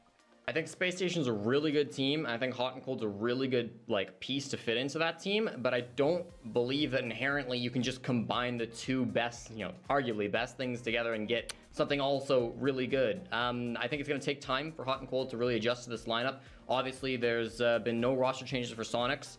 I trust them, that they have more of a map pool than just 2 maps. I'm going to go with SQ in this one. Space Station look good, but there's just too much of a question mark for me right now. You know what? I'm going to have to rock with you, Jesse. I feel like the big dog from stage 1, Grixer, is going to definitely pop off, and they're going to need him against the likes of Foltz, Rampy, some of the best of the best inside of all of Rainbow Six. But at the end of the day, it's the game planning coming in from Super and Joe, bro. That's proven to work when it comes to Sonic. So, ladies and gentlemen, this is it. Sonics versus Space Station Gaming, and I haven't said this in so long. My boys, Stokes and Blue, take it away.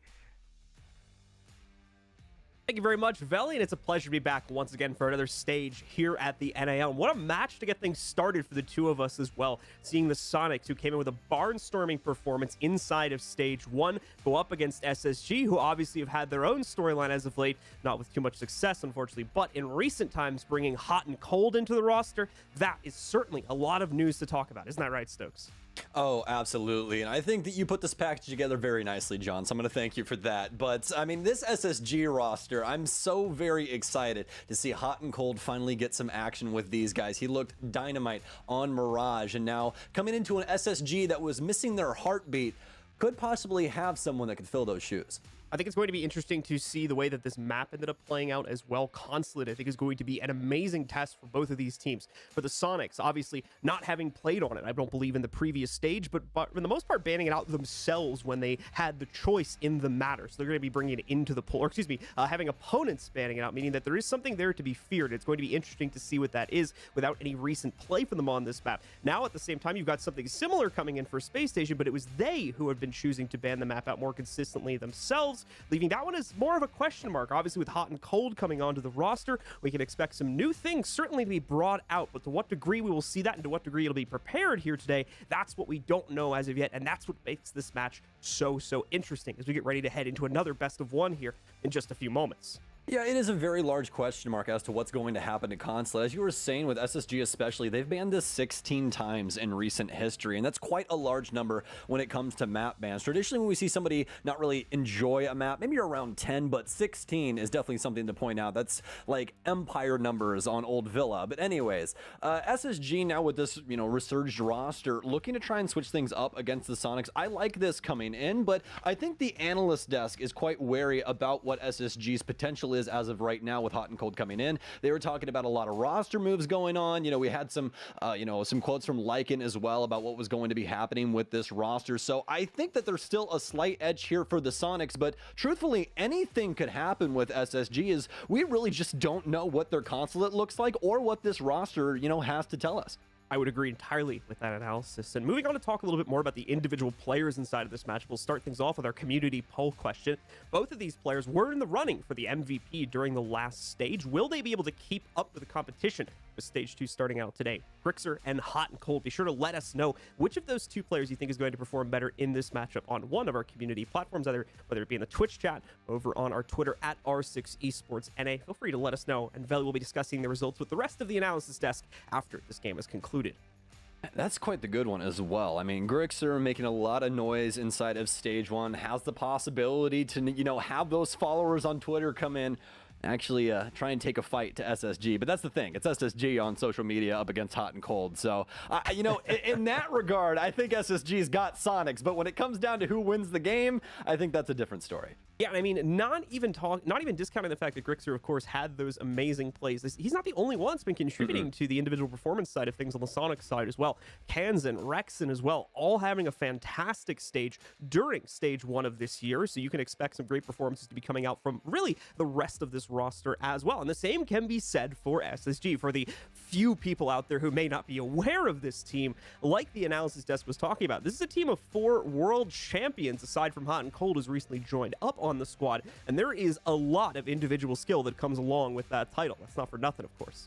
Yeah, when it comes to players inside of North America right now, I honestly do believe Hot and Cold is at the top of the heap. He has the most amount of talent as of right now for veterans. I mean, the guy is just absolutely elite. When it comes down to it, what I'm trying to get at is this guy has been top 4 since year 1 of North America. He's been a part of the top 4 rosters throughout his entire career, which is just absolutely insane. So when you're getting someone to fill the most successful North American player's shoes, who else are you going to look for besides the guy that was one of the best players inside of Stage 1 with that track record? I mean, I don't think you could go to any other person inside of North America. But John, we have delayed long enough. Our fill is over. And finally, folks, the casters can hit the start button. Sonics versus SSG. It's on the docket, and it starts now. Let's get right into it. It's going to go on, folks, and to just continue that discussion on Hot and real quick, yeah, to round the point up, he's really seemed to have proven himself to become almost the golden goose of North America over these past few months, and I think that this stage is going to be a very good test of that now that he's transitioning to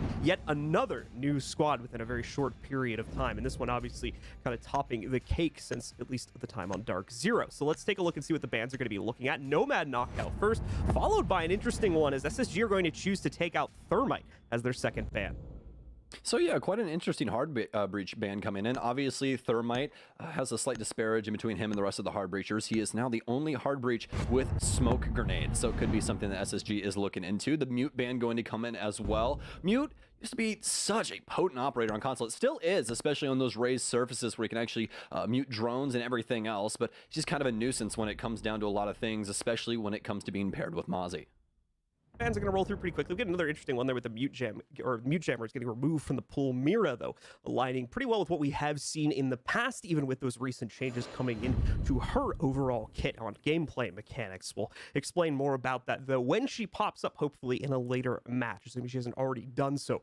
First, site defenses. Obviously, the Sonics are going to be getting that honor here at the beginning of the match. We'll be heading towards the basement, and we'll see what kind of operator lineup they're going to bring. Immediately, a little switch there from Bosco as well as the Lion is brought in. Let's take a look and see if they're going to stick with that or if it'll get sixed out here in a moment. It does appear as though they're going to keep with it. I think that something's going wrong with your mic, my friend, so I'm going to cover here for just a little bit. But yeah, quite a few interesting things happening off rip here for Garage Defense. Valkyrie being left up, that's a really big thing. She's actually quite influential when it comes to consulate, quite a few spots, especially outside. But there's some interesting ones inside as well that Rexon will more than likely abuse. You can fit him inside of the cars, white van, bunch of different places. So we'll have to see what he can do with that. But as for the Sonics, quite a straightforward defensive setup here. So looks like, well, actually, possible rehost coming in here, folks. So we'll have to see what's going on with that. But either way, this defense, fairly straightforward. I mean, they're still going to stick with the Mozzie. They're not going to stick along with the Vigil, but obviously the delay not going to be the best. So, yep, that is going to be a confirmed rehost here, folks. So, looks like you guys are going to be coming back to us, and, well, we'll have to have a little bit of a chit-chat longer. I don't necessarily know if John is back yet either, but still plenty of talking points in between these two. And actually, luckily enough, I have John, so I no longer have to fill. So that's a good thing. How you doing, my friend? You're back. Fairly certain that my stuff is fixed. I believe I was leaking my audio, like my desktop audio, through to the stream. So apologies for that, folks. That was my fault. And I apologize for any issues that occurred there. But that should be fixed when we head back into game. But yeah, obviously a new patch means new bugs occasionally are going to pop up. So a little bit bumpy today, but we'll work to get this game restarted as quickly as possible and get things back into shape there. Obviously, I didn't get to catch too much from that opening round, or at least the bit of action that we did get to see, because I was trying to fix that small issue. But yeah, once again, to talk more on the pregame here, I think we've got a very, very interesting match lineup between these two teams. Really can't wait to dive deeper into it here once this issue is resolved, and obviously things are much more back to normal. Yeah, that's going to be the difficult thing as of right now. We have plenty of things to talk about for prep and all that kind of stuff, but as for actually what's going to be going on in this match, we truthfully have no idea, guys. We haven't seen console between these two in forever. I mean, they haven't played it in forever. SSG's doing a bunch of new stuff for their roster, so just bear with us while they end up fixing these things. But so for the Sonics, especially looking back at back to stage one, they come in with this new refurbished roster, some of the United members coming in, and they end up getting second place. Oxygen obviously taking first. They don't make any roster changes at all, so that more than likely means that this team is going to come out the gate swinging. John, how are you feeling about these guys personally?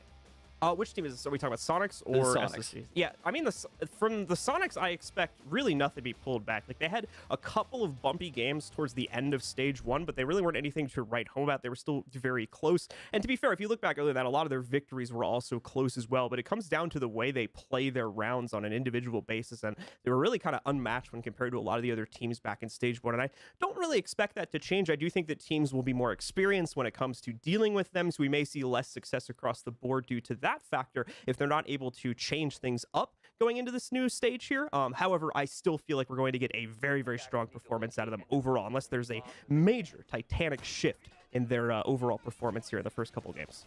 Yeah, absolutely. I think that the Sonics, although the matches were very close, were very, very good. And I think that that's just something that is honestly just textbook Sonics. It doesn't seem like, you know, they're ever at a disadvantage going into OT or anything like that. Like, just to remind you, the month of April this year, they were electric across the entire month. They actually only ended up losing to Mirage at the tail end 2-7, but they won every single match inside of April besides that one. So quite the run there for them, and hopefully that signals a strong start to stage 2. But looks like we're going to have a couple of issues, guys, and you guys will be coming back to us once again. But either way, I mean, honestly, it's good with me, man. We can sit here and make this a podcast. I'm fine with that, John. I got stuff for days. You want to talk about the quote that Lycan said to SSG, or excuse me, to CGG, guys? We'll talk about that for a second. Might as well. So CGG luckily got to talk to Lycan for a little bit, and he actually left us with this quote. And John, I want to see what you have to think about it, because it's about the roster move and basically what they're going to be doing with the future. So this is regarding Hot and Cold. And he said, Hot and Cold has been an active part of the top 4 of NA since the end of year 1, and he was instantly one of our main contenders for what we considered our top 5. We're extremely excited to show you guys all the role changes that will be coming with the arrival of Hot and Cold.SSG, but I want you to see them for yourselves. It'd be amazing to just click right away, but I just think we would be living in a dream world if we assumed that would happen. Yeah, I think honestly that's a very like realistic take on how these first couple weeks are probably going to go from SSG, unless they hit this like immediate honeymoon phase with Hot and Cold, which for SSG, I don't necessarily expect that to happen, although it is a possibility. And let me explain why.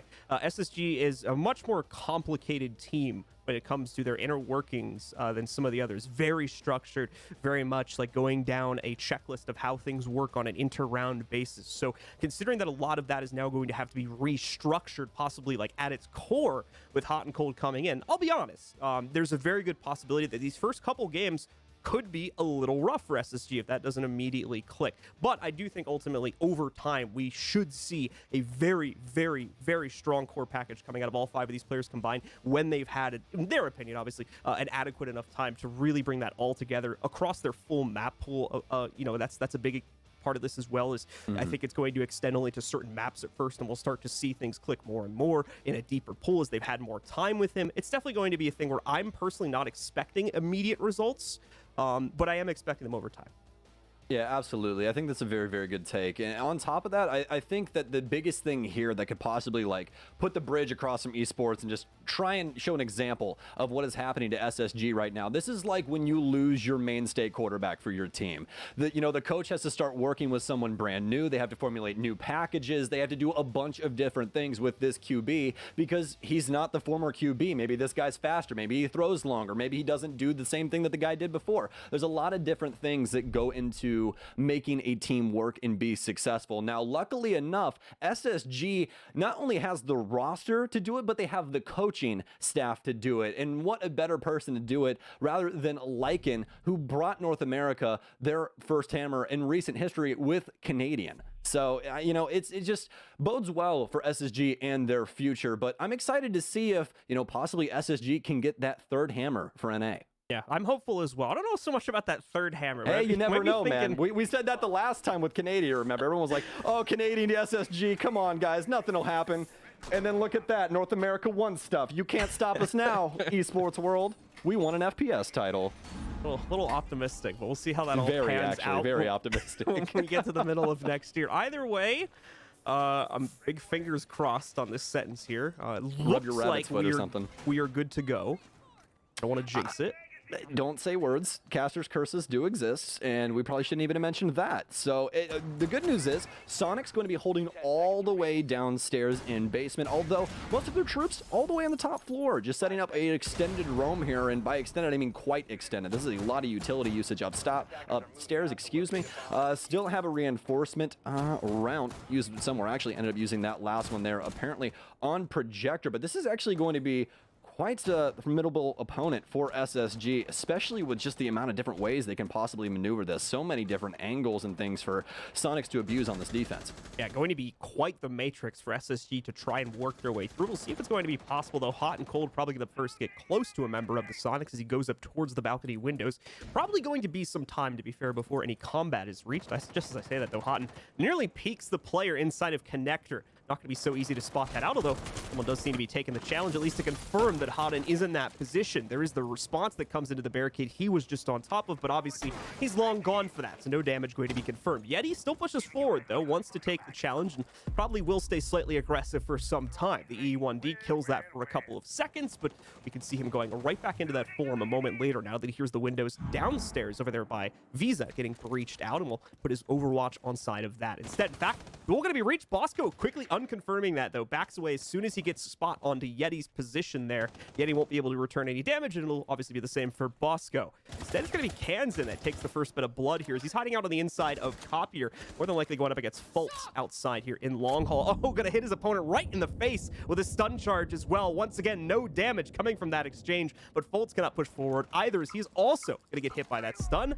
The E1D, let's see. A second chance maybe for Fultz to make forward momentum, but he's got to be careful of that cross angle too. Just no easy way in, but there we go. Finally a pickup for SSG as Kansan falls through the wall.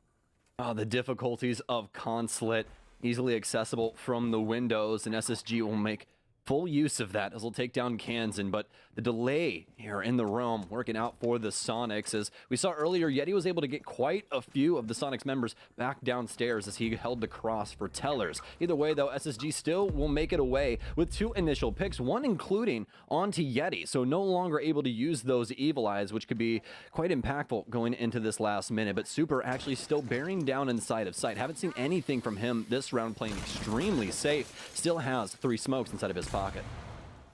Are going to fall back, obviously, now that we start to see parts of the garage getting opened up. No longer a safe harbor for those more forward aggressive players, especially with the timer ticking down as low as it is. Sonics now down by 2 players, having to try to play out these last 30 seconds in a 5v3. One of the few advantages they'll get, say, for the time, obviously, is going to be that positional advantage. They still have positions deeper into the site. Not only that, too, but Rexon very forward right now. Downs Bosco mid-drop on the hatch. Fultz as well, though, going to be able to try and exchange that out, but at a heavy cost as he's now down on the ground too. Another one falters out here. Fultz also getting eliminated, and just like that, a successful defense comes out from the Sonics in 3v5 fashion to steal the first round out of the hands of SSG. Now that right there is exactly what you expect from Rexen, but overall an amazing round from the Sonics. Incredible delay on the roam, able to force SSG into a makeshift plant in the last minute, and it ended up honestly giving them quite a bit of map control to work with. But the big caveat to that is obviously being Rexen continuously pressuring Spiral Stairs, and SSG just not really aware of the situation. They allow him to take control of that space. He takes down Lion, immediately rotates through the Z, doesn't even finish up the kill, by the way. He knows exactly what he's supposed to be doing for the Sonic roster and starts to flank immediately. Gets control of yellow, starts taking down targets inside of the actual bomb site. SSG just lost control too early on whilst trying to get that plant down. It should have been abandoned, and they should have tried to go for something else, but they didn't necessarily have the means to do so. Just have to try and throw it at the wall and hope it sticks. So SSG can't make it out of round one. Sonic's taking that on an exceptional flank. Both Aruni and Twitch gonna get 6 picked in from either team on the inside of this round here, so hiding those elements until, of course, the opposing team does see them. But not gonna be too much of a surprise, save for the attackers when they catch that first Twitch drone, but we'll see how exactly SSG will try to utilize that to get past both the bunker setup contained on the first floor, which is being double bunkered now by Rexen as he deploys some ADSs to the inside of it there, allowing for the defenders to hopefully hold a close position to the site until later on into the round, along with this top roam that we're once again seeing, currently being played by Yeti and Grixer. Rexen a little bit helping out with this too, I believe. This will be shifting himself over towards the admin and copy area, more than likely, if he stays up here.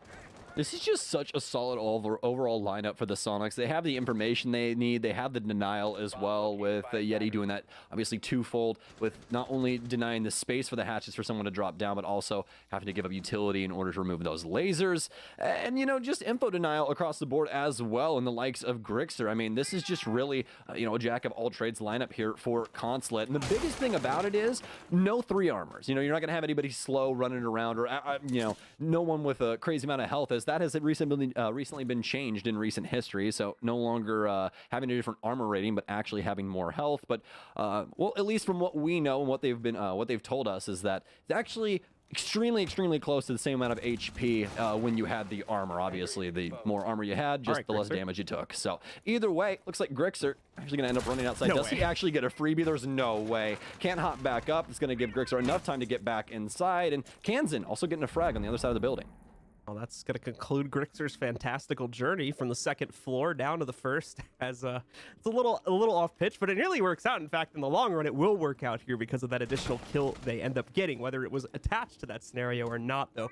Still the one that we'll have to take a look at the VOD review for. Either way, though, 5v4 situation once again here. This time, though, it's going to be for the Sonics as they take the edge in that early first half of the round. Yeti definitely still trying to delay. No, that's unfortunate. So Yeti's going to have to take the long way downstairs, as apparently we've invented invisible barricades. Just the defenders forgot about them. So yeah, you know, that's my lore reason anyway. Moving on. No, it's just that Yeti is so unbelievably incredible. He literally walks on air. That's what it is. He's floating. He can float on the frequency of the laser gates. He just starts humming, and then he gets, well, full shot in the face. Anyways, either way, all the memes we can possibly make, SSG still have an opportunity to try and win this round, but not before Kansan has a possible quad. He's looking for the fourth, has the nitro cell, finds safety inside of the closet so he doesn't blow himself sky high, but ends up making it out of it either way. Triple kill for him on the round so far, low on HB, but still rearing to go when it comes to these last 2 remaining members of SSG. Hot and Cold gets taken down from Yeti upstairs. He won't even have to use the escape hatch. Instead, it'll be a quad for the man inside of the closet. The Valkyrie wins it out for the Sonics, excuse me. Yeah, so thankfully the bug doesn't end up affecting the Sonics players too much. Should be noted, though, that it probably messes with the SSG play a little bit, as obviously I think they would run into the same issue. I forget if that bug is tied to individual players or not, but I don't necessarily know, to be completely honest with you. But I think sometimes it's tied to individual players, sometimes it affects everybody. It's been a while since it's happened to me, so I don't really remember it, but I mean, it used to just be the rubber band issue, but either way, you know, that's something that's obviously comes with new patches and all that kind of stuff, so that will be patched out in the future. And the good news is the Sonics were definitely ahead in that moment, so it's not the biggest deal when it comes down to it, but obviously something to look back on. Either way, though, the Sonics are almost halfway through their site rotations here, and that means they're going to be going to the last site on their site triangle, which is going to be split.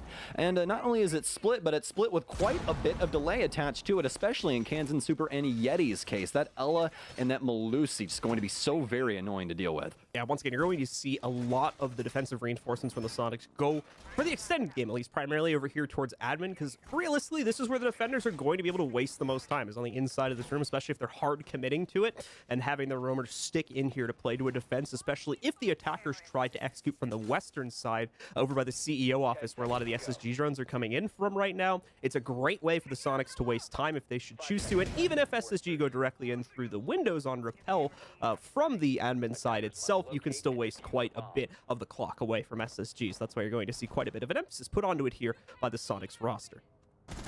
Oh, especially with the early aggression from the Sonics. This is something that we've seen quite a bit so far here on Consulate, just making sure to hold map control and delay SSG as much as possible. And Super just making sure to congratulate his teammate, just make sure that, you know, he knows that he's there for him as well. And either way, you know, not too much action from Super. He hasn't had to do too much besides sit in sight and do his thing. So he's been able to shot call and really play down to the last minute just like he enjoys doing. The Sonics roster has just looked so damn good so far. SSG trying their damnedest right now to fight back, but it's mostly been a pokey initial phase here from the Sonics that's delaying SSG or finding the Sonics those big picks and delaying this offense almost to a stale point, except for that singular round where they attempted their bomb plant. Super's just like, that was my spawn peak. I told him to do it. he just pulled the trigger. Yo, man, I told him the Yang. That's my kill. Either way, though, the Sonics, let's get off to that hot start with the 5v4. 2 out of 3 rounds now. They've gotten the initial kill here, so looking pretty strong here. Super, a little bit of a dangerous spot having been droned out, but he will be able to venture forward without too much risk to take care of that before quickly falling back into the depths of the basement, where at the moment there's going to be not a whole lot of contention from the SSG side of things. That is instead focused upstairs here, where we can see Fultz, and I don't believe he's alone. Oh, the pre-fire from Fultz.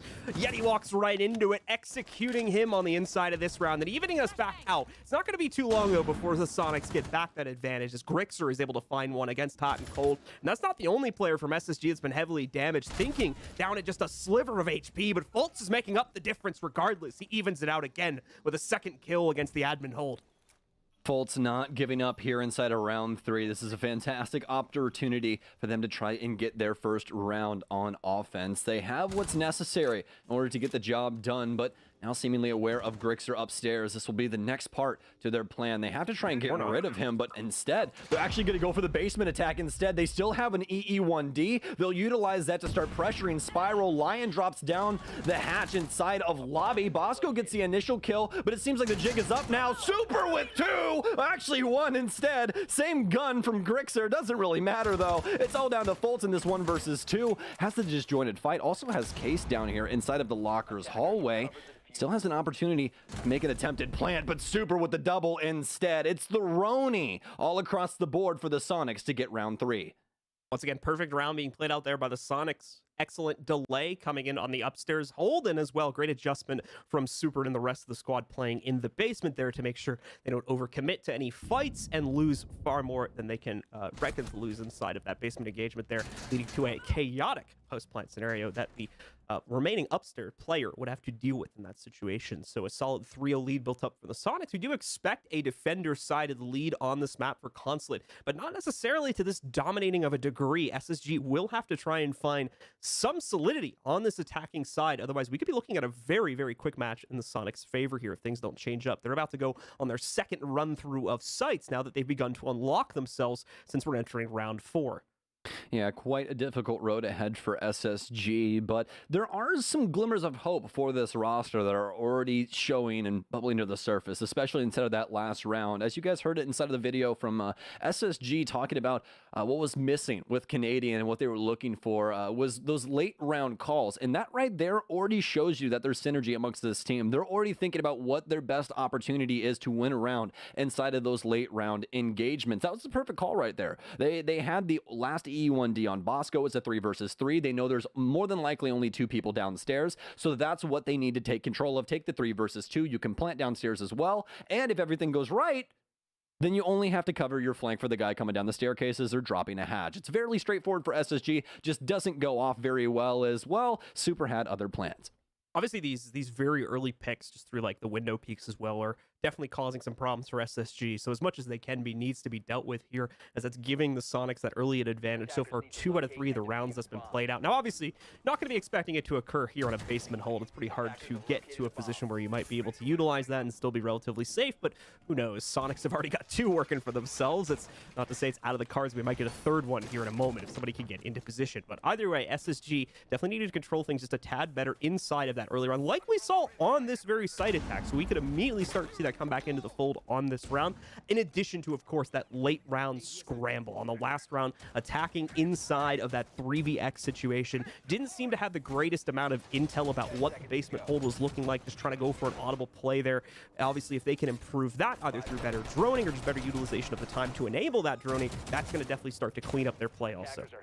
Well, yeah, well, especially inside of the round for the basement defense, right? Like, SSG actually ended up having the man advantage going for that execute. I think it was a 3v4 going into that, and it was really just Rexon on the flank that ended up taking that round by storm for the Sonics. They really didn't have any opportunity there besides that flank to go off, and no one really aware of what was going on around grass, all except for Bosco on the Lion, but he gets obviously taken down initially, so that grants enough space for Rexon to get a lot more work done, and work he did. Either way, though, looks like we will be headed back downstairs with pretty solid defense, and SSG changing up some things on this offense. Hot and Cold going to be adopting the Maverick. Nade still rocking the Habana and keeping some other utility pieces across the board, all except for what seems to be new with this Jackal. Bosco up on the roof right there. If anyone's wondering what he was doing, I believe he was looking for one of the Valkyrie cameras thrown outside as he was just peering through the trees for a second. But either way, he'll also be able to be nice overwatch here in case someone from the Sonics goes upstairs, tries to play window run out, or of course chuck some C4s from it. Because from what you guys have seen, SSG has not really gone for any sort of upstairs or even really a first floor clear. They're focusing entirely on the site, more than likely to resolve the issues from round 1, where they spent far too much time clearing out those first and second floor rooms, and then and then did not have an adequate enough time to attack the actual basement. So instead, now hyper-focusing on that in hopes that a greater renewed focus on the site is going to lead to better success. And it does present problems, though, notably here with Rexon already opening up that top-down angle and basically having quite a free kill on anybody that's going to try to rush through that garage door. This is basically Rexon saying, hey, I'm inside of piano, come get me. Because the SSG have already been able to get the panel open, and they don't necessarily want to attack like this. This is a terrible funnel right now. Anybody that goes through this garage is more than likely dead unless they have something serious to chuck at these defensive members. That might be where the Jackal smokes come into play. But as of right now, the Sonics look quite stoic to actually hold this down, especially with that top angle over the garage. I'm really worried about what that has to offer for the Sonics. Still have quite a few members offsite as well who could possibly play spoils to this situation. Frag grenade still going out for SSG. Rampy with one, but Rexon with that top angle yet again to take him down. Bosco going to pressure into Piano. He'll take one for himself, but not before he's traded by Kansan, starting to pressure Yellow. SSG end up on top of the pile. Yeti trying to battle back as he'll go for the rotate down low, but all of a sudden it's on to Kansan. SSG overcome the defense inside of Garage, leaving 30 seconds. Plenty of time to plant, but also plenty of time for Kansan to get the reposition and set himself up for this clutch. I like what we're seeing there from SSG. It's very risky, to be perfectly honest with you, but in this situation, it works out flawlessly. Just purely overwhelming the Sonics, it seems, by forcing them into way too many fights, way too quickly, and way too many parts of the map for them to be able to adequately control, as we saw there with the situation of, Super, for instance, getting overwhelmed on the inside of the basement, while at the same time, their Piano player also getting funneled. And while those players are able to trade on the inside of those fights and still bring the man count down for SSG, yes, that's true, but remember, in the early round there, SSG was spending all that time getting the information about what the actual site setup looked like. So even with those lower player numbers, that's just less stress for them on the actual push in through the garage doors as they try to get the diffuser down on the ground, and ultimately just plays into their favor that much further. Yeah, I think the biggest mistake there for the Sonics is more than likely what went down inside of Piano. Obviously, very strong positioning there for Rexon with the Valkyrie, used the impacts to open up the Piano floor, which obviously tells SSG, hey, someone's inside of Piano. Sonics more than likely know that, right, going forward into that round, but they didn't reposition in order to hold the areas in which SSG could attack Piano from. Most notably Yellow, because that's where Lion just flooded in and ended up killing their Piano player. It gets refragged fragged by their yellow stairs player, but you should have been holding that initially anyways. That's a really, really big piece of the puzzle to make sure that Rexen doesn't run into any issues. He's also getting pressured from lobby as well, but that one's fairly straightforward and expected as, well, we actually saw Rexen looking over there initially when it came to that clear from SSG, but the clear was just way too strong for that mid-level, and Sonics were not able to bounce back, especially inside of sight with what you were talking about with Super. All right, well, into another round here. Obviously a great rebound on the strategy for SSG coming off of that first round execute, able to correct it on the second run through there on round 4. Now time to see if they can do it once again, as we're going to be following that same sight line here. Sonic just go right to the lobby as well as piano hold, which was their second sight before as well, and time to see how SSG innovates themselves on this attack. Already 30 seconds into it, Grixer will get the early spot onto the walk-up. I believe it's going to be Houghton if it was the same player as last time, and indeed it is. So Houghton once again going to be trying to challenge towards this. I was still alive right now. Houghton having two different 3 players peek him here while trying to knock out the window panels, and somehow survives it, but then challenges it once again, finally. His luck running out, leading to his death, and we've got a whole lot more kills besides this happening. 3 more players have gone down while we've been talking here, and it's into a 3v3. Both teams still in an even heat. SSG with no building access as of yet. They were denied on a push in through the front door here, but they still have 2 more players ready to push themselves forward, with the third trying to get some pressure in from yellow stairs as well. You can see, though, the Sonics have their own defensive matrix set up. Yeti specifically quarantined behind that circle desk. Rexen and Grixer playing from alternate angles also to try and support this. Yeti actually fell back. He's going to wrap all the way back upstairs here to play into the angle he was in previously. Well, it seems like TSM isn't the only one with consulate issues, huh? I mean, you didn't get the Geo one, did you? Geo's having visa issues right now. Anyways, Yeti and the rest of the squad upstairs, still inside of this 3v3, locked in. Minute and 20 remaining. This has been quite the round so far for the Sonics. They've been able to rebound quite a few times, especially with this top hold, that which they still actually have. Looks like SSG might be trying for something a touch risky, but high reward here on yellow as they look to possibly just pressure the site. Rexen seemingly aware of the position. They have some Z-pings going on towards the top of yellow, so seemingly aware. Look at the Jackal track down as well onto the Jaeger, so have some extremely solid info to work off of, as well as, well, the positioning of Yeti upstairs as he gets taken down from Rampy, gets the cam as well from front desk, but now Rexen fighting back inside of stalls. He's able to take down one as these two continue to tussle back and forth.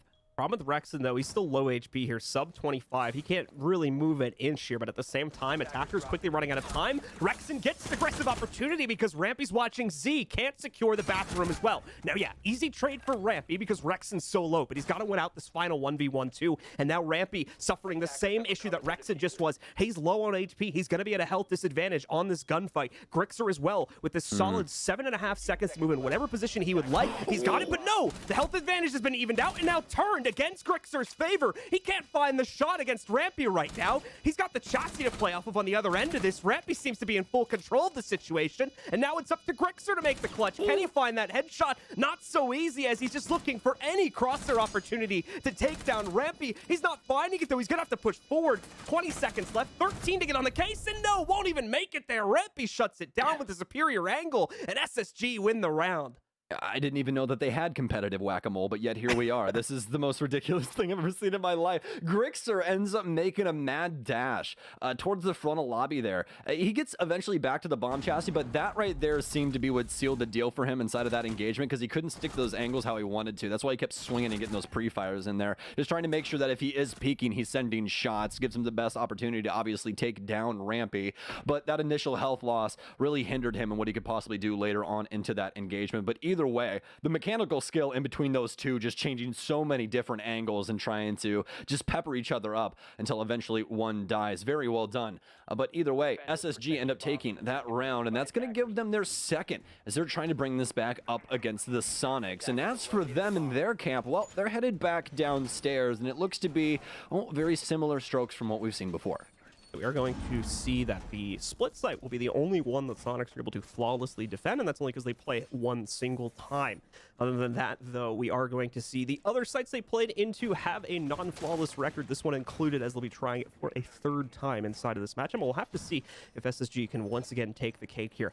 A big adjustment for them between the first and fourth rounds, where they did have to go up against this attack. Much heavier focus on just going directly for the basement, more importantly gathering intel on that basement setup and dealing with the utility that might have been inside of there much earlier in the round. This presented risks and that they had to take a lot of open gunfights in order to make the progress later in the round and clearing out the roam game, but it still worked out pretty confidently, I would say, in the favor of SSG. So unless they've got another strategy they want to show us here, I would expect something similar to come in on this round.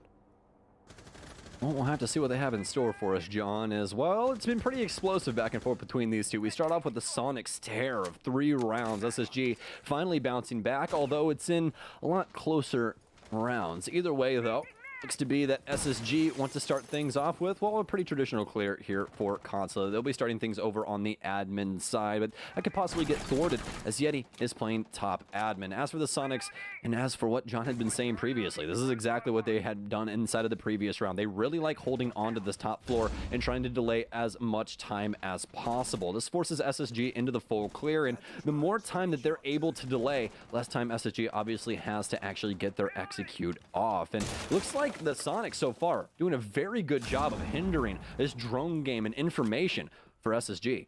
I'd say the Sonics have been doing a fantastic job of just wasting time overall as well here. Quite a few situations where SSG has really been stressed to the limit of the timer, has been forced to play into it, really only changing that scenario when we see SSG get off to a solid start and build their man advantage right from the very beginning of the round, which in this case, obviously we're not going to see that. Sonics take the early kill, nearly losing it on an exchange as a member of SSG peeks out over the top of the spiral balcony there towards the top of it. Houghton will actually be able to confirm the exchange a few seconds later though, but it's in a detached fight. At the same time, Grixer, still a threat from the top of yellow, takes out Fultz and reacquires the advantage for our defending team. Bosco is going to look to try and trade once again, but can't meet his opponent on the cross. Grixer is going to be able to escape, and I believe should have a hatch opening somewhere here to make it downstairs. Maybe not. What's up? Bosco going to cross him instead, takes him out with a quick headshot and eliminates him. I'm like, was that a single bullet? Did he fire 1 bullet and kill that guy? That was, whew, okay. Anyways, if that did happen, hats off to you, Bosco. That was actually just incredible. But either way, the Sonics have been playing this extremely well so far. Able to get that Jackal pick initially. They end up losing the potential value of that from Grixer, obviously getting taken down, but he'll 1-for-1 himself at a minimum. So we're here inside of the 3v3. Still hard destruction for SSG. Most drones down, all except for Bosco's, which is more than likely holding a flank, but they'll miss drone. Yeti inside of the corner here, still has ADSs to work with as well. Can't get the flick down onto Habana. Attempted refrag here from security, but seemingly can't find Nade's head through this breach. He's going to double stun and start to pressure. He needs to get this plant down, but Super still has a singular toxic babe. He'll throw that forward, but it's the peek from Nade as Rexon can't read the situation correctly. The last EE1D goes out from Bosco, and it's Super, the captain of the Sonics, to attempt the clutch. He's got solid position here on yellow. 0 utility to actually use as of right now. Hops into the garage bay, not able to get it done up against Bosco as SSG will equalize on their offense. Bosco and Thinking Aid with some really great individual play there. Bosco, more importantly, with a catch against Grixer over by the piano connector to lobby, and then inside of the late round shutting down Super. And obviously inside of the site, Thinking Nade doing so much of the work, interrupting mid-plant to take down the player that was rushing him from left white van. And I believe he picked up 1 more kill over the process of that round as well. Don't know the specifics on that at this point in time, though. Either way, though, a great effort between those 2 players to make sure that SSG are really able to, up until the very end at least, kind of trade their way to victory, as that was a scrappy round. Both teams constantly bleeding out their player count, but ultimately to serve into SSG's favor as they are able to tie it up, a full 3-round run for them after Sonic did the very same thing at the beginning of the first half, now leaving us even as the teams will switch sides. Well, this is something that we heard a lot about in between, obviously, Stage 1 and Stage 2 with 6 Invitational 2021 wrapping up and us finally getting international competition back. Which region was the best? What happened there? Oh my gosh, there was just so much action. Well, guys, it's LATAM. LATAM is just so elite at Rainbow Six Siege, and we heard a lot of teams from across the board, from across the regions, talking about why they're so good and the changes that people wanted to make to their teams possibly to sort of mirror, but obviously bring in their own style to more of that style of play, meaning obviously rounds moving a little bit faster, going away from those last 20-second executes and really trying to combat the defense or the offense very early into the round and make them work throughout the round to gain map control and actually fork up that utility, rather than, hey, we're just going to sit inside of Eternal setup and you guys can kind of wait 2 minutes and then try to attack the site. Now, moving into the first of SSG's defensive rounds, we will see how exactly their strategy, more importantly their play style, may end up differing from what we saw from the Sonics in those previous 6 rounds. You still have the very large emphasis on the upstairs hold, and it extends down to Spiral on the first floor as well, kind of between the first floor and the basement there. So you got Rampy doing most of the heavy lifting when it comes to the second floor, though he does have support in varying extents. You can see Houghton just moved up the Visa stairs to assist him here, and I believe throw down the last remaining pests that he might still have in his inventory now that they have a clear picture of the early push from the Sonics, focusing pretty heavily on that console side. You can see 2 players on rappel for it, and I believe 1 more drifting towards the yellow area also to try to put some pressure there. A very big focus on the drones right now for the Sonics, and that extends their utility here for Yeti as well, as he's already thrown out 3 of those Argus cams, one of the last ones going down here on the the back of Spiral now in order to give them that extra piece of info. Well, fantastic information across the board from the Sonics, but that means they're going to have to do something with it. And they've already got a lot of control upstairs. I really like the operator lineup that they're running right now as well, especially with Yeti on Sam Fisher, bringing that secondary hard destruction as well as all those cameras. Just so potent. And obviously run amok of this round for the Sonics if given the right circumstances. But paired with an IQ, that's going to make IQ get a lot more traction, because it just seems like Sam Fisher is just, you know, one big area of utility. He's got secondary hard breach. He's also got our recent secondary explosive round as well.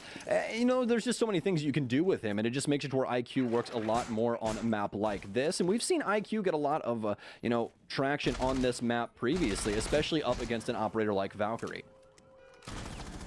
Nope, time getting low. The Sonics being brought down to their last minute of time they have here. A little bit of a mess up from Kansas. Going to knock it up a 40 of his HP. Certainly can't help, but the kill against SSG is not really going to be helping them too much either. Thinking Nade goes down. That's also going to remove the movement capabilities from those evil eyes, as well as any potential denial that could have come from him off of those eyes in the late round. Nice Nitro Cell coming out from Houghton. Takes out Grixer and evens the player count once again. With 30 seconds left, the Sonics don't have a whole lot of time to sit here and think about how to correct the mistakes. They just have to go, and unfortunately, they still haven't even dealt with the upstairs room. Not only to account that, but you've got Fultz close to the front of the site, causing problems as well. Houghton strikes again to take out Yeti. Kansan trying to make a push forward against the upstairs room now, but it's too late. Down to just 2 players. Fultz makes the push up yellow to take down Kansan, and while one more exchange has gone out in the favor of the Sonics, it's not really going to matter for much here, as Super is up against the world, and he can't come out with the clutch. SSG take the round. Way too difficult for the Sonics to try and get that plant down there. Yes, they had all the cameras to try and cover the flank, but that doesn't necessarily help you when a Vigil is roaming. And honestly, that isn't necessarily what happened at all with that round. Rampy just happened to be on roam. That was really about it. He really only delayed Kansan a little bit before he eventually died to the, I believe, it was a Vector. I'm trying to remember the operator's name right now. It's escaping me. But either way, ended up dying to the player Pipes. And yeah, they're able to get control of Yellow as well as start attempting inside of Garage, but no real pressure in the spaces that they needed. They wanted to try and work it through verticality, especially with the sledge, but we saw what happened with that with Hot and Cold.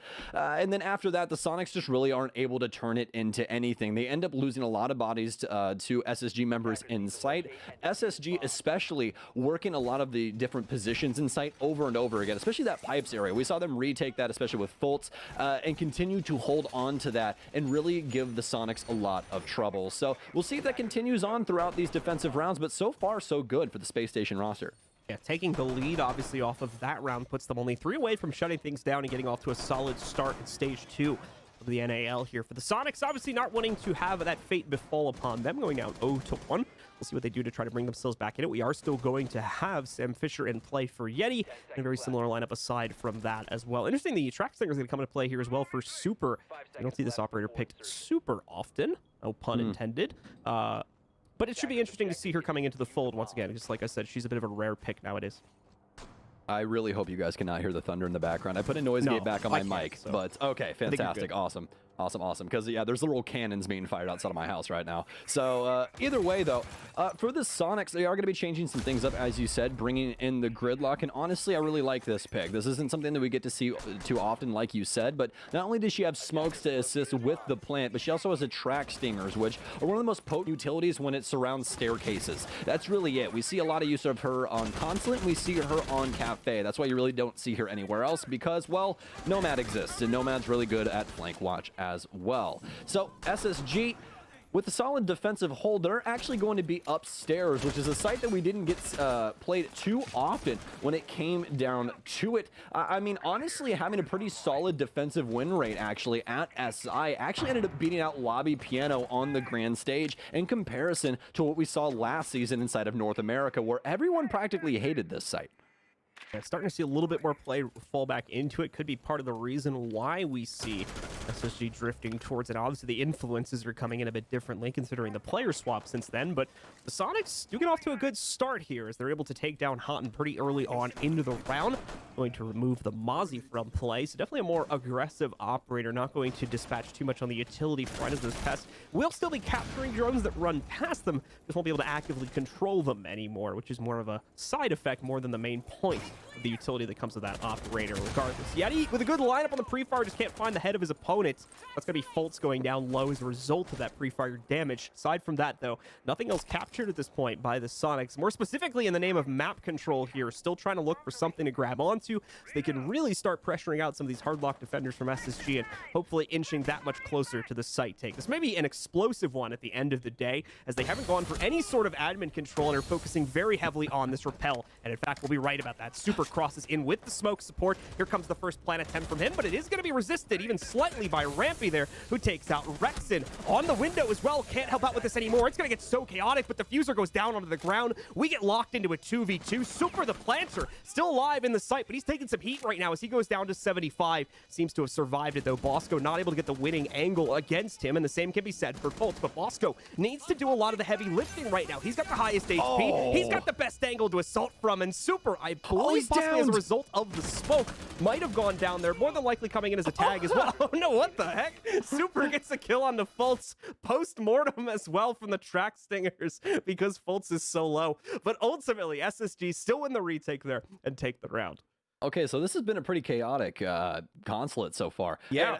I mean, hey, Execute going off almost right when you were talking about it as well. So nice little caster's curse there. But that's the thing about consulate, John, especially about that top floor, is that the Execute might not seem like it's going off, but that's because they simply haven't smoked anything yet. That's all it is. They literally smoke the angles and swing in through windows. Consulate's top floor is practically like 80% window play. You can access so many different things from those avenues, and they abuse every single facet of it, only holding on to yellow there. I think they also had a cross angle from bathroom or connector. I'm not too sure on that, but the smoke's working out extremely well for Super. He's able to get the plant down, but obviously it's the post plant that goes south for the Sonics.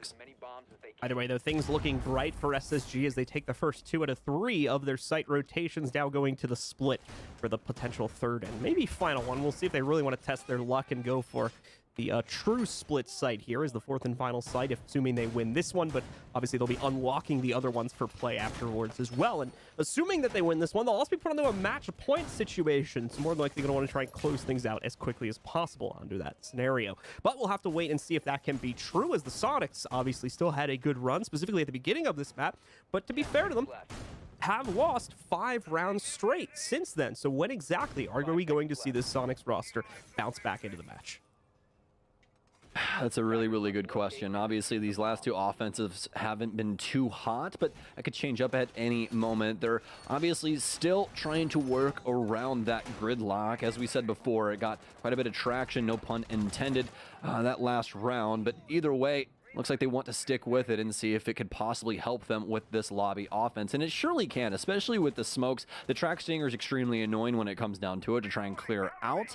But, I mean, we have impacts on the defense and quite a few explosives to boot. So still some useful utility for them to combat that. We'll have to see how that breaks down later. Either way, though, the Sonics will be starting things off on the east side of the map as they start to chunk this up. Already running into a few problems is, well, Rampy currently on Soda Machine.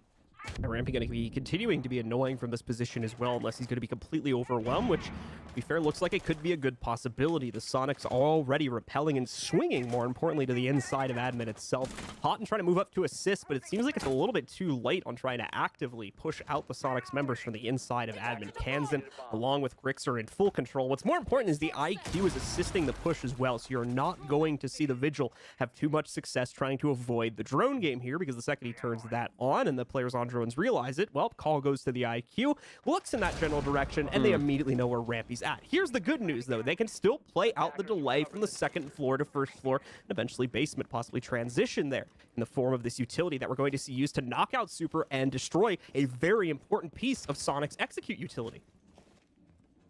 Sonics making solid progress so far, but as you said, Super now gone, no more track stingers, and more importantly, no more smokes, which we saw them use to their fullest potential inside of that previous round. SSG still with a very solid defense and great hold upstairs. Rampy attempting to get rid of a drone to, Just can't find it. Give Fultz some more breathing room, and as you said, can't find the drone. But if Rampy's just like, you're on your own, bud. have fun with that one. Hey, I might be able to flick the backpack on and off for you a couple times, so that's really about it. You're gonna have to kill the guy. I'm no murderer. I just got a backpack. Either way, though, this has been quite the round so far for SSG. Right after they clean up Super, I mean, it's just been slowly backing off and, well, leaving Valkyrie inside of the stall upstairs to play for a late flank, as well. No Sonics member is actually going to check it. So Fultz very safe here for the time being, and obviously the Sonics still have to get an execute off some way, somehow. Seems like they know exactly where this Ash is. Rampy gonna run in, and actually, no, they don't have any insight on this at all. Instead, he impacts to let them know that they're gonna make the rotate, but instead, he'll get a Sonic surprise, and the Sonic surprise yet again as they get a plant down inside of lobby. Grixer gets a kill. Nade refrags onto Yeti inside of Circle Desk as well. As SSG, it's all hands on deck as Fultz finds the double. Now, SSG are recovering. A weird lapse of info, it seems, on what was going on in front lobby to allow the plant to go down in the first place, but they're slowly getting back under control. That's until, of course, Kansan picks up that very important kill upstairs. That's going to take a whole lot of pressure off of Grixer. Hot and Cold's able to hold on his own. Now he can reignite it back against Grixer since he's the only player standing here. Seemed to have had the lineup against Thinking Nade's head, but apparently not. Thinking Nade wins it instead, once more with the Alda as he shuts down this round and pushes SSG up on the map point. Never cold, always hot, hot and cold with SSG currently up 6-3 on the Sonics for their first map. Did you think we were going to be saying that? I didn't think we were going to be saying that. Not to this degree. I mean, like, I thought we would have a close game to a certain extent, just considering the caliber of these players, of course, but didn't think SSG was going to give us 6 consecutive rounds in a row. Quite likely 7 if they close out this last one on a basement defense. I'll be really honest with you, Cyano. I could have told you that one right there. It's going to be a Sonics timeout. They need to go back to the drawing board and figure some things out here, because as of right now, this is not working. And mostly it's due in part to SSG's very aggressive holds on Roam. This is something that they've talked about, that you're not really going to see anything that is very similar to what SSG has been doing in their past. We haven't seen SSG be this aggressive on defense in quite some time. Like, obviously they have roams. We obviously all know them for, you know, Clubhouse and what they've done with that map. But to the degree as of this, is leaving somebody on roam and making sure to play out these situations, it's just such solid work for them right now. And that's why they got these 6 rounds in a row. The adjustments are unparalleled right now inside of this matchup. But now the ball is in the Sonics court. They have 3 rounds to run it up to just overtime. And then past that, they still have an opportunity to win. But we have to hit that first goal first. SSG certainly looking impressive, though, if this first match is any indication of the performance we can expect from them in the future. Either way, pause time is going to conclude, and we're going to go back into the game. Hopefully, the Sonics were able to come up with a winning strategy on this basement attack to get them out of this tough position and that much closer to overtime. We're going to get an interesting 6-pick as well from the SSG camp. Not too interesting when you consider the overall implications of the round, as we're going to go from the very fun and interesting active pulse play to the man with the electro sticks. So, going to be a little bit more straightforward in terms of how the overall team composition lines up, but is going to give a little bit of a surprise to the attackers here, as they won't find it so easy to deal with mainly these 3 barricades on the garage that Fultz is now reinforcing and will electrocute in just a moment. Okay, so Sonics obviously knowing where SSG are going to go back to. I like the adjustment they have here. They're going to take Yeti off of 0, which didn't really seem to get any traction at all, John. I don't believe they got any mileage out of it. No flanks really covered. I mean, they were able to pop a hatch with a secondary utility, and obviously Yeti was able to get a frag or 2, but when it comes down to his utility usage, it didn't really seem like the Sonics were getting what they wanted out of it. I think the ace change here, especially considering that they're attacking Garage, is definitely one to call home about. Yeah, I mean, we really only followed his cam work on that single round where they were attacking. I believe it was the upstairs site, if I recall. Or actually, I think it was the basement hold, if I recall correctly. But a large majority, if not all those cameras, got used against the first floor hold, where they seem to have been expecting a lot more resistance, and ultimately, those cameras didn't seem to give them a whole lot. So that is judging it based off one round, to be fair, which isn't a super fair conclusion, but it's all the greatest info I've gathered, at least off these previous rounds. So if that's any indication, then I agree with the switch away from it. It doesn't really seem like it was contributing all that much to the overall info game from the Sonics. Man, if I wasn't an SSG fan before, I sure as hell am now. This setup inside a bathroom just looks so stellar. Triple ADS, double WMI discs. They burnt the WMI discs very early on here that Rampy gets inside of the prep phase, and he's going to just keep tossing up this hatch. That's exactly what I thought. So as of right now, you have to throw 6 things inside of that room just to get the deployable shield. So, good luck. I don't really know what else I have to say there. That's just so well done from SSG to set up that bathroom. So we're going to see if the Sonics are able to work their way past this, or if they will ultimately falter to the renewed strength. The new 5th of SSG, along with, of course, the old strength coming in from the previous members as well. Either way, looking strong here today at a 6-3 scoreline. Going to try to make it 7-3 on this round, but the Sonics, such a solid performance inside of those first 3 rounds. They, too, were looking like a force to be reckoned with, but all that has gone away. Will we get any of that back? Or will it all fall by the wayside to SSG running a complete 7-round gauntlet in order to complete victory on their first day of Stage 2? You see, the Sonics have made a decent amount of progress, specifically getting themselves piano control, but here's the problem. Hot and cold, still nice and cozy on the inside of the bathroom, and it's not going to change anytime soon. They will have to come up with a solution to that sooner rather than later, and unfortunately, there's not a whole lot of soon left with only a minute remaining on the clock. Yeah, might as well install a fireplace inside of that bathroom because that man is lounging in there. He is not leaving anytime soon. Obviously has the escape hatch, but that is the last resort, and I mean last resort for Hot and Cold. He's going to hold onto this shield as long as he possibly can. They already have Rampy rotating around as well. He's worked his way into Visa office, is going to be holding all the way towards benches or Z, whatever you guys call it, but this is going to make things quite difficult for the Sonics as they try to rotate out and go anywhere else. Rampy already has the cutoff for Spiral, so they really can only operate around Garage in yellow as of right now, although they more than likely don't know that. Smoke's now out as well. We've hit the 30-second mark, and that means Bosco can start burning things as you'd expect from one of the best smokes in the entire world. And this is going to make things even more difficult for the Sonics as they don't have another avenue to actually enter the garage. Only a singular one, but now the trades ensue. 4v4, Super starts the plant, and he's going to find some safe harbor as well. The smokes actually assisting him that he's dropped, and that'll get the plant off as it goes down into a 3v3, make that a 3v2. Grixer, excuse me. Now with a triple kill on the round, and Sonics set up to take their first offense. See here, thinking Nate going to be able to fire back, though, wins a very important gunfight versus Grixer, and now it's these 2 remaining players with such low HP. The important factor here, though, is they've got the top-down angle to go against the diffuser, so this is not going to be an easy retake at all. In fact, they've now completely re-rotated back downstairs into the basement itself, thinking Nate can play close to the chest. This is a little risky, in my opinion, here, just because they're going to expose themselves to more direct angles, such as that, but they need to get back in here, need to get on the diffuser, and unfortunately, cannot get the job done. The Sonics will be able to hold on in that post plant there and take control finally of an attacking round for themselves, breaking the streak from SSG, and more importantly, keeping the Sonics in the match for one final round at least. Still need to run the next 2 flawlessly, though. Otherwise, SSG still looking at a win here today. Fantastic play from the Sonics. Minimal control, but major reward. They're only able to hold on to Yellow, Stairs, Piano, and Garage, but they're able to play the cutoff so very well, especially for the positioning inside of Garage. Able to take down quite a few members, use those smokes to the full advantage, get that bomb down, or case down, in fact, and actually able to just play it out from there. The biggest thing there for the Sonics was obviously the off spot that Super had to put it because of the smokes coming in and all the other utility going through. He had to just plant right in between the 2 cars, which is a usual spot, but it's kind of hard to defend, especially with the way that they ended up breaking up the garage. So that'd more than likely have to be stopped from someone swinging yellow or some vertical play. So the Sonics try and hold on to those 2 avenues, and they actually end up winning out through that. It's the trade game once again, John. These 2 simply cannot combat each other without somehow ending up on the same man count. Such a close matchup here, but now here's going to be the issue for the Sonics. They go up against unfamiliar territory, specifically when it comes to how SSG set themselves up.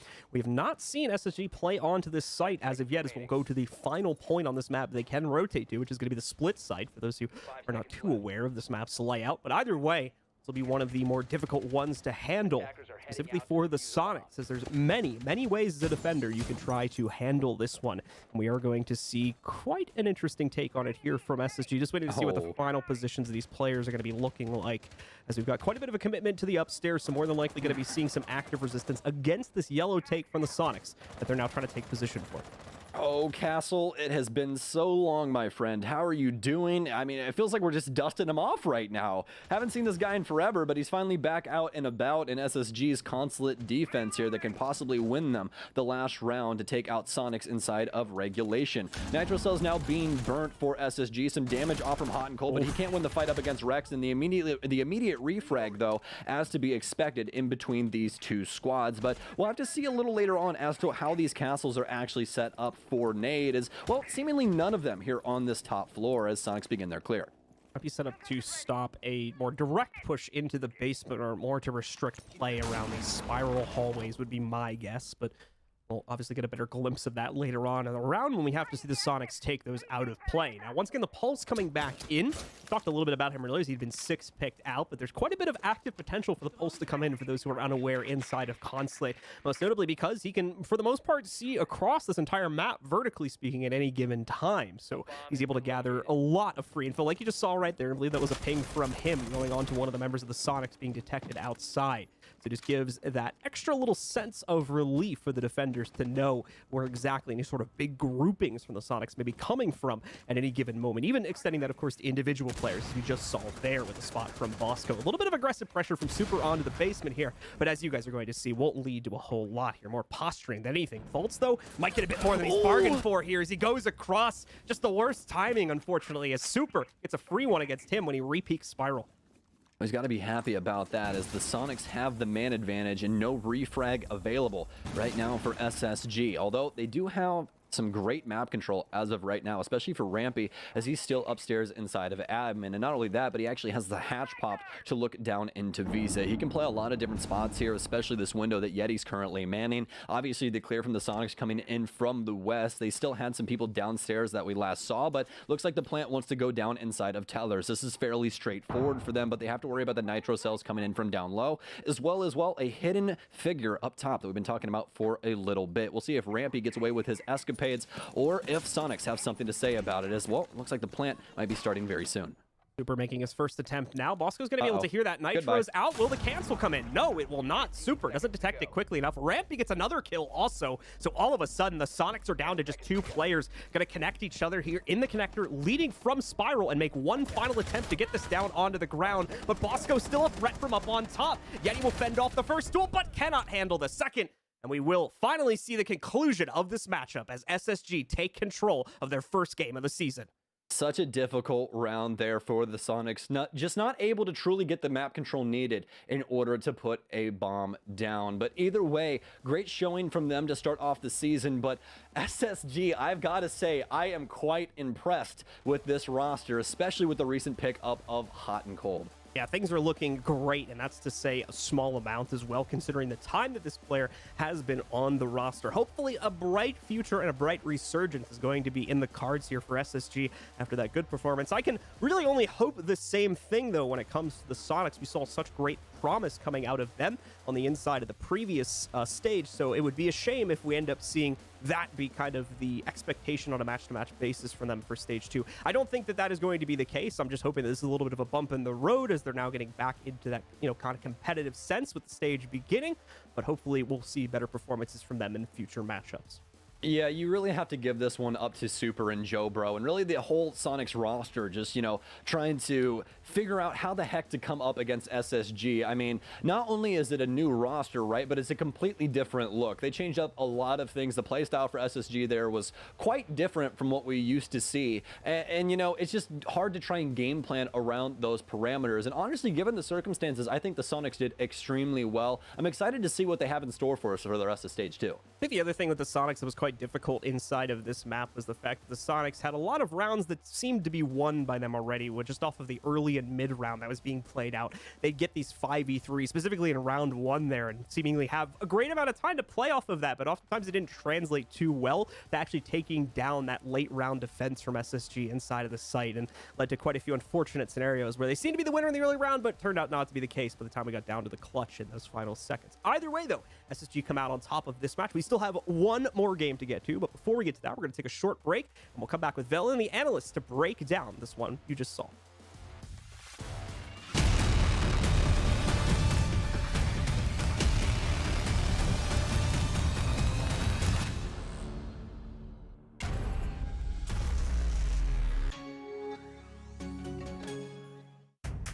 What does it take to call next?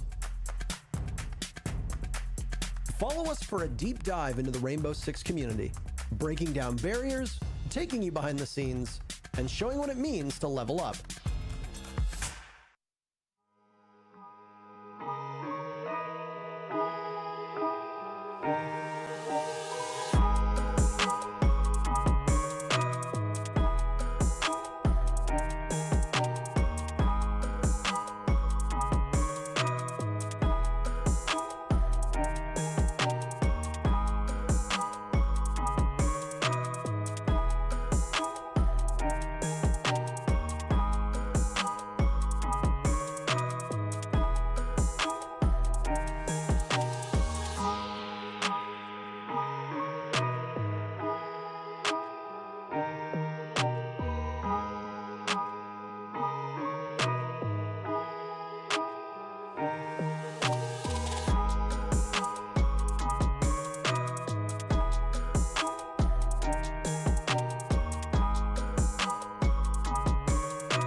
Ladies and gentlemen, and with the highlights coming right in hot from Predator Gaming, listen, this game was not what I expected. Looks like Sonics, they started off hot, they got their 3 wins, and fellas, it just fell off. Space Station Gaming took control and took Consulate 7-4. So, I thought I had the wrong prediction on this one through the first 3 rounds because it was 3-0 and SSG decided to take their tag time out before round 4. Then 6 unanswered rounds come back to back to back to back to back to back, and all of a sudden, the Sonics can't find an answer. They're looking for some sort of reprieve. It comes finally with 1 round on attack, but SSG closed things out and it ends in a 7-4. SSG are back, baby. That was quick. Their resiliency and the way that they worked together on those role changes worked pretty damn impeccably. This is one of those rounds, or one of those games I really wish was going longer and longer because it was so fun to watch. The fragging was insane from both teams. Space Station definitely coming out ahead, and as we've got the stats pulled up now, you can see exactly who that was. But really impressive stuff from these players. A very fun game, very focused on the kills, and yeah, this was a good one. And take a look at the stats right now. Rexon on top for his team, tied with Kansan for 11 kills, both 11-9, looking like twins. But it's Votes on top, 12-9. Looking strong for Space Station, but you know who's not on top of the leaderboards for Space Station, who's used to being up there, Jesse? Who is it, Valley? It's going to be the one and only Hot and Cold. What are your thoughts about that so far? We saw his debut with SSG. Yeah, I mean, Hot and Cold, I called him the hottest pickup of the year. Definitely not looking like it right in this game, but yeah, it's his first game on a new team. I'm not really that worried about it. I'm not that concerned. Ultimately, the team did quite well, even without him being the #1 player on the server. So Hot and Cold's got different teammates now, right? The expectations are a little bit different. I don't think he should be too worried about it. I don't think SSG are worried about it, but it is kind of funny that he was like the biggest roster move and he bottom fragged. Yeah, most definitely. And Jacob, what are your thoughts about the roles that we see from Space Station Gaming? There were a lot of questions, especially between us, before the map even started. So a lot of this actually lines up with something that I heard before the stage began in terms of where they were going to end up going. Which Hot and Cold were we going to see today? Was it going to be the DZ support Hot and Cold? Oh, hi, Spawny. Well, Oh, Bye, she's gone. Spawny. Well, see you later. Was it going to be the DZ support hot and cold, or was it going to be the Mirage Sledge hot and cold? Turns out it was the Sledge one. He played a lot of Sledge. He had roaming operators selected on defense. Even if he didn't top frag, he didn't have to because he was playing into those roles with the verticality very well. Thinking Nate was the one playing hard support, which we've regarded him as one of the best flank watch players probably in the entirety of Rainbow Six, and now he's not really focused so much on the flank. He has a different job that he has to attest to now. Rampy still flex frag, Bosco still playing smoke on defense, even though he is more flexible on attack, and that it's Fultz who's cleaning up most of those entry duties like he always has. So if anything, Thinking Nade's roles changed, and I want to say Rampy on attack, he just wasn't really playing fragging operators or like playing with the intent to get kills, but still, this is the new look SSG. Wasn't sure what unrecognizable would look like, but this is very different from Space Station. You're right. And speaking about Sledge, Jesse, you had some criticism about there being a lack of Sledge on the side of Sonics. I mean, we didn't see much of it either, or even Super's Lion. That's something I was really looking forward to seeing. Yeah, I mean, this is kind of weird just to me, right? Because like we talked about in the pregame, Sonics didn't really play Sledge in stage 1. They only had one round where they ever chose the operator. It was Yeti for one round in stage 1. And it obviously worked out for them. I think a large part of that was they were playing Oregon, which is probably Sledge's worst map in the entire game, and they were playing Club for 7 of their 8 games, which is a good Sledge map, but it's not necessary, right?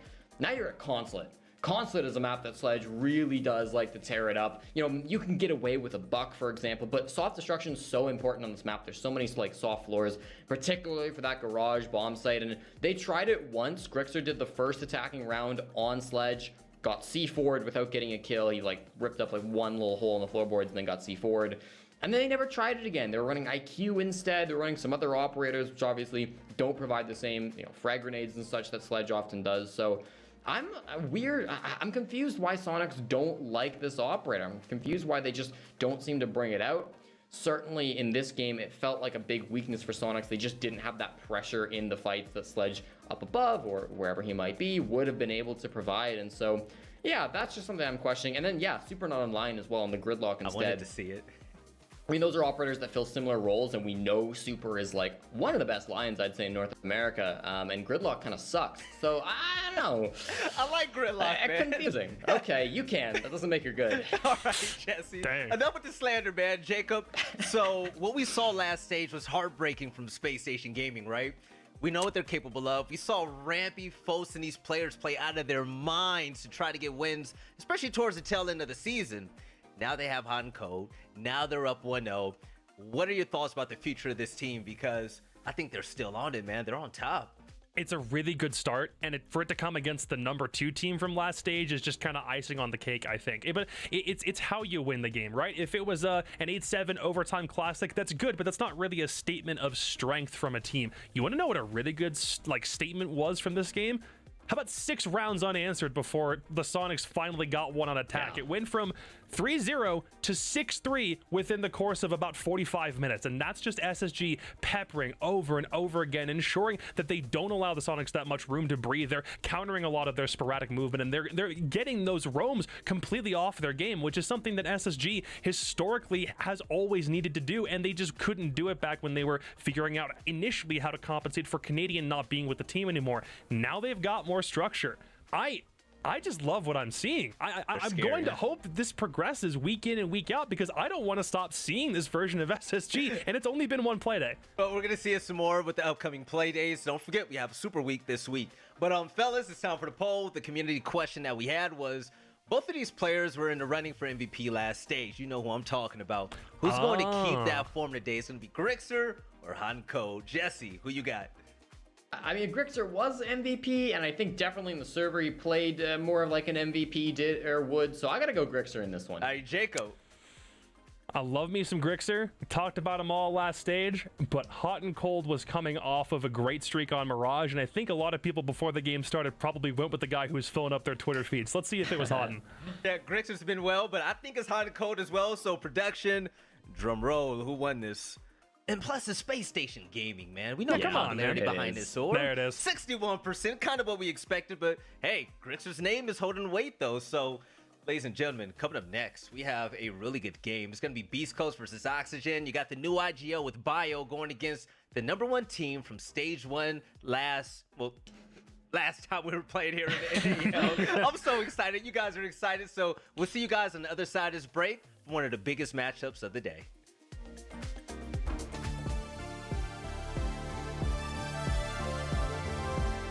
Laxing Oxygen, first place inside of North America. When I joined the team, I never imagined us getting first on the first stage of NAL because we're just starting. We just made roster changes. Our main focus was just getting top 4. We didn't expect to do as well as we did. SI was quite an experience just in terms of bringing on 2 younger talent. It was our first SI with Kino and Yog. I think we performed really well. I think it was a lot of pressure for the whole team.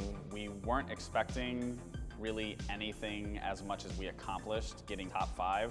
That in and itself was an accomplishment that we were all pleased with. The last SI was an amazing showing for how far we've come, so I'm proud of the team. The more international teams we play, the more we can kind of just pick up different pieces from each play style to benefit our team. NA has a really structured style of play, and it excels very good versus other North American teams, but it was very obviously shown that no matter what structure you have, Brazil, just the amount of firepower that they have and the way they play together will always beat that. They were really, really good this event. It was really hard to adapt to them. Their play style is so different from like NA and EU. Very high energy, I guess. It's hard to get used to. There's a lot to them that we're gonna try to incorporate into our play. Just yesterday, we just started our little like boot camp stage 2, and we were like thinking of strats that the Brazilians made. We're just gonna take some of the tricks and things that we've learned from the LatAm teams and just incorporate it more into our style of play. Vibes have definitely been way better than they've been in a long time. We're also at the strongest that we've been, and even with that being said, just being with Kino and Yog, just the vibes that they give off just really mesh well with me, Fox, and Vert. I just like the energy that everyone on the team has. Everyone gets along really well. It's fun to play with those guys. We're just focused on this stage first. I think that's like our main priority to finish top 1, but we definitely want to finish top 4. From there, we'll just focus on the August Major. So sometimes I stream. I know it doesn't happen. It's kind of once every blue moon at this rate. But there are a lot of people sometimes who come in and ask me, what's the best method of going pro? And the first thing I always tell them is, well, you need to not suck at Siege. So that's the first thing off your checklist. If you don't suck at Siege, maybe there's a chance you can go pro. But what's the next step after that? Well, you can play in some T3 and some amateur leagues like our friends at CCS or something. And maybe if you win some of those, then that's proof that you don't suck at the amateur scene. So that's also good. But what's above that? Well, right above the amateur and the T3 scene in Rainbow Six is the T2 scene. And that's where North American Challenger League comes into play. If you didn't know, there are 3 players who played in North American Challenger League from the previous stage when I was talking about it in stage 1 that are now in the NAL for stage 2, and all 3 of those players most decidedly don't suck. So if you're interested in seeing a whole bunch of players and teams just below the NAL circuit itself and figure out what the next generation of superstars looks like coming from that system, then head to twitch.tv/R6esportsNA. Over the weekend, starting up this weekend, is the next stage of Challenger League. Head over there, figure out what the next bit of competition looks like, and if you're keen on trying to get into that system yourself, there are qualifiers that are opening up for stage 3, but the only way you can win is if you don't suck. We'll be right back with our last game of the day, Beast Coast versus OXG, after a very short break. Don't go anywhere.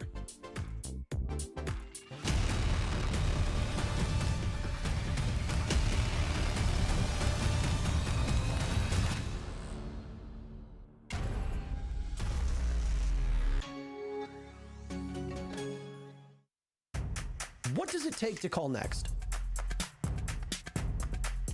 Follow us for a deep dive into the Rainbow Six community, breaking down barriers, taking you behind the scenes, and showing what it means to level up.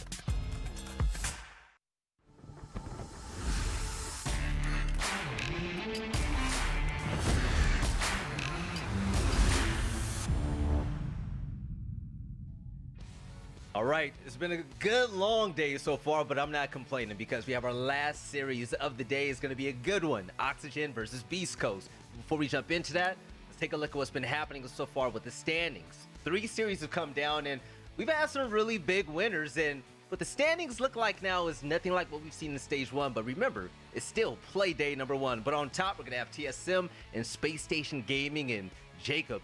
It just feels normal to see it this way, right? I was gonna say, we haven't seen this since last year. All like 3 of the teams that were in the Big 4 are suddenly 1, 2, and 3 on the leaderboard, and all of a sudden OXG has the opportunity to join them back up there. Oh no, are we gonna have another major that sees all of 4 of those teams go back to back to back again? Day one, man. I don't know, man. So far they're looking pretty good. All right, but you know what? Even though it looks familiar, I was really happy with the unfamiliar that we saw with the last standings. But this is gonna be a big one because Beast Coast, they had a really big team change that we're going to jump into. But not only that, it's going to be Oxygen, who has been running crazy so far. So, fellas, let's break down this team. And Jesse, talking about number 1, Yaga, Kino, they've been going off. Laxing, Foxy, and Vert, they look comfortable. What are the expectations for Oxygen Esports, who ran crazy in Stage 1? So I think the expectations have actually changed a lot for Oxygen, right? You look at their first stage coming into things, they've got 2 rookies on the roster. You know, they are a top 4 team, but they're kind of just on the edge there. You'd like to make top 4 again. If you don't, you know, you might be able to climb back up there in a bit. The expectations were kind of mid.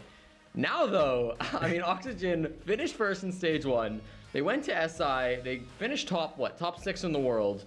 I mean, this is a team that you anticipate will be number 1, right? I think that's the expectation for Oxygen. If they don't get first this stage, I feel like that's a disappointment. Maybe second is all right. Like, maybe you're okay with that. I don't think as competitors they'll be okay with that. But like, maybe that's understandable from a spectator point of view. Obviously, the goal is also to make it to the major, but I think if you're Oxygen Esports, like, you really do need to get first, maybe second place in this new stage, because right, like they're playing better, but that also means that expectations are raised, stakes are higher. We expect more from this team. So they played really well, but we've got to see them repeat that now, and we've got to see them raise their game even more than that. I'm just going to be completely honest for just a moment. Those black and green jerseys look absolutely nice, but we actually have some stats from SI, and while they're on the screen, Jacob, Yaga and Kino have been new to this team, but I want to highlight Yaga for a moment because he didn't have such a crazy performance like Kino, but still, he helped his team get to where they had to be. Now, what are the expectations and what do you expect from Yaga after SI, after Stage 1, and here in Stage 2? At SI specifically, this is the reason why we're highlighting his stats here. It's one of those cases where it's a rookie at his very first international LAN. It was the exact same thing with Kino because both of them went, but Yaga was really fitting more into that entry role, almost like he was kind of like getting the torch passed to him from Vertical, and the way that the two of them were playing hand in hand on that role. It kind of raises some questions about the way that Vertical is going to be playing later, but it just means that this was the right pickup for OXG. The fact that they were able to merge the young blood and the raw skill of Yaga to a team that desperately needed some firepower on another side of the ball, like those SI statistics, if nothing else, should prove that OXG hit an absolute home run with the guys that they opted to pick up for Stage 1. Again, the way that they played in Stage 1 doesn't necessarily mean that that's how they're always going to perform as everything goes on, but Yaga was the top-rated team on OXG for their SI performance. 120 kills, a 1.12 rating, and he was playing Zof Malusi almost to perfection, and they went as far as 5th and 6th place at SI when there was so much other international competition that could have stopped them earlier. These guys beat Team Empire, and not very many teams from NA can say that. This is my favorite Oxygen team to date, especially with the core on this roster, but I'm Jesse. We have a player to watch, and it's for 2 reasons. Number 1 is his birthday. I think he turned, 19 years old? Yeah. But other than that, Kino, the superstar, the rookie. Why is he the X factor for Oxygen? I mean, his whole story, right, has been this player that nobody really knows. They pick him up on support. They're like, all right, whatever. And then he pops off and ends up being easily the best rookie for Stage 1 throughout the whole year. We'll have to wait and see. But, I mean, he just is crazy. He likes to play some of those more, supportive roles. He kind of shares that with Fox right now on that hard breach. If they have to bring 2 hard breaches, usually he's there. But if they only need 1, usually Fox takes over for that. So he plays his definitely more supportive roles, but he really does get the job done in the killing department. He's a flashy support player, which I love to see from him. He really is the type of guy that it's easy to cheer for, it's easy to get excited for, and he really has a huge impact. And I think, especially for being so young, just turning 19, happy birthday, Kino. He's got so much future ahead of him. He's really a high potential player, and so seeing him in the stage is going to be really big to continue to develop that and keep being one of those star players for Oxygen. Kino has been phenomenal so far, and I can't wait to see what the rest of this team has in play. I mean, we're looking at a roster that's full of clutch moments. This team is a walking highlight reel, so to say, right? It's incredible. But Jacob, totally. For this game right here, what are you expecting from Oxygen completely? I mean, do you think that they're going to fall off? Do you think that they're going to continue to excel? I mean, what are your personal expectations for this team? I want them to. My expectation is that they should, because going to SI and having a phenomenal stage 1 is already it's a really good track record and speaks a lot to what they can do moving forward. But that's actually the question that I want answered through stage 1. Phenomenal in stage 1, better than most people expected at SI, especially when I think they had a day at SI in groups where they didn't win a single game, and then the next day they bounced back and won like 3 in a row to stay in the upper bracket. That's great, but can this keep up? Because this team play is one of those things that I'm going to hope that the hybrid of the old guard and the new guard, this is probably the single best example of where it's worked so far. We've seen Disrupt try something similar, but OXG are just kind of the kings of, or like the masters of getting this to work super quickly straight out of the gate. I want this to continue because these dudes so far have no reason to slow down. Oh, you're definitely right. But let's talk about Beast Coast now. They've made a massive roster change when you get to that. But Jacob, let's introduce this team. They're going to have their latest players going to be Bio. And you see on the screen, my boy Anthony, Sippin, Rudy, and Fozo. They didn't have a hot stage 1. They didn't have a good stage 1 at all. Now, in your eyes, Jacob, what does this team need to do to better their attacking game plan? So that was the thing that I think was probably the most confusing for Beast Coast, was the way that they were attacking. It seemed like sometimes they had aggression and sometimes it almost like they took too long on some executes, which just seemed weird. So the thing that I'm looking for is somebody who can be more of a rock for this team, who can demonstrate more leadership, and somebody who, just because he's had a lot of experience at a T1 level before, can just by nature of him being in the lobby, can already make this team better. And that's where Bio comes into the picture. Somebody who's done IGL work for several teams previous to now. He's done it for Oxygen, he's done it for TSM, and there isn't doubting the amount of time that he's spent in the league and how that's bettered him as a competitor. My question is how that meshes with some guys who have only been in the NAL for, at this point, 3 months. Like there simply isn't a lot of longevity by comparison to Bio, and it's honestly kind of an odd contrast. You know, Ghost was playing for this team prior to now, and he had a lot of experience, but it just kind of seems like Bio is more of that imposing presence in the lobby by comparison, especially given the way that Ghost played in stage 1. Yeah, and speaking about Bio, Jesse, let's touch up on this. Bio is going to be here in place of Ghost. Bio also has a lot of IGL experience. With last time we saw him on screen, it was with Oxygen. How do you think this whole transition is going to be for not just him, but the team in general? So this was kind of a controversial roster move, not like drama-wise, but just like a lot of the analysts I've talked to have liked this, a lot of the analysts I've talked to have disliked this, and so I do want to give my thoughts on it. I kind of like it. I do like Bio coming in here. I think that Ghost was a problem for Beast Coast in the first stage. He went -12 on entry, and the team only won 40% of their entry stats overall, which is really not great. I mean, 40% is like a big problem compared to how impactful getting that opening pick can be. Bio has been a huge player for teams in the past, right? IGL for TSM and Oxygen. He's a support player. You know, on LAN he might be a little bit better. But certainly there's an argument to be made that when he was on Oxygen, especially towards the end of his time on Oxygen, he was kind of in the dumpster. I mean, he was not having good stats. He was not able to show up on the server. It's really hard to judge how he was as an IGL from an outsider's perspective, but at least from what we could see in the server, he was struggling. But I will say, I think his veteran experience is going to be a big positive for Beast Coast, because this is a young team, just like we talked about for Disrupt Gaming. 3 or 4 of these players, other than Bio, have only one stage of NAL under their belt. That was last stage. Bio brings tons of experience. That's gonna be a big help for Beast Coast. You know, will he pop off on the server or not? I don't know. I'm interested to find out. But I do see a lot of positives to this roster move, and I think some people maybe aren't giving it the benefit of the doubt that they should be. Yeah, Jacob, I mean, talking about Beast Coast in general, we saw big plays coming in from Rudy. I was personally a fan of Sip, and I thought he was fantastic, right? Yes, Bio didn't have the hottest record as an IGL for Oxygen, but you know what? Sometimes you just need breath of fresh air, and that's why he's on Beast Coast. But Jesse, it's time for maps, and from your knowledge, what do you think we're going to for the last map of the day? I don't know. I thought maybe like a Chalet was something that these teams don't mind. Maybe like a Coast. These teams don't really like Coast as much, but it is kind of even, in my opinion, between them. Oregon, Villa, Clubhouse. So those are going to be the opening bands. These are relatively common. There goes Consulate, so we're not going to see a third one of those in a row. That's very nice. There goes Chalet, so choosing not to play it. It is a good map for Oxygen, so I don't hate that they ban it.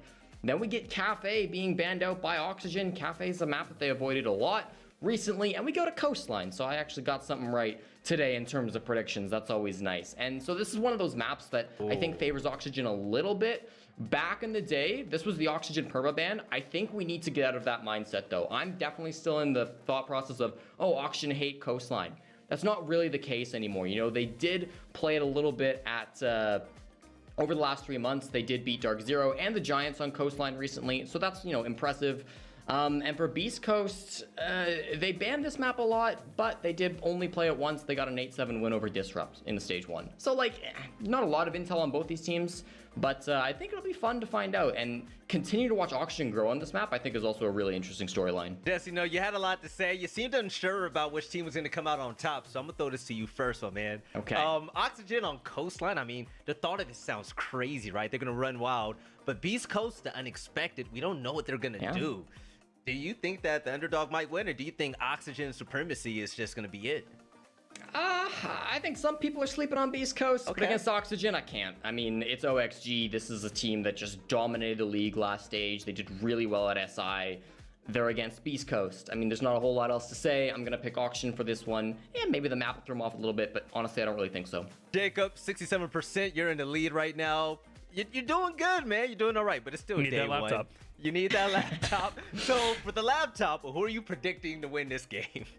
It's going to be OXG for me. The very easy way to think about this, OXG are great off of a stage 1 victory and an SI run, and Beast Coast just made a roster change, whereas OXG haven't needed to change anything up because there's already a working formula that they're just going to ride out until for some reason it stops working. So I'll take OXG. Credit where credit is due. This might work out in Beast Coast's favor, but the map doesn't swing in either team's favor, in my opinion. And if it comes down to who the better roster is, I'll take OXG any day. Oh man, this one is not as hard as, you know, I would think it would be. I think that, you know, Beast Coast are heading in a certain direction. They brought in an IGO because they want to change their ways. They want to be better. I respect that, right?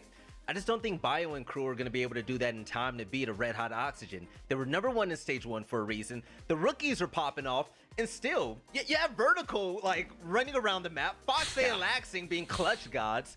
It only makes sense to pick Oxygen to win this last series of the day. So with that being said, ladies and gentlemen, this is it. Stokes and Blue, make it count and take it away.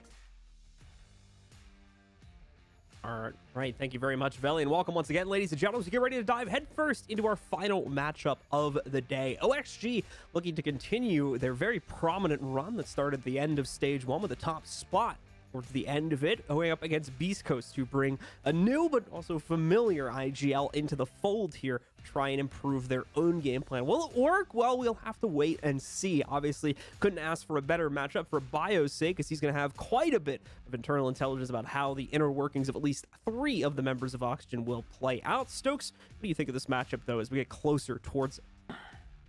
That's a really, really good question, John. I think the biggest thing here to talk about is the map that we are going to. Coastline is a map that we haven't seen too much history on in between these two teams, but we've seen them play it within recent history. I think the big one being Beast Coast actually winning one of their only matches, actually, their singular overtime win up against Disrupt 8-7 on this map, whereas for the Oxygen, they ended up winning 7-2 against the Giants at SI, as well as taking this off of Dark Zero in recent history as well. And honestly, if you watch both of these boards completely clean, excuse me, I honestly still think that this is Oxygen's game to lose. I don't see any way that they actually end up losing this match as of right now. I think the ball is in Beast Coast's court, especially as to what Bio is going to do as an IGL. Well, on that topic, we'd like to know for our community poll question, can Biologic exact his revenge in this game, or will Laxing be able to shut him down? Be sure to go head over on our social channels, or you can vote in the Twitch chat as well about how exactly you're thinking about this community poll question, and Veli will be discussing the results with the analysis desk a little bit later on at the end of the show. Either way, though, back to the discussion point, Bio's certainly going to be adding a degree of experience to the side of Beast Coast, which is something that I thought was missing, at least when it came to the kind of higher echelon of things, so I think that's going to improve upon it. But similarly to Hot and Cold being incorporated, and I don't think this is something where we're going to see immediate results in just a few weeks since he's actually joined up with the roster. So I also am favoring Oxygen on the inside of this matchup, but I also agree with the point from the analysis desk in that this map, Coastline, is a little bit hard to predict. So there is that possibility where Beast Coast are able to sneak out of here with a win also. I would personally think, though, that that's going to be hard to achieve, so we'll have to wait and see exactly how that all pans out as we have our first ban on the board, that being Yana. And honestly, I think the biggest thing from that being what you were talking about with Bio. As you said, he's someone with a lot of tenure, and he brings quite a bit of that to Beast Coast, but I don't believe that he has the same resume as Hot and Cold. As we talked about inside of that previous matchup, Hot and Cold is one of the most dominant players ever since year one inside of North America, so that pickup is just unprecedented when it comes to SSG. But for Beast Coast, that doesn't mean that they necessarily got a bad deal or anything like that. Biologic brings a lot to the table for this roster that could change up a lot of different areas of their game plan. But finally, locking in all of these bans, Yana, Lion, Valkyrie, and Mira going to be removed. Most notably, the Yana removed from Beast Coast. Yeah, we started to see quite a bit of Yana play, specifically at SI, more so than here in the NAL itself, but I'm imagining that's going to be something that is starting to spread over towards this region, was the consistent play that we were going to see from her, so choosing to just knock that out rather than deal with it here. And as well, we're going to get a Flores pick. We're seeing that quite a bit on the inside of our first two matches of the day, specifically for Dark Zero, if I'm remembering correctly. Didn't see it at all in our previous match, however, and now it's going to be making another reappearance here for OXG in the first round of our final map. Honestly, I'm not surprised that we've seen so many Flores picks. It feels like he's quite easy to work in, and not only does he give you info, but he's able to get rid of quite a few different utility pieces that are extremely important because he has explosive utility. That's something that we've talked about for a very, very long time. That's why the Gun 6 is now in the game. It was just one of the main issues as to why the utility meta existed for so very long in the way that it did. So they've implemented a lot of different things, including Flores, to try and combat that, at least it feels like to me. And I feel like Flores could definitely help out a lot of teams in those regards, especially with info on maps like this. Obviously, when you have the little drone going out and exploding and doing whatever it does, you get quite a bit of intel from that as well. So whenever Foxy is clearing out these areas, he's going to be able to relay quite a bit of that. Not to mention that the overall concept of the operator is incredibly simple. So it's not a very difficult thing to incorporate in a team strategy. There's no. And he's got burn, man. He's got stuns. That's the biggest thing. Yeah. Like a huge thing about Rainbow Six on working operators in, and the thing that people miss a lot when it comes to why isn't this operator played inside of Pro League or any of our different regions. Well, it's simply do you have burn? Do you have something that the team can utilize overall to actually assist? That's the biggest things. When somebody's not really offering something up in the secondary department, but they offer something up in the primary, it just makes it very difficult to actually get some play out of them unless there's very specific operators. But either way, though, moving on from that, we're finally out and onto the field. Oxygen starting their clear of this map as well. They're bearing down onto Double Bar.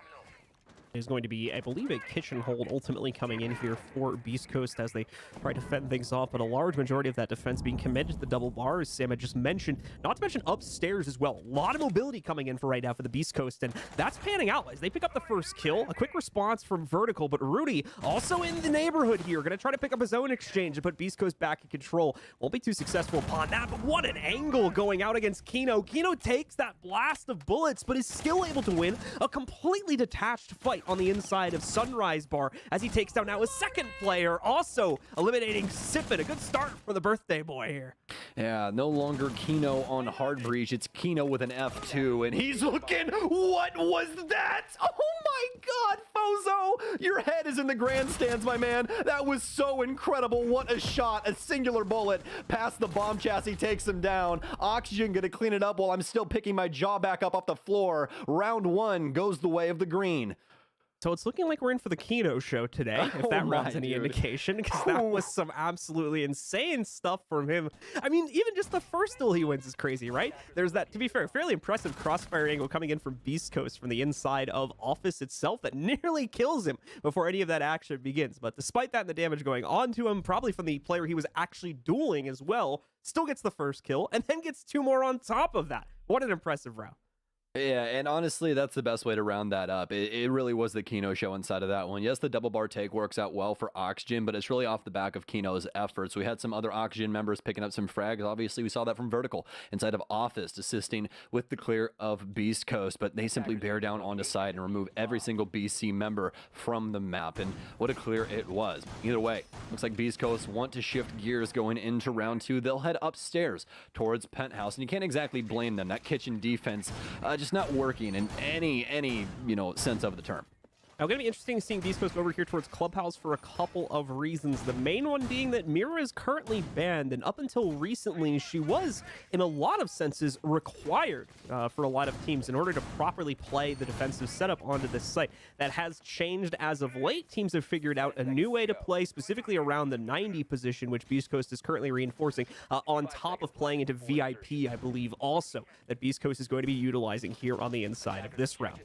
Yeah, it just feels as though it's a lot more abusable, especially with the Rooney coming into play where you can actually deny doors and stuff like that. Obviously, you can shoot through them, but you still have to give up a piece of utility in order to traverse through it. So that's going to make it to where, obviously, in late round, things can get quite hairy on the offense if you haven't managed things correctly. And for Beast Coast, it makes it to where they have to burn quite a bit more trying to get rid of these important utility pieces like the Goyo shield as well as the deployable inside of the 90 hallway. So we'll see how Oxygen want to try and break this up. But as you said, Penthouse is a completely different site as opposed to what it used to be. It's much more of a spread top hold, as we'll see a lot of Beast Coast members over towards this hookah area.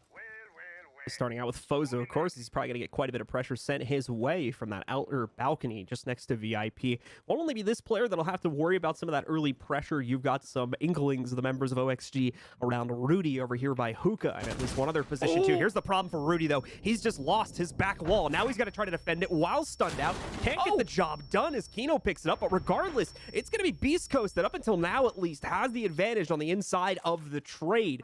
Nice Nitro Cell kill coming out there in the process as well. But either way, this goes down to a 3v3 after everything is said and done. OXG slightly weaker due to Yogg being brought down to simply 25 HP. We'll see how that all pans out in the execute itself here. He's on drone. Foxe and Laxi get that much closer. Yeah, you can see the opportunity for Bio, but it's gone away now. Drone. He's going to back up. Oh, this is such a hard spot right now for Beast Coast. They didn't see the drone inside of the bathroom, so they know Bio's downstairs at a minimum, at least around the lobby area. Things have obviously slowed down, mostly because Oxygen not really having the next step inside of their plan set up just yet. That was a very sporadic offense to start us off, obviously equalizing here in between these two, going down to the last minute. Oxygen doesn't want to overstep, and they want to make sure that they can shut down any runouts coming out from Beast Coast. They've been very aggressive so far throughout these rounds, continually combating the Oxygen members, but they've simply just been that much better inside the fray. Yaga down on quite low HP from the Nitro Cell that we saw earlier, but could still be split in between engagements. It seems as though Beast Coast have been able to work their way back to site, playing some very pivotal positions, especially for Fozo, as he's got quite the angle to watch bathroom from Vase inside of the hallway. This is one that we don't see too often, and one that I truthfully have never seen before, with that Vase angle, be able to cover the cross there from the bathroom to the bomb chassis. It stuns in now for Laxin as he has to try and pick up the pieces. Yogg still stuck inside of the hallway, attempting to hold the cross. He's got two here as well. Laxin does indeed have the case, but he still needs to try and attempt to plant as well. Oxygen still spinning in the wind. Yaga going to rotate over towards Guitar, but it's seemingly all over now. Are they aware that Laxian is planting? He'll be able to make it off. Anthony gives him the business, and the SMG-11 will prove way too valuable inside of round 2. Beast Coast find their first.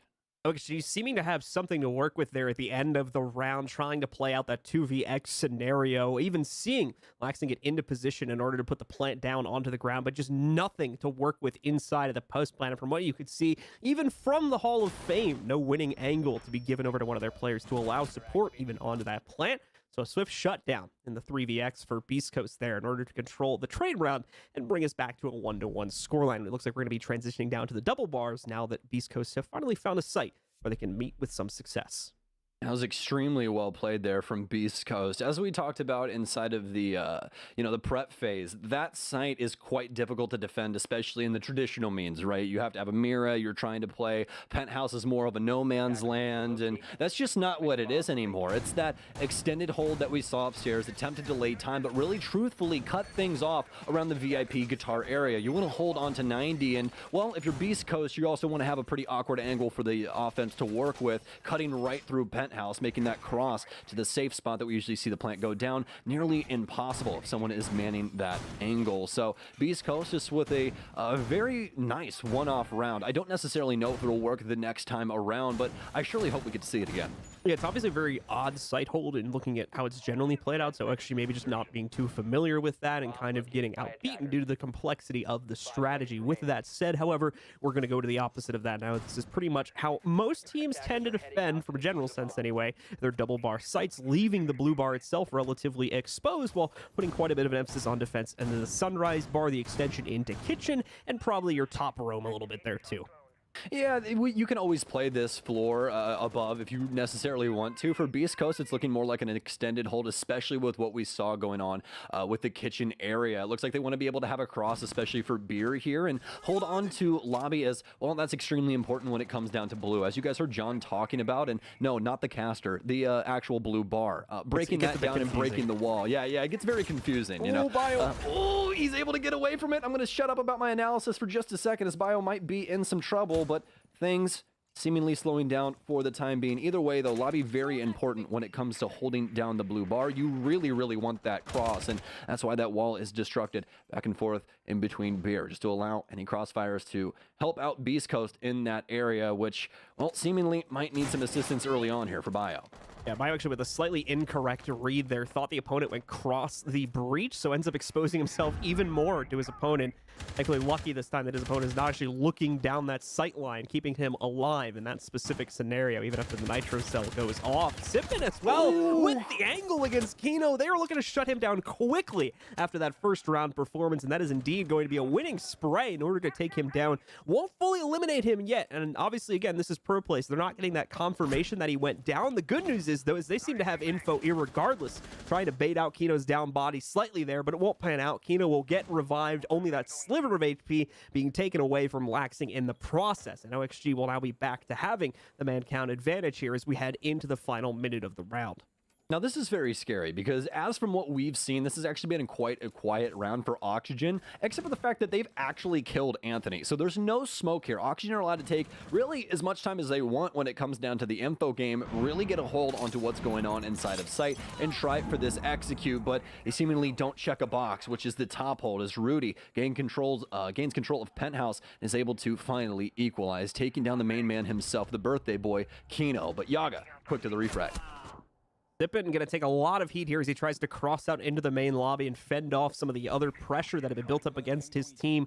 Won't work out, so he has to work his way back to the outside of blue bar and take a position there instead. Fozo with the hard lineup to counter any of the pressure that's going to be coming from the pool door itself, and Rudy with an even better position and obviously some better utility to make this work. However, he's got to be a little careful. We are going to see those explosive drones work their way in, and a grenade for good measure, which will actually fully kill Rudy in this situation. Vertical as well, walks right in, shuts out the last remaining bastions of defense here for Beast Coast, and hands the round over to OXG.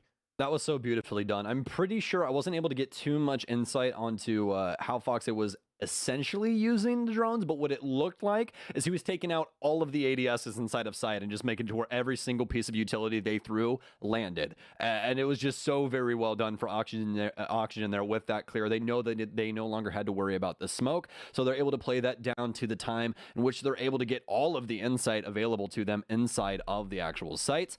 And, well, take goes off without a hitch. Obviously, losing Kino a little bit earlier hurts, but doesn't hurt so much when you're actually able to win the round.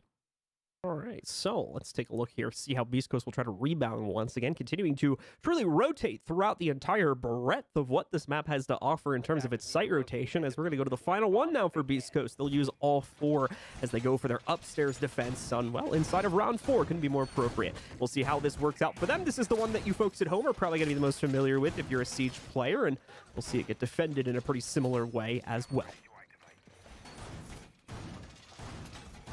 Well, Beast Coast with the top hold now.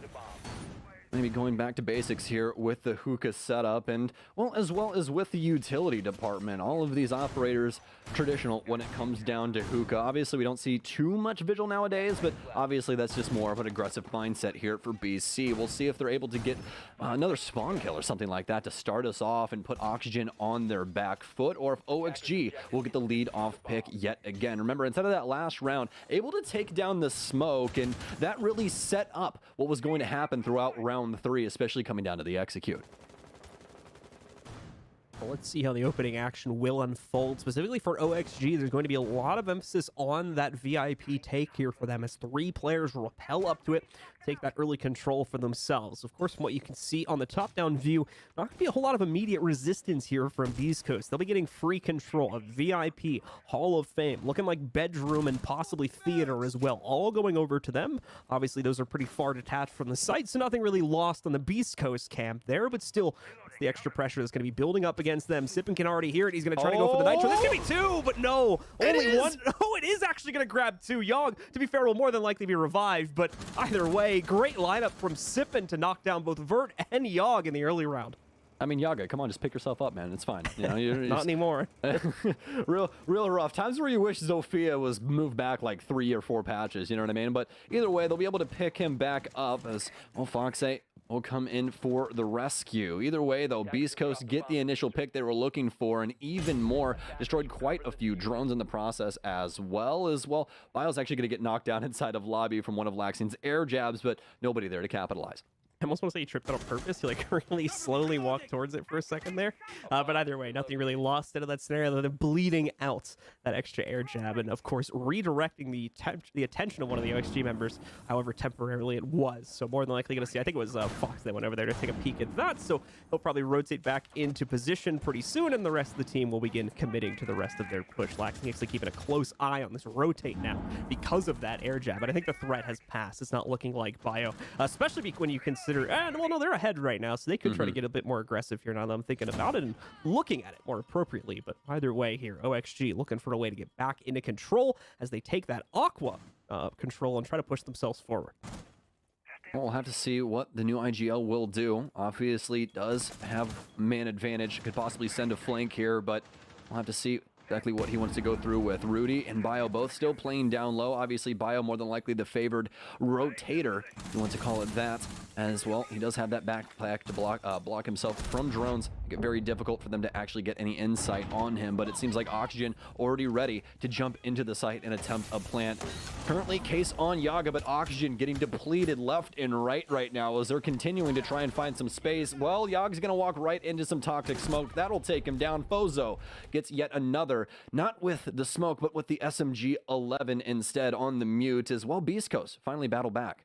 Very rough round there for OXG as they get the control specifically on the top floor, leading around to Aqua with relative ease, but that's almost a misnomer to them as they take that as a sign that they're going to be able to execute on the site again with that same amount of ease. Truly, that is not the case as Beast Coast are more than ready. We could even see, I believe it was Biologic or another player that rotated up on the Jaeger in the late round as well to assist before, to be fair, getting nearly taken out on the rotation, but still got into that position, and so did the rest of Beast Coast, meaning they were more than ready to fend off that Aqua push from OXG, and without really any additional pressure coming in towards the VIP hallway, the VIP room itself, it's a fairly easy task for Beast Coast to just shut that down in a one-dimensional gunfight.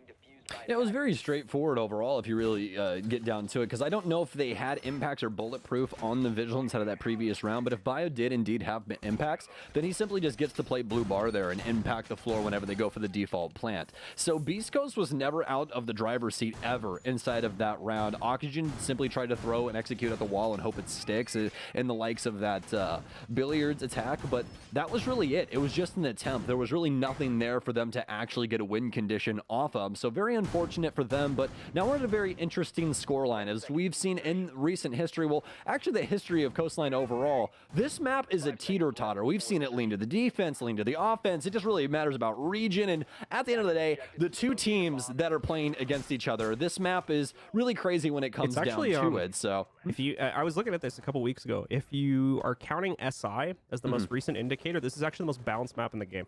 Really? 50% right down the middle? No. It's like 52, I think, for defenders. If I 52 or 53 for defenders from what I saw in CGG. And that was like by far the closest to 50% of any of the maps. That's actually so very interesting. So did we actually end up, because I only checked a couple of map stats for today. That's just for SI. That's not counting any maps outside of that. But okay, understandable. So did you end up going through all of the map stats for SI before I ask you this? Because I only went through a couple of them for the matches today. Yeah. There's like the overall page that has all the map stats on it for like the event page and stuff like that. Yeah, so I got it from there. CGG. Gotta love those guys. Got to love those guys. But either way, what I was getting at is, so did it end up being the most balanced? Was there anyone that was offensive sided? Did Chalet end up being offensive sided? I forget on that one. Okay, well, we'll move on from the point then. Either way. I don't remember that much. Either way, though, full minute already out here inside of round 5, but very similar straights here for Beast Coast, although a different site. Sippin picking up the exact same mantle that we saw Bio in previously when he popped that air jab from Laxing earlier inside of round 4, but as of right now, Beast Coast simply sitting on their hands. Not too much to do as Oxygen haven't moved any of the pawns forward. So Kino continuing to look for an opening opportunity. Obviously not going to find it. The nearest player would be Sippin, but he's well below the staircase. Ozo's going to hear some of the action going on outside, and more importantly, above him. He's going to try to respond to that. Gets a shot off onto the back of Vert. Not the killing one, though. Nitro out. Vert should be able to dodge that, as it's telegraphed pretty well due to the holes he has. And now is going to have an even better preview on what's going on down below. Won't get the opportunity to strike, though, as the player on the opposite side of that, Bozo, is going to run away right into the crosshair of Kino, apparently. He was very much ready to take that duel. Now it's going to be Oxygen that get themselves off on good foot here as they take the opening advantage at 5v4. Sippin, they have an immediate opportunity to refrag or possibly go down himself. No, never mind. It's going to be Rudy instead that gets caught due to Yogg continuing to put pressure forward upstairs now and funnel out a lot of the pressure that's currently on the inside of the VIP area, of the bedroom as well as theater area. Now the 90 hallway is the main point of concern here for OXG. There's really only Bio left. Sippin still causing problems downstairs. I was talking about him before. He's now really the lone defender here, but he's making a massive impact. Got the one kill from the lobby, runs outside to kill Kino. The trades are happening upstairs, and it's a good thing they do as well. Without that exchange, they would have lost 2 more right there. Only had Foxy to clutch out the 1v2. Now at least they have the 3v2, but the problem is there's only 20 seconds left to make the play, and Sippin is still directly in the way of their avenue of aggression.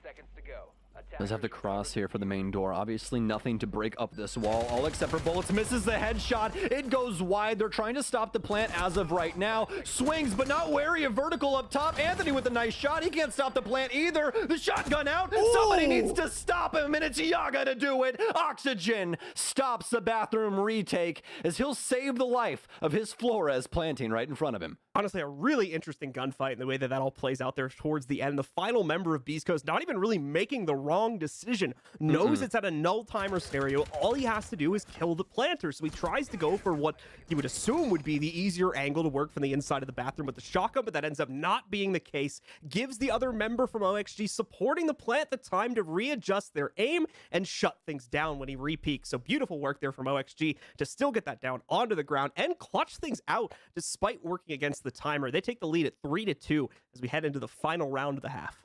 Yeah, they played that perfectly for what they had to use, especially with the vertical play coming in from the sledge. But besides that, I mean, they almost ended up losing it from Sippin's play inside of bathroom, able to pick up that frag through the soft destruction and then immediately rotates it outside, knowing that there's no air jab on the door. So he's able to swing and pick up the twitch as well. So Oxygen finally taking the lead yet again here, 3-2, as they're trying to close out their offensive half on a positive note. Could possibly have a 4-2 here in the future, but not if Beast Coast has something to say about it. They're headed back to the site that we saw previously that we thought was so damn interesting, John, especially with this angle that we see the smoke setting up currently right now. Cyano, if you could please go to the theater hallway and show me that vase angle one more time, my friend. Yes, sir, right there, all the way to the bathroom door. You can cover that cross right from the bomb chassis over into the corner, and, well, that's quite a difficult one when it comes down to it. Yes, this is that renewed bit of strength for defenders on the inside of this site that has kind of reignited quite a bit of the play here compared to before when this site was really only considered when Mira was left out of the ban pool, and aside from that, it would be a rare treat. No longer seems to be the case, at least as far as Beast Coast defense is concerned, though, as they're going to rotate into this for the second time in this half, trying to close out if they are allowed to. Now, taking a look here at the opening aggression from OXG, it's going to be centered pretty spread out. So to correct myself, it's not going to be very centered at all here. A lot of pressure coming in, specifically in the hookah direction, though, as you're going to see Rudy have at least one player outside of his hookah room over on the balcony. Vertical's trying to nade that out now, and until a moment ago, there were two other players also trying to aggress from the inside of Aqua. Rudy's still aware of those players, but they are long gone, so we'll have to keep a closer eye on the hookah balcony doorway instead if he wants to stay alive in this position. Now all the iron is drawn on the Bozo, but he's ready for it, or seems to be ready for it, until he runs face first into an air jab, putting him on the ground and into the crosshair of Foxe, evening us back out into a 4v4. You know, they say never cross the streams, but it seems to work out for Oxygen there, as they're getting shot from 3 different directions, it seems, for Fozo's case. Well, as of right now, Oxygen is able to equalize here as they end up losing Yaga. Beast Coast with an interesting setup towards the west-hand side of the map, as we've seen with, well, Rudy upstairs as well as Bio down low, manning the lower area inside of Sunrise, but that doesn't seem to be the play anymore. As well, we're shifting to about halfway into the round now. Oxygen still with some really good straights here, especially over towards the VIP side. They haven't centralized just yet, as they're still trying to figure out exactly how Beast Coast are holding this down.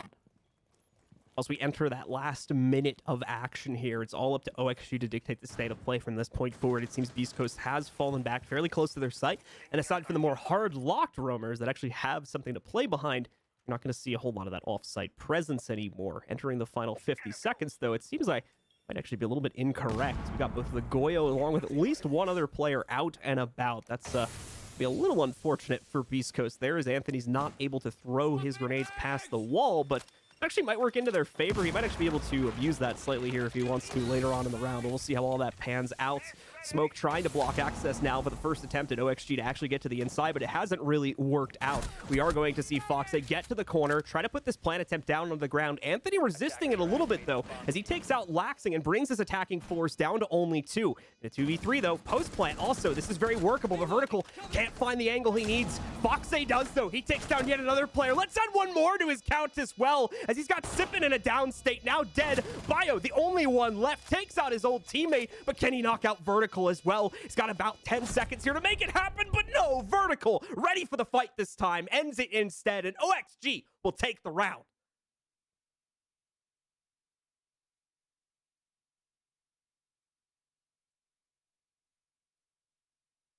Over into, well, balanced, but still the driver's seat when it comes to roles. The defense picking things up in that regard, and quite a defense there for Beast Coast. I honestly think that there's signs of life for this roster with Biologic. I honestly liked a lot of the things that they were doing and the way that they were manipulating the map into their favor. It just seemed that Oxygen had a better game plan overall for that half.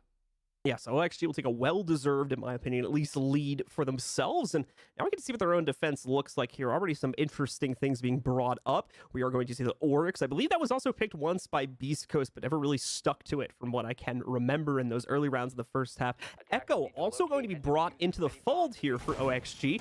Operator that they're no stranger to, but can have some great impact in terms of late-round utility usage if they can get those drones in the correct position. Obviously not going to have the invisibility effect anymore, and we've seen a slight change of role to a certain extent with regards to that change, but that late round plant denial is still going to be the main reason for utility. At least you'd want to have this operator in your pocket.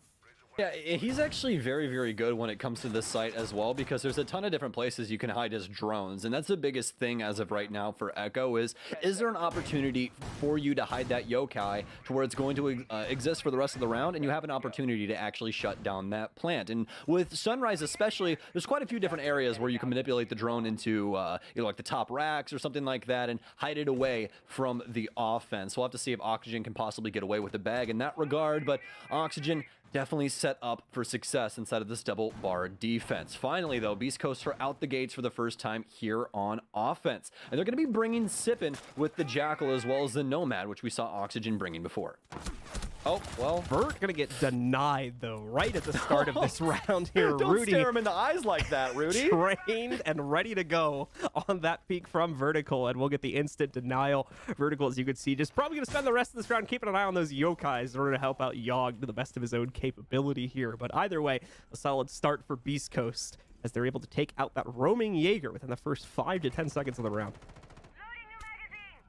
Well, nice start here for Beast Coast, but Oxygen They have an opportunity to refrag here. Foxay going to abandon luggage upstairs and instead work his way down into security. Knows that there's more than likely multiple Beast Coast members attempting to work this top floor, especially with the Jackal track starting to come in, so a little more than likely has some semblance of where Beast Coast are based upon where they were moving around inside of the prep phase. So Beast Coast starting off strong so far, have the top floor to themselves, but we'll have to see if they can make it worthwhile. Going to continue to see the time tick down. A very passive hold here now for OXG after having lost a vertical, not able to get themselves any sort of early fights. Not that they necessarily want one anymore either here. You can see Foxay still restricted to the inside of security. It's more than likely just going to be sticking around here, though. He's got a pretty hard lock point, and more importantly, he could come into play in a big way in the late round if Beast Coast try to play any of their post-plant positions from that front lobby area. Sippin as well continuing to get some great info, such as that player right there, right next to him. Sippin not done that, could have ended up peeking into his own grave there, so some good usage of the utility in order to scout out Kino's spot, and no more importantly that getting down the cool vibe stair is going to be a little bit more of an effort than they might have been thinking a few seconds prior. Kino though, ready for the fight, trying to play these harsh angles, hoping that he could get the headshot off on the M590. So far, excuse me, no dice though, and we're actually going to see another kill scored by Beast Coast as they're able to take out Yogg. Oxygen slowly dwindling, but that doesn't mean that they can't fight back. Obviously, losing a couple of members, but still have opportunity, especially with utility given at hand for Oxygen to try and get a refrag here or something to get them into this round. But as Foxay goes down, this is looking less and less likely. Finally, a frag comes up for Kinos. He'll take down one. Laxing gets another, but not before Fozo is able to take down Kino. Laxing still has the possibility to clean up the last two, is aware of the player on vibes. He's going to have the initial insight as well as he swings. Bomb now going down. Anthony more than likely going to have to abandon ship, but no, Fozo pushes the angle. So smart in the moment to make sure Laxing can't work his way back into Sunrise and stop the plant from going down. Nice stuff on the offense so far from Beast Coast as they'll claim round one. Yeah, Laxing with a great read on the situation, trying to capitalize as best he could. Unfortunately, the length of that rotate allowed Fozo to have a bit of clairvoyance as well and realize, oh, he's clearly going for my planter. Let me stop this. And it's just a short couple steps walk for him to get into the angle to do that. Valiant attempt by both the shotgun players, though. Kino finding one from Cool Vibes and Laxing nearly dueling it out against everyone else on this roster with the SMG-11, but obviously does not pan out fully, and Beast Coast are able to find a nice resurgence at the beginning of the second half in order to put them back into somewhat controlling shape here at 3-4. Still going to be behind, but if they keep up that type of pace here, especially when it comes to the early round where OXG weren't really able to do all that much, if we're being honest, the Beast Coast are going to be in great shape in the second half.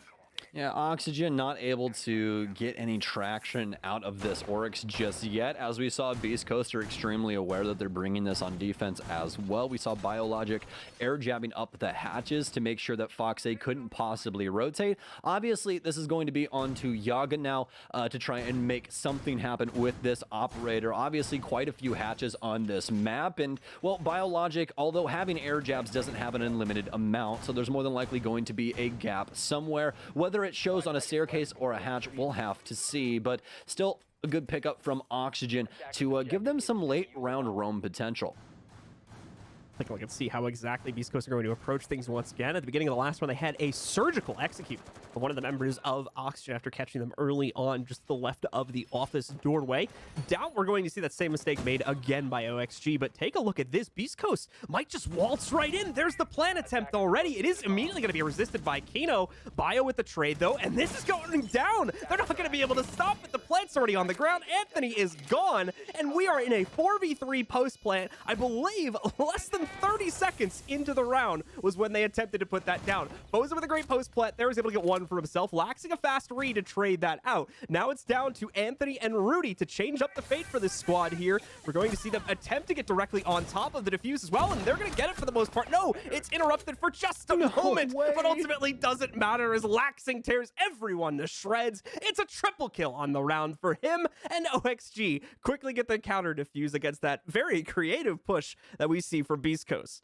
So practically the movie Gone in 60 Seconds starring Anthony as Nicolas Cage, but he doesn't actually get away from the police. That's basically what happened there. Oxygen end up refragging their way to victory and just retake the entire map, including the outside. Yes, actually the outside. They walked outside and did that. So Oxygen currently up 5-3. Honestly, love the attempt from Beast Coast there. It really did seem like they had the control necessary in order to get that to go off and actually frag their way out. But Oxygen just that much better inside of those moments. That's one of those plays where when it does happen, it's all up to the gunfights. It's 5-on-5 and you better win your gunfights. And Beast Coast just simply couldn't do that. And well, that's what that strat calls for. So that's about all she wrote. I was kind of surprised Beast Coast continued to commit to it after they lost the initial gunfight on the inside as well. That was like the main support for their planter gone. To be fair, yeah, they still had that little bit of it coming from Bio, which was enough because he found the trade, and then that gave Anthony the time to get the plant. But still, you're already from a 4v5.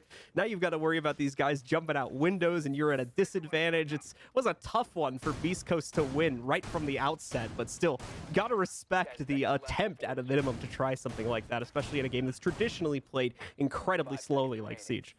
See, that's exactly what I'm saying. Like, you got to open up that playbook sometimes and just go for something, especially in a game like this. You're always 2 kills away from the other team just being so downtrodden they might not win the round.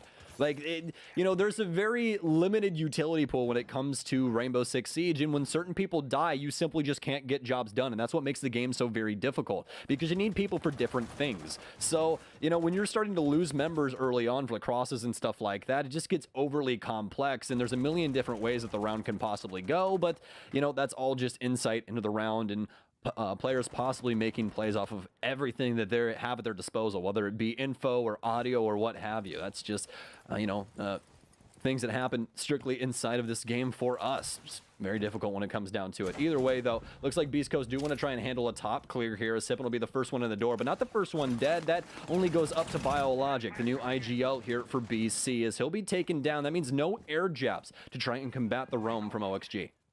Foxay gets put into a little bit of a hot spot there for a moment, but is able to evacuate through the center hole of this very donut-shaped map. He'll jump back down and be in a great position to play out the late round here, but obviously does have to give over that remaining top floor control to his opponents. He's wasted a good minute off the clock on top of there, of course, being that opening pick against Bio as well, though. So his job more than done in this specific situation here.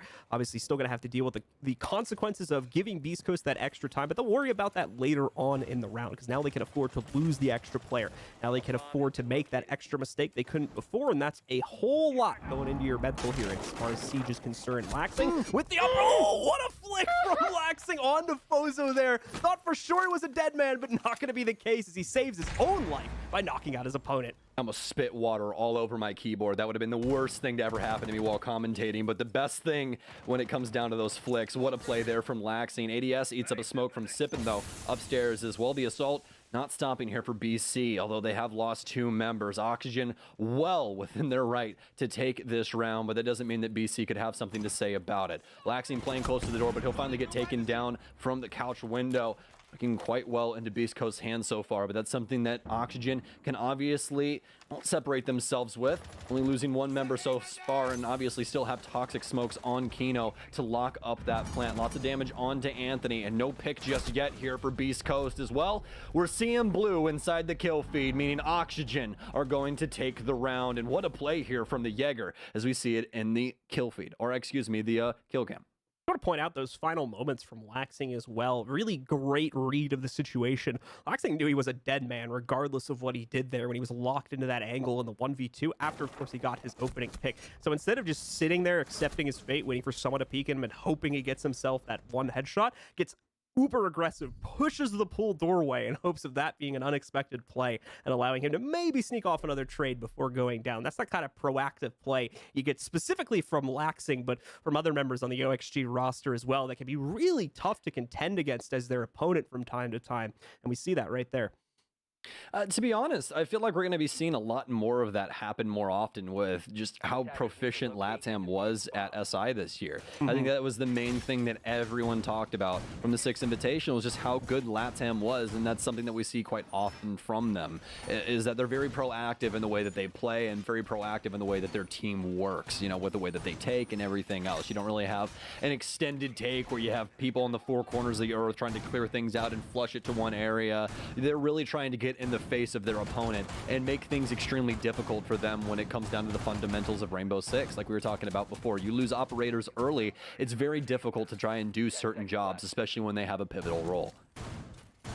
We're going to see these teams finish up the defensive matrix for OXG. Once again, going to be playing into that hallways. We also saw Beast Coast doing on the previous round. Once again, reigniting the play potential inside of this site due to the recent additions to the meta. You'll note there's going to be no Aruni in this setup for OXG, though, compared to Beast Coast. So a little bit of a different take for the OXG camp, but should be just as strong here, considering the angles are going to be very, very similar.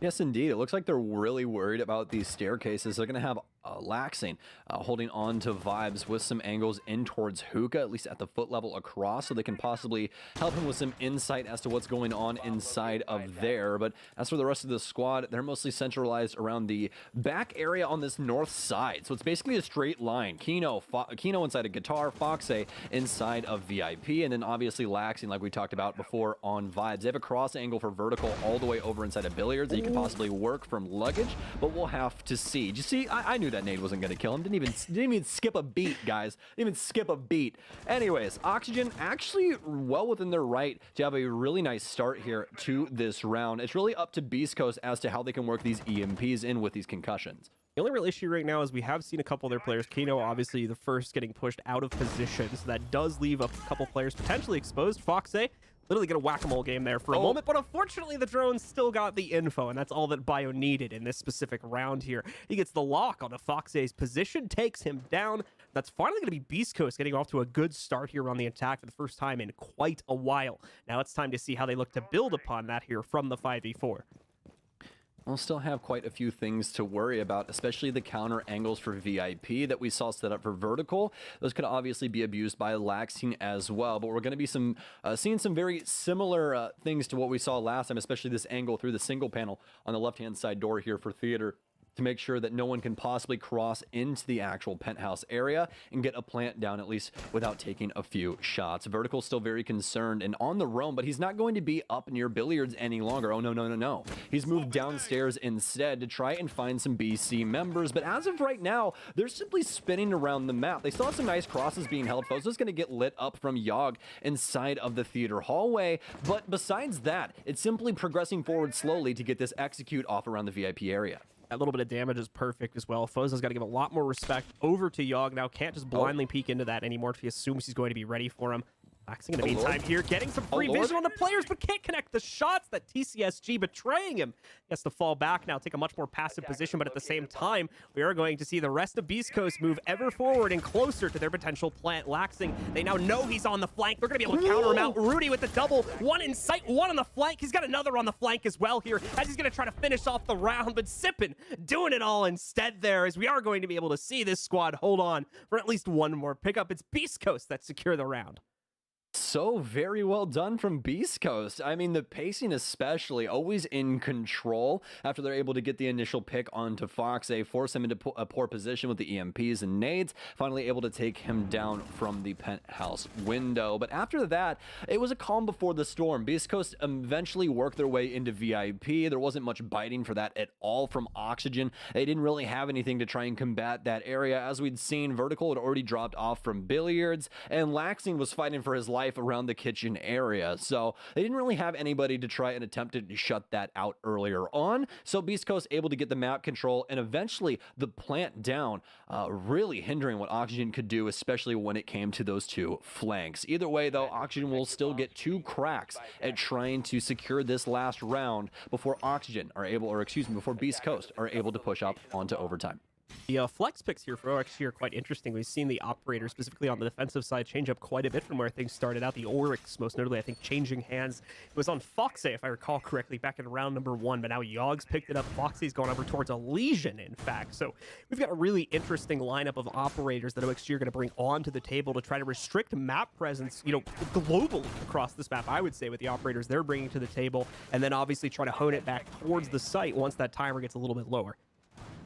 Yeah, absolutely. And I think that's something that we're going to see them continue to try and do. Is it works really well, it just didn't necessarily work inside of that previous round, but this one more than likely going to work out a little bit better, especially since they're more than likely going to be able to hold on to this top floor for quite some time. This is extended all the way over to Aqua, but this simply might be reinforcements and backing up to safer positions here for OXG. We'll have to see what they have going on here in a couple of seconds. But besides that, it's going to be 3 men downstairs. Kino currently holding on to Kitchen, as well as Yogg working security side. A pretty quiet opening few moments here. Nobody getting that free opening pick as we had seen at the beginning of this half here. No longer going to be such an easy case for either Beast Coast or OXG. Both these teams now very well aware of the other strategies, and that will extend into overtime as well if we end up reaching that point of the matchup.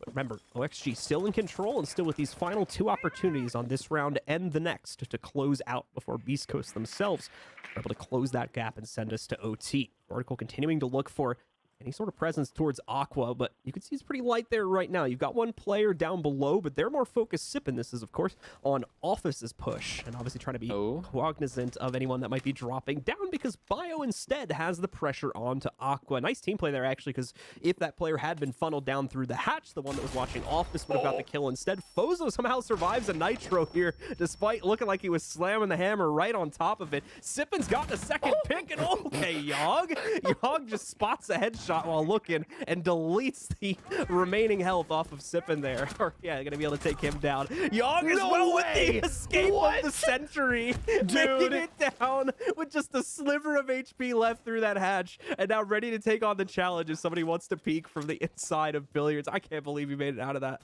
Man, you cannot make this up. This is one of the only operators in this game, actually the only operator, in fact, I think, that has a movement ability. Dashes, picks up the down player, and then prones through the hatch to save his own life. All those bullets getting shot into his legs, which, if you don't know, you actually take less damage when that happens. Your limbs take a little bit less than your torso, and obviously your head, being that very well-known one-shot headshot mechanic. Yogg's been playing like Crucible on a Hunter in Destiny or something, man, with those dodges. Like, he's making it work, man. It's some incredible stuff. The footwork right now, I don't know what Redeemer and Hopes have been feeding him, if I can say that, but it's probably some good stuff, I'd have to say. Anthony now attempting this plant. Kino seemingly unaware of what's going on, as well. Kino, right below your crosshair right now, someone's actually putting a bomb down, and well, you're seemingly unaware, as is the rest of Oxygen. No real cams up inside of the service area. Well, now Yogg and the rest of the squad have the opportunity to try and bring this back, and Yaga is not missing a single shot when it comes down to it. Can he do it yet again on single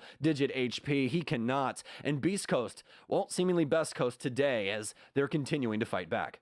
Yogg certainly making those kills look clean, but not clean enough to win out the round, unfortunately. There is Beast Coast's early round work is that much more proficient against the holds from OXG here. Really great work, specifically when it comes to that roam clear. Beast Coast quickly realizing that OXG are going to try to play this heavy on the early round, trying to pick up kills there, and abuse that quite a bit as they're able to knock down the first player on the inside of Aqua with relative ease, and then just play out their advantage man-to-man from that point forward all the way down to the end of the round as they take control of the site. Great stuff from Beast Coast. It's not super flashy or anything like that, but it's exactly what they need to get outside of this matchup, and that's what they're focusing on right now, taking this to OT and coming out on top of a team that's very hard to control.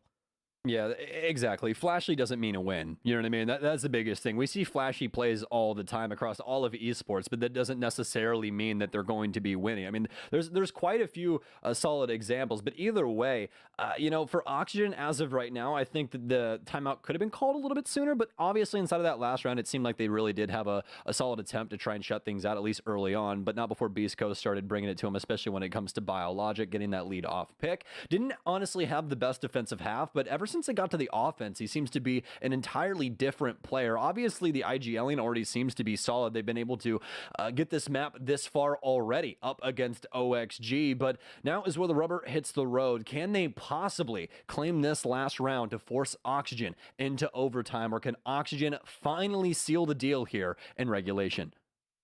6 being heavily used throughout this half, but not going to be a factor whatsoever going into our penultimate or our ultimate round of regulation.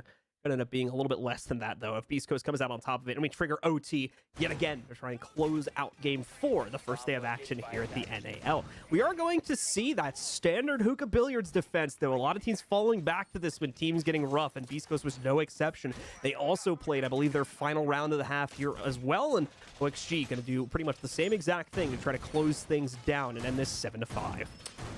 Okay, Oxygen, very forward deployable shield here. I like this, especially with the laser gate, but interested to see how this is all going to go down. Looks like, well, we couldn't make it out of this one without one, could we? It looks like we're more than likely going to get a rehost here, folks. We're just waiting on the confirmation, but just take a quick, snap with your mind here of what's currently going on, because besides moving reinforcements, they can't pick any other operators. So looks like this is what we're going to have to work with for both of these teams. Interested to see how this is actually going to go, especially with this interesting setup that we have around billiards. Oh, okay. So no rehost. Everything I said was cap, and I apologize. Well, no rehost. So we're going to keep playing this round. As it said, it was denied. So we're going to keep on rolling with the round until further notice. But as we take a look at the moment-to-moment action here for Beast Coast, a lot of the focus right now is on clearing out that usual VIP spot that can be used as a springboard for the rest of your execute, especially if you're having trouble getting control of the more problematic parts of the map, like the entryway coming in from the hookah balcony or Aqua towards the bottom left of your screen. So Beast Coast is going to take the easier, specifically considering OXG's setup, the easier of those three options here at the beginning of the round is, for the most part, they'll be able to just walk right in and take it. All reinforcements used up for Oxygen here. Seems like they have a singular soft panel on the quad wall, so I'll have to see where they've implemented that later on, but it doesn't seem like it's going to work out for them as of right now. Fox8 will be taken down very early on here. The first blood yet again, and not only that, but also being taken down on Wamai. Obviously, those discs he gets over time, so that's going to hinder what Wamai can possibly do throughout the rest of this round for Oxygen. Some damage onto Laxine as well, as Beast Coast starting to look like they're walking away with this round. 5v4 with some damage on the Laxing as well. So early days, the actual site execute itself should be the real test. As from what we can see from the player lineups on OXG, they're playing a lot more focus on that site itself, choosing to try and take this to the late round, which is in direct contrast to what we saw in the Browns prior to this, where they seem to be playing very much for that roam game. Now, you have some exceptions. This vertical forward more than anyone. And Yogg as well playing into a very dangerous position, considering that the big window is now open. But he does have some bit of defense to work into this. Sippin as well, taking a lot of heat as he walks past what appeared to have been a smoke gas grenade there. So we'll lose about half of his HP as a result of that. Kino will aggress upon that. Now, doesn't have the exact position of Sippin. Oh, Sippin got a great opportunity if he wants to swing, but doesn't take the challenge. Kino safely falls back, but Kino not going to be too safe here for very long. Has a slight edge because that X-Kairos is actually not going to reveal his current position to anyone coming from the hookah balcony. I'll have to count his lucky stars if that is the case here. That could have led to his elimination and the fallout of the rest of Beast Coast had he gone down. Now we're going to see it come to full fold, though, as those trades ignite the play for Beast Coast, and it seems to be going well, as it's now down to a 4v2. Fozo desperately hunting out one of those two players, but he can't get it. Laxing outbeats him there. Now it's all down to Vertical in the 1vx. If he can deny the plant, run this to timer, he can still win, but he's in the 1v2. One player is down here. Can't deny the plant ultimately. He just doesn't have an angle. Tries to take the player down post-plan instead, but that opens up the opportunity for Bio to shut him down and take us to overtime. Well, Beast Coast bringing it all the way back to OT. And, well, looks like we're finally going to get that rehost more than likely and get things fixed here. We'll have to see how that ends up going. But either way, Beast Coast have actually gotten here. And that's the biggest thing, right? So that's, well, over these last couple of rounds, John, Beast Coast honestly haven't been doing anything all that crazy. There hasn't been some epiphany of what they've been doing. The Clears have been very strong. They've been able to get the leadoff pick quite often and usually end up abusing that extremely well. We see the info game working out for them well, especially inside of that round where they were able to get the exact positioning of Yaga on that deployable shield. There was a lot of positive notes there for Beast Coast that Oxygen simply couldn't combat. Very much a slow and steady wins the race sort of vibe going on right now for Beast Coast, and I can't fault them for that. It's working perfectly. As you were mentioning, the drone game is incredibly proficient for them right now, especially when it comes to finding those first couple of players. Their ability to set up a seemingly unescapable position for the defenders as well there, where one player on OXG tries to lock themselves in and take a fight. Ultimately, they'll get pushed out of that position due to some utility usage, and although they may not fall to the first player who they have to run away from on Beast Coast, we've seen this a couple times now, where ultimately they end up running into a second or a third one who's supporting the fallback angle and making sure that, yeah, okay, this player may get away from the first position, but he's not going to make it anywhere close to sight, because we have like 2 to 3 backup angles to kill this player from while they're in the process of running back. It's a really great system that's being set up by Beast Coast right now, and OXG having a lot of trouble dealing with it. That's why they try to play close to the site in that previous round, but the same issue is shown up for them here. Everyone that's trying to support an aggressive position is just being completely filtered out of it before they can even really do anything, it seems. Yeah, well, that's the original sin of Coastline as well, right? If you turtle set up on Coastline, you're basically just saying, hey, I want to lose the round. That's what you're saying. Yeah. If you turtle on Coastline, 90% of the time you lose that round. You don't have a snowball's chance in hell at trying to fight back with your utility or anything because of how this map breaks down. When you play a map that doesn't require a hard breach to actually win the map, there's a lot of things that can go on here that don't happen on other maps. And as we were talking about that, it's really the access to the bomb site that matters the most. You can access every single bomb site on this map through a single door, basically. It's like you walk in a door and it's like, okay, it's right here on every single location. Whereas with something like Cafe, you can't just simply waltz into kitchen. There's a lot of area to work around until you get there. We're going to see in just a moment here. It's looking like we've got everybody ready to rock in the server itself. Putting our confirmation from Beast Coast, and we just got it, folks. We should be good to resume things in just a second here. Jump back into the match and get started with overtime. We couldn't have paused at a worse time as it was getting incredibly exciting here. Beast Coast battling it back from the brink at 4-6 and succeeding in doing so. Now taking us to a tie game once again. 3 final rounds will decide the fate at the beginning of the season, at least for both of these teams. And of course, they're going to be switching sides every single time from this point forward. Beast Coast get the initial defense, so let's see if they're able to come out on top of it. Well, we got 3 rounds ahead of us, folks. A best of 3 between these two to see who can possibly win Coastline and get more points than the other. When it comes down to OT, though, and the rules parameters surrounding the NAL, everybody gets a point here. Obviously, a point deducted from the victor, away from 3 and down to 2. Obviously, that's given over to the opposing team. As well, they forced their opponents into overtime, so they should obviously get something for that. So be looking to that for the scoreboard. Both of these teams going to be getting 1 point as of right now, but the victor with that sweet 2. I like the concept of a score boat, just for the record. I think score boat, yeah. Yeah. It's like whoever gets the most score wins a boat. A score boat. All right, we're gonna move on from this topic before this gets any worse. Man, I swear, dude, at the times where there's like a 3.5 week break in between casting and not casting is like the worst thing for me in the entirety of my existence. But either way, yeah, point system very important, especially when it comes to OT for these two. But looks like we're finally out the doors here, John. Oxygen obviously back on offense. Beast Coast working this defense yet again, which didn't see too much success from them before. Rudy, a little bit of aggression towards the pull door there. As you might expect, not going to lead to a whole lot, as Oxygen does not run right into that spray. In fact, move quite a bit of their player presence away from that now, and instead towards Aqua, where you've got 2 members ready to work their way up the rappel and start putting pressure on Fozo and anyone else that might be roaming in this area for Beast Coast. Of course, not going to be the only position where Beast Coast have that aggression panned up. It's looking like we got players extended towards VIP and a couple other different spots on the map, but those probably aren't going to see play, so more than likely we'll see those players rotate back to the site little bit later on. Yogg's going to get his first challenge in a moment. I might have to correct myself as the player, it's Sippin over here that was playing in security a second ago, but has since gone all the way out towards the front lobby, peeking the other hallway now, as of course you guys can see. So not going to be much of an issue for the Aqua push. Instead, they'll have to be more cognizant of Bio, who is playing to the top of the front main stairs. Oxygen doing their best to not overstep right now.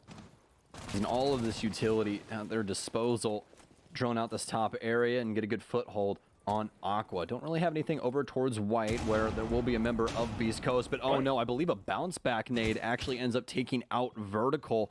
It's very poor as they'll lose their sledge, and possibility of yet another angle being held. As of right now, Oxygen not looking too hot. A minute left on the board to attempt a plant, but truthfully only have control of Aqua as of right now. Yaga with a nice refrag and trace through the wall there. Y'all gonna open up a lot more territory for the team to push through. Obviously, they will have to wait out the toxic gas currently being rolled out by Anthony. And the problem is he's got 2 more of those canisters. Eventually, they're either gonna have to make the decision of trying to execute with about 20 seconds left, which to be fair is kind of what you expect. So they'll probably make that decision or try to force their way through these smoke grenades, which is obviously going to be the lesser of those 2 desired options. That final gas grenade actually hasn't even been chucked out as of yet. Here it comes now. Great shot from Fozo, and the plant will be denied due to the gas. Not only that, but the plants are going down as well on top of another one. Fozo just ripping everybody to shreds with this Alda here. It's just Foxe left. He's got to fight from below. Also, in the 1v3, no additional explosive drones to utilize. He has both of his standard drones, but look at the timer. There's only 5 seconds left. He doesn't have time to look. He's just got to go in, try to make a play, and ultimately not be successful here, as Beast Coast will take the opening round of OT, putting them on match point. Oh, Beast Coast look set up to knock off the #1 team from stage 1 inside of North America right here, right now. Beast Coast of all rosters as well, man. It took one switch, John. It took one switch. Somebody was like, hey, man, I know what to do in the mid round. Let's just do this. And now they're winning games. Is this what happens? I don't really know, but there's only one way to find out, and it's play out these next 2 rounds. As for Oxygen, inside of that last round, just not really getting what they needed inside of the opening minute. They end up losing one of their members very early on. Beast Coast capitalizing off of that yet again. These defenses set up so very well, especially when it came down to the way that they were able to clear out those angles and played their crosses. I love the position that they had for their smoke inside of that, as well as with the recent smoke propagation changes. He really can't play inside of Pink anymore and smoke through the wall, so they moved him on over to Vase, have the Maestro play there instead, and well, we all saw how the 81 ended up being the law inside of that one. New pick coming in here. I don't believe we've seen OXG use this on their defense as of yet, so Foxo would bring yet another operator into the pool here for his personal picks inside of this matchup. Pulse also going to be brought out now as well to try to get them better intel about what's going on, more than likely against the top. Clear can work just as well from top to bottom as well. A lot of options for how Fox can try to play into this Pulse and support his teammates, ultimately slowing down the pace of the Beast Coast execute, which is something that they've had problems doing, because more than likely, if they're getting in the way of it, they are going to lose players based on the way that the earlier rounds in regulation have played out. Now, there is a drone here in the room getting a lot of intel against Fox. It was at the bottom, top left corner now from the perspective we're currently looking at it from. So if Fox is going to continue to play into there, he'll have to watch out, because that drone is going to be a constant drip feed of info. Poor Sayano. Sayano's on top of the server inside of security. They're not on it right now. You need to zoom in. It's right there in the corner. Yeah. So I hope the viewers saw it when it was highlighted more than anything, because you're not going to be there. Right there. Hey, perfect timing. Yo, thank you so much, OXG. We really, excuse me, Beast Coast. We really appreciate you guys. But speaking of Oxygen, they're going to be combating this south side here, as this seems to be the main take as for Beast Coast right now. Actually manning the security window as well. This is something that we don't see happen too often, actually. Yes, it'll be popped and somebody will hold a cross angle, possibly from that balcony that's right outside the office door, but not really work it. See that one happen. We're going to at least have it inside of this one, and it does actually provide a really, really solid cutoff and puts Yaga in a really bad area. That's exactly why they're doing this right now. Rudy ends up getting lit up, and Yaga's actually going to make it out, although Rudy will end up catching the counter angle and starts dealing some damage to those feet. I love how Young is just dodging like 4 different players' bullets right now. Foxe sits nice and safe outside the room, giving him an exact player count of how many people are shooting bullets at him. Hey man, you should really get out of that room. It doesn't. It's like, hey, there's a 3. No, now 2. Nope, 3 again. Yeah, just don't get shot. It was basically like the comms for the past 30 seconds on the inside of this room. You can see Yogg trying to get aggressive too. He was occasionally trying to fight back and in fact got a bit of damage off on Rudy, but ultimately, yeah, you can't fight against that when there's that many angles bearing down on you. The wrong step leads to your death, so it's better to just back away from that situation, as we ultimately saw Yogg do. That gives over the offense control to Beast Coast and the first avenue of execute, but here comes Foxy rotating up through Cool Vibes, shutting down the first push from Fozo. It might have been a mistake here, assuming that the player from Aqua already went in, but it's already been corrected. Oh, maybe not. He's being shot from below. There's nowhere to escape for Foxy right now, but still, another kill from OXG rolls up onto the board. Bio going down. Sippin confirms Foxy. That much we already knew was going to happen. Now the 3 remaining on Beast Coast have to face off against the 4 still standing from OXG. It's looking like the plant may go down without contention as well. Yeah, they didn't realize it was happening until far too late, so Anthony sneaks this off. Now that timer starts ticking in the opposite direction, and the pressure's on Oxygen. The pressure's on Yaga, especially on this flank, to shut this up and shut this out. Anthony, obviously very aware what's going on with that. Sippin currently manning the door, but is he worried about the vertical play upstairs? No, Laxing with the retake, and that's going to be all she wrote inside of that round. Although BC does end up getting the plant down, they don't have the post plant necessary to hold up not only the flank, but multiple separate angles that Oxygen are able to work. This is going to push us up and on to match point overtime. 7-7 here, the full 15 rounds necessary in between these two on Coastline. Oxygen obviously back to offense, and BC switching sides as well towards defense. And obviously in between these two, we've actually seen some very unique setups. I honestly think that Beast Coast's offense is looking extremely solid on this map. Their defenses have been pretty good, but I would say that all except for really what we saw inside of Pent was just kind of rudimentary stuff from them. We saw some very good roams especially, but what I've seen the most out of this roster is Bio and his ability to play a lot of different operators throughout their defensive sides. Either way, though, an impressive win coming out from OXG ties us back up at 7-7, and as Stokes is mentioning, takes us to the ultimate round of this matchup here. Time for OXG to try and close out on one final attacking round. Otherwise, we're going to be looking at Beast Coast being the surprise winner of this matchup. Everybody thinking that OXG was going to be taking this one, myself included in that, but Beast Coast proving themselves to be quite the formidable opponent, obviously on a tricky map, also Coastline. You know, like we were talking about earlier, statistically speaking, from our most recent international event being the most even map in the pool, and as such, one of the more difficult ones to play into, especially with the new options that have been presented to teams to play into the sites such as Theater Upstairs, which had largely been reserved for kind of like a Mira cheese strat up until recently. And so she was banned out quite often. We wouldn't see the site get played. No longer the case. We're seeing it played all over the place by teams now. The entire pool of sites now valid to be brought into the fold, and that's making this map a very, very difficult onion to unwrap. That's like a really weird metaphor, but that's the best I could think of on a dime. Let's move on. I mean, you know, it's just we've just been rolling out the vaccine so well. We've just been able to open up everything, man. It's just this is how it works. You know what I mean? So you roll out the vaccine, you start opening up sites. There you go. Either way, another thing that was unrollable. Just went to Shrek lore for that one. But either way. Shrek lore. Oh no, Shrek lore inside of the last round of the last map of the day, John. That's what you choose?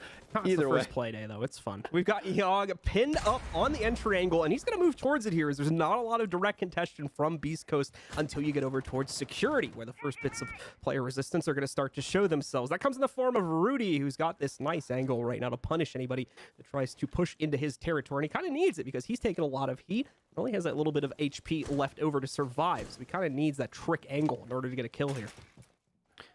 We'll see if Rudy is down for this mashup here. Looks like there's a possibility for an onslaught of Oxygen members to funnel in through this sunroom area, potentially give Rudy some problems, especially in the case of Yaga. Has those concusses and can make it very difficult for Sippin to actually end up winning that out.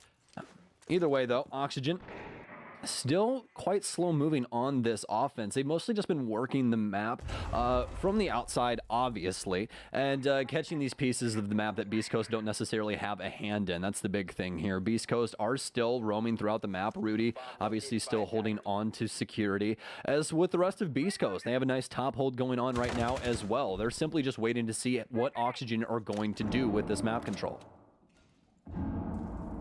continuing to wait out this game, but here we go. OXG. Oh, no. Never mind. It's all vertical right now. 1, 2, and now 3, 4 around the corner. Can he get it? Yes, he can. The ace is all that's left, but will he even get the opportunity? No, he shall not. Laxing shuts it all down from across the map, and OXG take control of the series.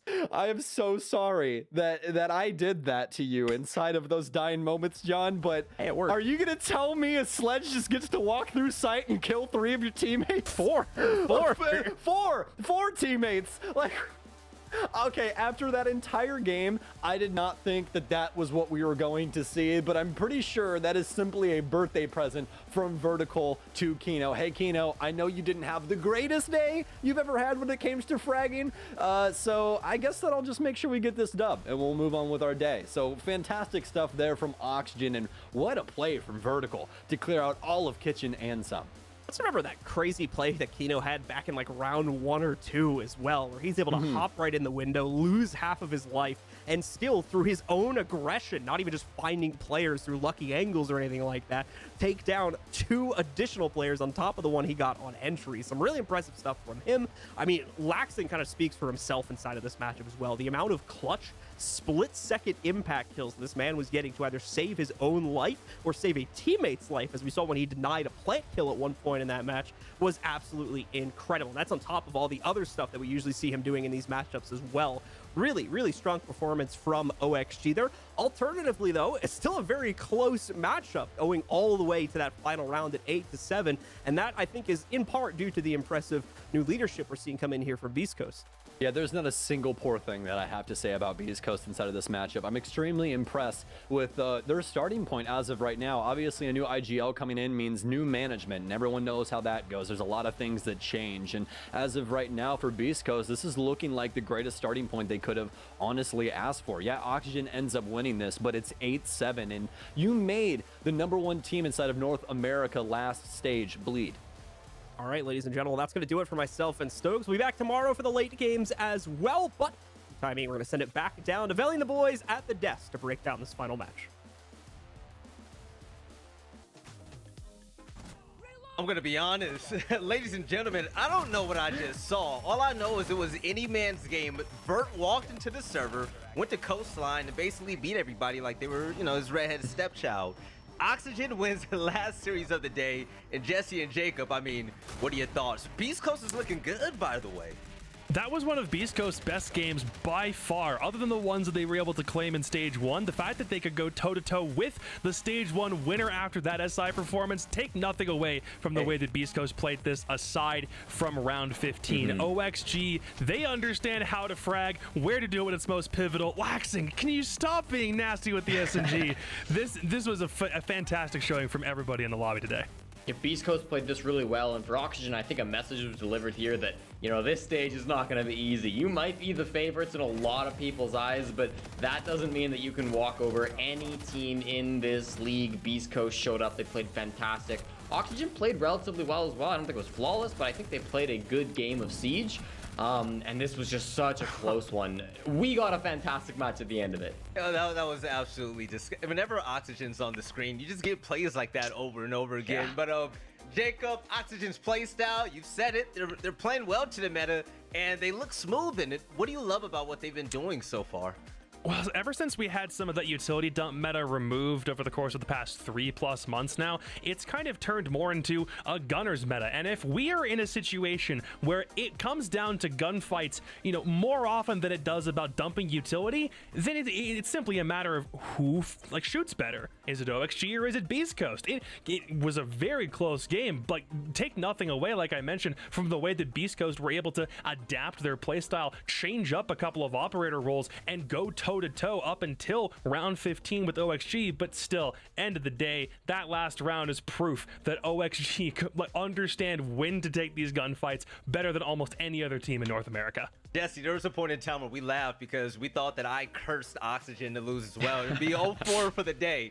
But Beast Coast, they were giving it to him. Bio being an IGL and just the way Rudy was playing, I mean, I want to see more. Oh, me too. This looks like a totally new Beast Coast that we've never seen before. I mean, from stage 1 to now, it seems like night and day. We're only 1 day in, but I really do have high hopes for the rest of this roster. I mean, look at Fozo. I mean, Fozo in stage 1 was the lowest rated player below anybody on Xset, below Luke. Worst rated player in the league, went -30 stage 1, but now shows up and top frags the server, pops off in the kills department, let alone, you know, whatever impact he might be having behind the scenes. This is far and away the best game he's ever played. He's looking fantastic this stage. The team in general really did struggle with opening picks last stage. That was their big, you know, one weakness. Well, one of probably the biggest. This time they come out, they win a majority of the opening engagements. They play so well and get the entry frag. They hunt down roamers incredibly well on the side of Oxygen. Again, not flawless. Bio as well. I mean, if we're talking about changes from him on Ash most of that game, I mean, also hitting the fragging department pretty hard. It's just night and day, and obviously they lost it. They didn't play a perfect game, but they played really well, and compared to what I was expecting, they blew my expectations out of the water. Yep, and expectations. When we saw Yogg, Jacob, you remember this, when we saw Yogg on Oryx, and he had no health at all, and was able to get so much value out of that round and what he was able to do with his gunplay. I mean, yo, we talk about Kino a lot, but I feel like Yogg doesn't get as much love as he should.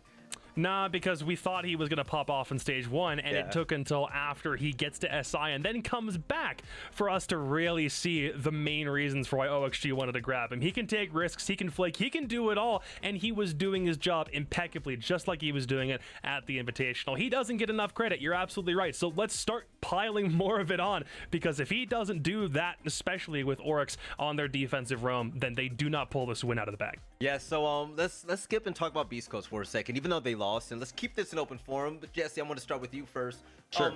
From what we've seen so far, they really didn't have an identity stage 1. They looked a mess. We were questioning their attack at first, and then they started to pick it up, and they started to steamroll through in order to take it to overtime. What are your expectations, or what were you most impressed by from what we saw from them? I mean, there's a lot of things that impressed me about Beast Coast in that game. I think particularly, it seemed like they really did have good coordination hunting down those roamers, as I mentioned ahead of time. A large part of that definitely could come from Bio being that presence as an IGL. I'm sure he's had a huge impact on what the focus is from moment to moment within the round. You know, just making sure that they're attacking the right parts of the map, you know, going after the right mini objectives before they can actually win that round. I'm sure he's had a huge impact on that behind the scenes in what he's calling and how he's helping out the squad there.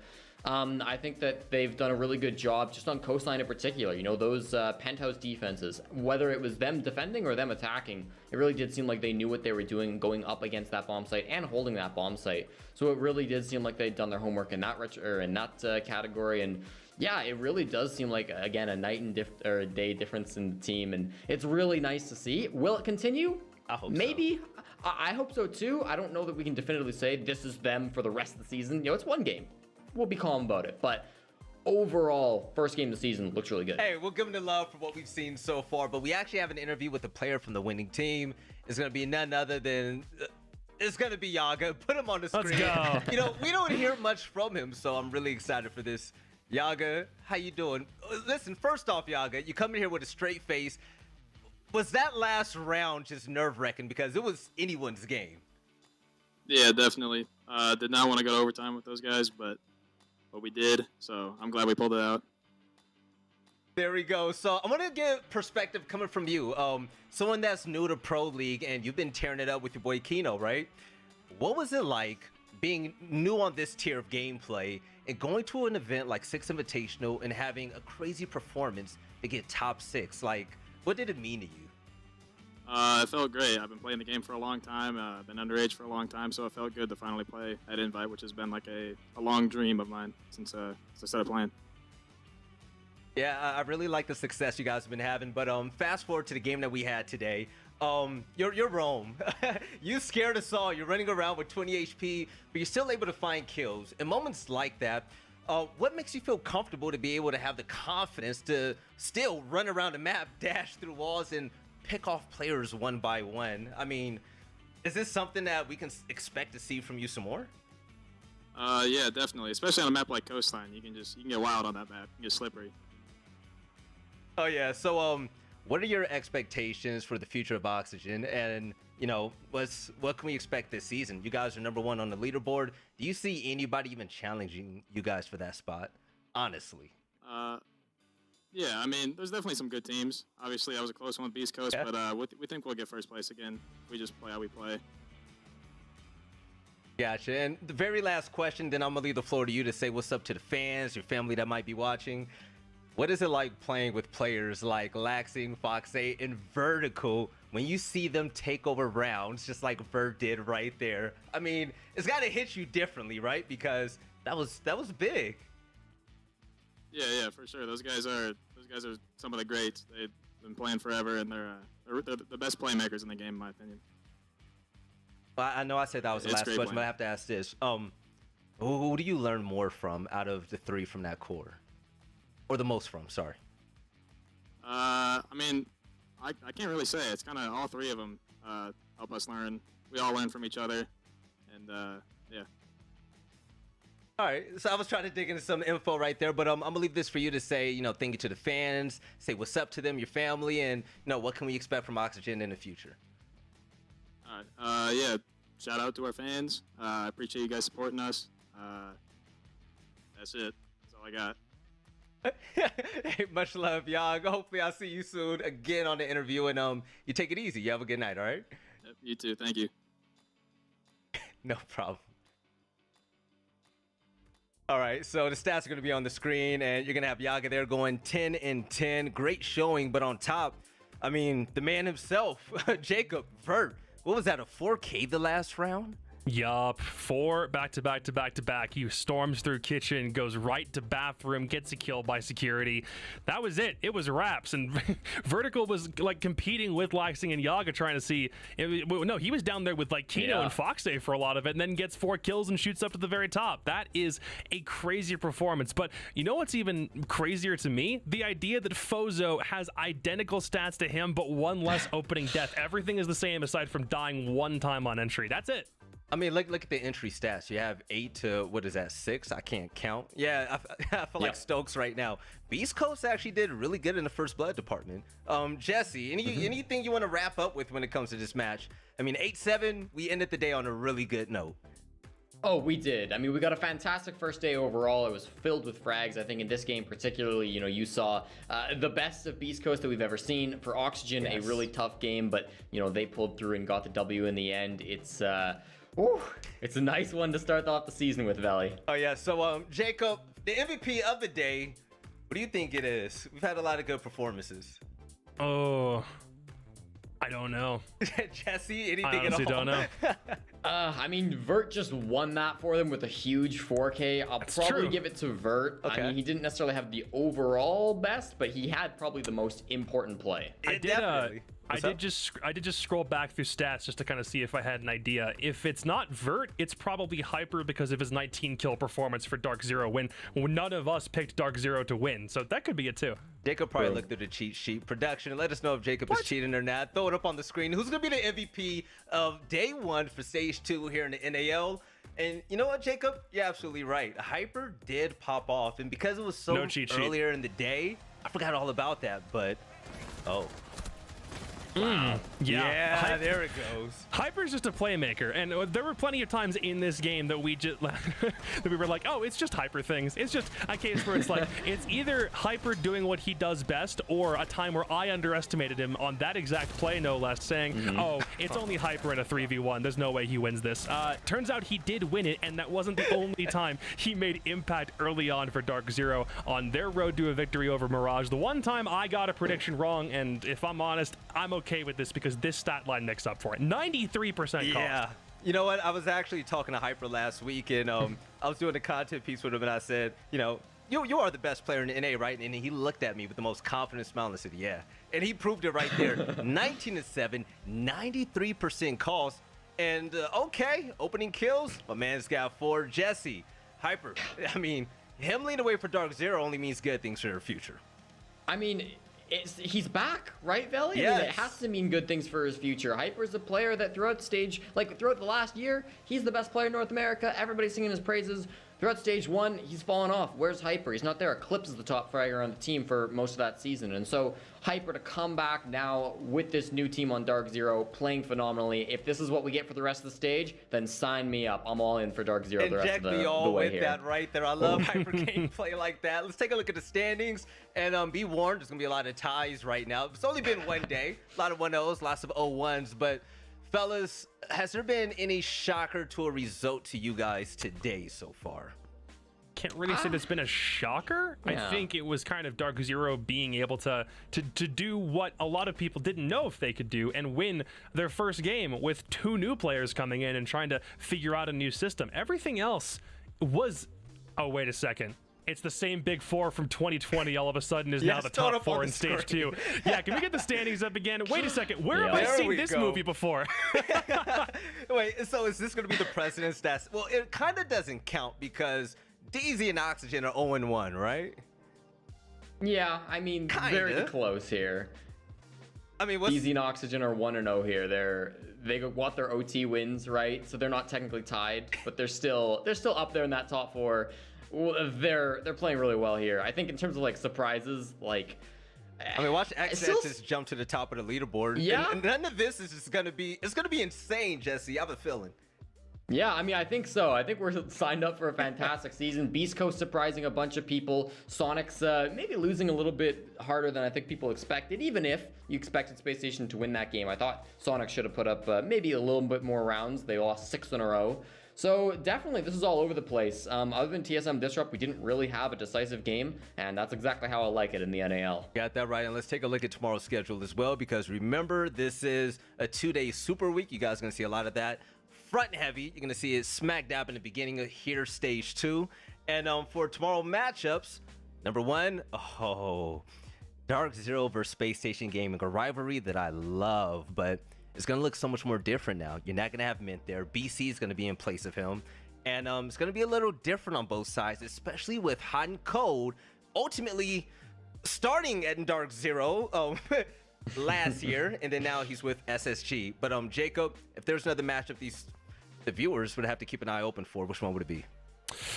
Well, XSET have a lot of things that they're trying to correct. DG are coming off a loss. That, to me, is the underrated matchup that more people definitely should be paying attention to, because it's also the only matchup that doesn't have any member of that Big Four also situated in it. So OXG, TSM, and DZ and SSG are all going to have different matchups, but to me, DG XSET is the most entertaining game of the day. Yeah, stage 2 has not disappointed so far. It's been some fun games. Jacob, Jesse, you know, it's always been a blast. I always close the show out, but usually the hype pieces go to me and Jacob. So Jesse, I'm gonna give it to you to tell the viewers why they need to tune in tomorrow, and wish them all a good night. Well, folks, I mean, the NAL returns back-to-back days here in the first week, and of course, tomorrow we're going to continue on with the hype action. Today should have proven to you that there is nothing but good matches here on the NAL, and it's worth your time to tune in and check them all out. Tomorrow, of course, we're all going to be back here, Jacob, Veli, and myself. I do hope you'll join us at the same time tomorrow. I hope you guys all have a wonderful rest of your evenings. For us all here at the NAL, we will wish you a wonderful night, and we'll see you tomorrow bright and early for Playday number 2. I'm going to lose my job, man. Good night. Good stuff, Jack.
what does it take to call next?